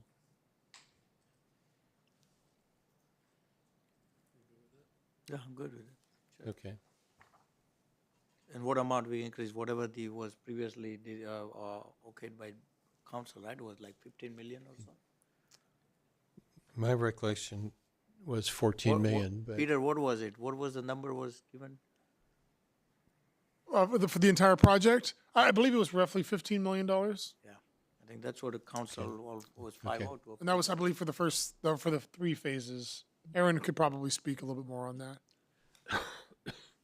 Good evening, Honorable Mayor and members of the City Council. You're correct. It was, as the number was thrown out originally about 14.1 million, and then I think it was increased to 15. And as Dario and City Manager Robert Lopez were speaking, the project that we're referring to about using the traffic conduits, if I could just speak to that, the technology would accommodate that capacity, and it would address the strategic geographical areas that the City Council directed staff to address. okay, I'll acquiesce to the 15 million. But so we have a motion on the floor. Do we have a second? Yeah, the second. Okay, so I have a second. And I just want to confirm, and Peter, thank you for the agenda report. This item, goal number 4, number 1, that would be under the capital improvement program budget, right, Robert? Yes, in a nutshell, yes. For the most part, we would be looking at capital expenditures for installation of the fiber network. There would be operational expenditures as well that would entail city staff and potentially consultant services associated with operating a fiber optic system with customers in the city. Okay, but there will be, you'll inform the council about the breakdown of this item between the capital improvement program budget and the operating budget. Yes, that'll be reflected in the budget proposal that'll come before the council later this year. Okay, thank you. Okay, one more question before we vote. The first phase was targeted as the town center. And the part that we heard, there was a number given out. I believe it was $600 a foot to tunnel and put a 4-inch conduit in. Is my recollection correct on that? Yes, Mr. Mayor. I would have to refer back to that document. I don't have that number on the top of my head. Okay, I just remember being talked about, but that's why I'm asking, just trying to be sure. Is there any reason why we can't start the conduit going in for the town center, and the civic center before the year starts? We do have an existing. The business plan is going to be developed, to move it, and the marketing plans, we talked about marketing for it, and how to move forward. but wouldn't it behoove us to go ahead and start part of it, which is what the intent was last summer, is get this thing started? Yes, we do have an existing capital project for installation of fiber optic network associated with city street rehabilitation projects. I believe we could accommodate design and potentially begin construction of an area that doesn't involve street rehabilitation because the town center streets are not in need of rehabilitation. We'd have to study that more carefully, but I believe the council has provided that direction or the ability to do that by way of, budget action, in which case we could begin that. Okay. Will the maker of the motion agree to a friendly amendment to accommodate that? Sure. In the second? Yes. Okay, that would be part of the motion then. Okay, is there any other comments? I was going to ask for a roll call vote. You just got ahead of me. You want to go home? A motion was made by Mayor Pro Tem Solanki and seconded by Councilmember Vo to approve the proposed updates to the titles for goals 1 and 2, the proposed goal descriptions, and the proposed objectives with their corresponding funding allocations for incorporation into the fiscal year 2024-2025 budget, and to direct staff to complete goal 4, objective 1, the process to develop a business plan and complete high-speed broadband implementation as soon as possible at a cost of up to $15 million, and to direct staff to begin installation of conduit at the Cerritos Town Center before the start of the next fiscal year. A roll call vote will now be conducted. Councilmember Johnson? Aye. Councilmember Vo? Aye. Councilmember Yokoyama? Yes. Mayor Pro Tem Solanki? Aye. Mayor Barros? Aye. The motion passes on a vote of 5-0. Okay, thank you. Thank you, everyone. Okay, next up on the agenda, trying to move through so we can get home at a reasonable time. I think the real reasonable is already gone. Item 10, legislative items. Thank you, Mayor. We don't have any legislative reports this evening. Okay, reports from council. Naresh, since you've always last, I'll let you go first. Oh.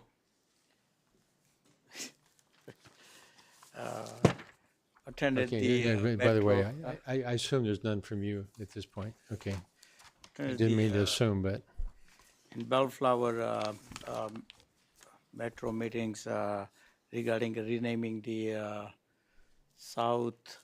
Southeast Gateway Transit. That's a new name for this metro rail. And that also attended the Monday to outgoing mayor from Bellflower to present him with proclamation, myself and Mr. Yokoyama. And what else was it? There was one more, but attended the Martin Luther King Jr. ceremony. That's all. Chung? Thank you, Mayor. Trying to gather all my notes. You kind of caught me off guard. Let's see here. And okay, so I also attended the Martin Luther King ceremony here in Cerritos. So I thought it was very well attended, and I appreciate staff for setting all that up to honor Mr. Martin Luther King Jr. That's actually one of my favorite ceremonies that the city actually showcase because it's nice to be reminded, of Mr. Martin Luther King's dreams, and it's nice to be reminded how we can always be better than we are. So I do appreciate that. I also attended Bob Buell's memorial ceremony. It was very well attended as well. Got to see some people I haven't seen in a long time. It's a huge loss to the city that Mr. Buell left us, but his contribution will live on in our city. And then I also attended Michelle Steele's office opening in Buena Park. And then yesterday, I had a JPIA meeting, and then afterwards, one of the council members from Pismo Beach, she stays at the Sheraton every time she goes to the JPI meeting. So I appreciate the fact that she's, transient occupancy tax to our city, and she stays there. But I also asked her if she, needed a ride to the Sheraton, and she said yes instead of Uber. So I gave her a ride, and I said, well, would you also like a tour of the city? You come here for the last 13 years. Have you gotten a tour of the city? And she said, sure. So one of the things that is interesting that, Bruce, you brought up just recently about how, you don't want a Band-Aid, or you don't want things done in a certain way where we don't think about what to encounter in the future. One of her comments after she saw our city hall, the sheriff's station, and the outside of the library, and just the gracious host over there, Jeff over there, allowing her to just see the theater as well. One of the things she said over and over again was she couldn't believe the forward thinking of the prior staff and council when we built things here in the city, how things are still today, even though it was built 20, 30 years ago, is still relevant today. And when she went into the city hall council chamber, she was so impressed about the layout and the look. And she just said everything still looks brand new. And so, of course, we just remodeled the seats and everything, but I told her everything else looks pretty much the same, or guts have changed. But it's so important that when she said how the city before us, the council before us, they were forward thinking and things are still relevant today. And that's, talking about broadband, that's why it's so important that we do that right today, thinking ahead how it's going to serve our business community, our community in general, and how we can bring revenue to our city, not just 5 years from now, not just 10 years from now, but 20, 30 years from now. So it just kind of I thought it was, related to what you were saying. And with that, thank you. It's been a nice, long meeting, and appreciate staff for being patient with the council. Okay, Linda, since I started on the one side of me, I'll start on the other side now. Do you have any comments? Yes, I do. Thank you, Mr. Mayor. On January 14, I attended Uttarayan, a Hindu festival kite flying event at Kanabi Park.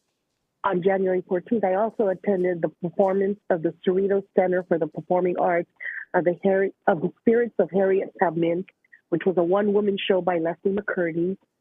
She embodied the spirit of Harriet Tubman, the historic Underground Railroad conductor who risked her life leading slaves to freedom.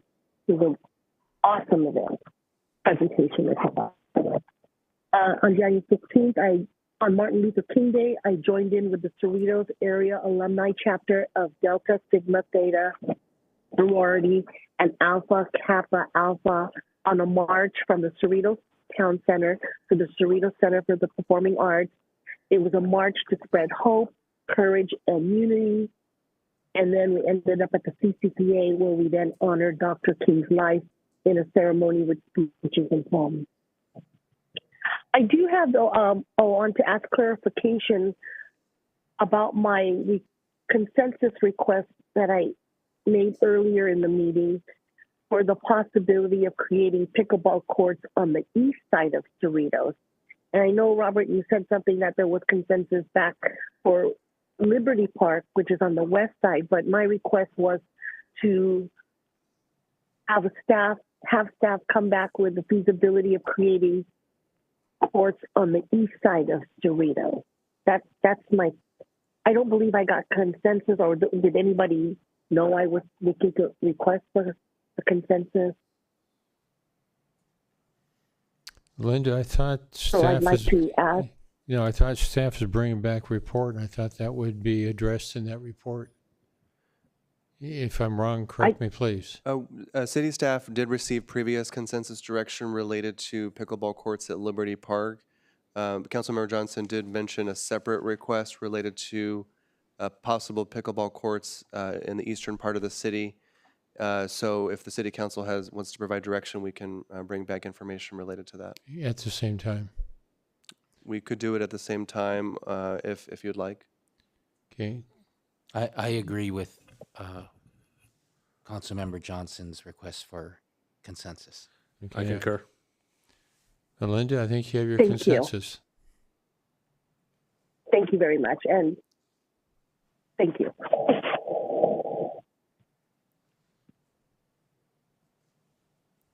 Yeah, did you complete your report? I'm done. I'm sorry. Yes, I'm done. Okay, thank you. Frank? Thank you. I just wanted to thank all of our hardworking City of Cerritos employees. Tonight is proof of how hard our city employees work. Thank you. Please drive home safely. Thank you. Okay, I guess I have three comments. I first want to say that we are closing in memory of Paul Bellenbaum. Second, it was mentioned about Bob Buell's funeral. I did attend that also. Bob was one of my appointees early on with the Economic Development Commission.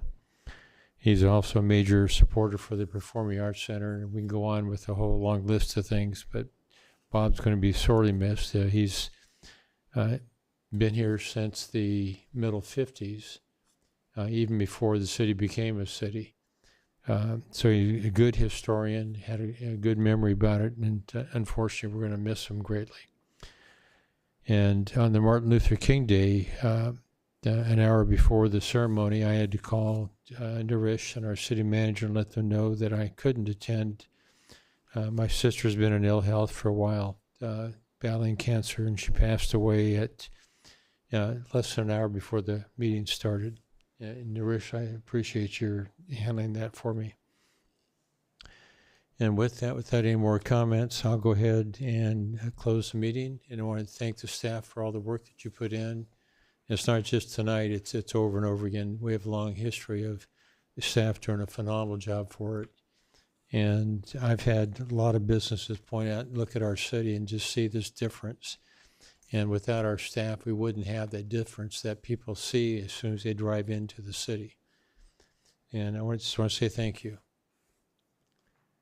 With that, we're adjourned.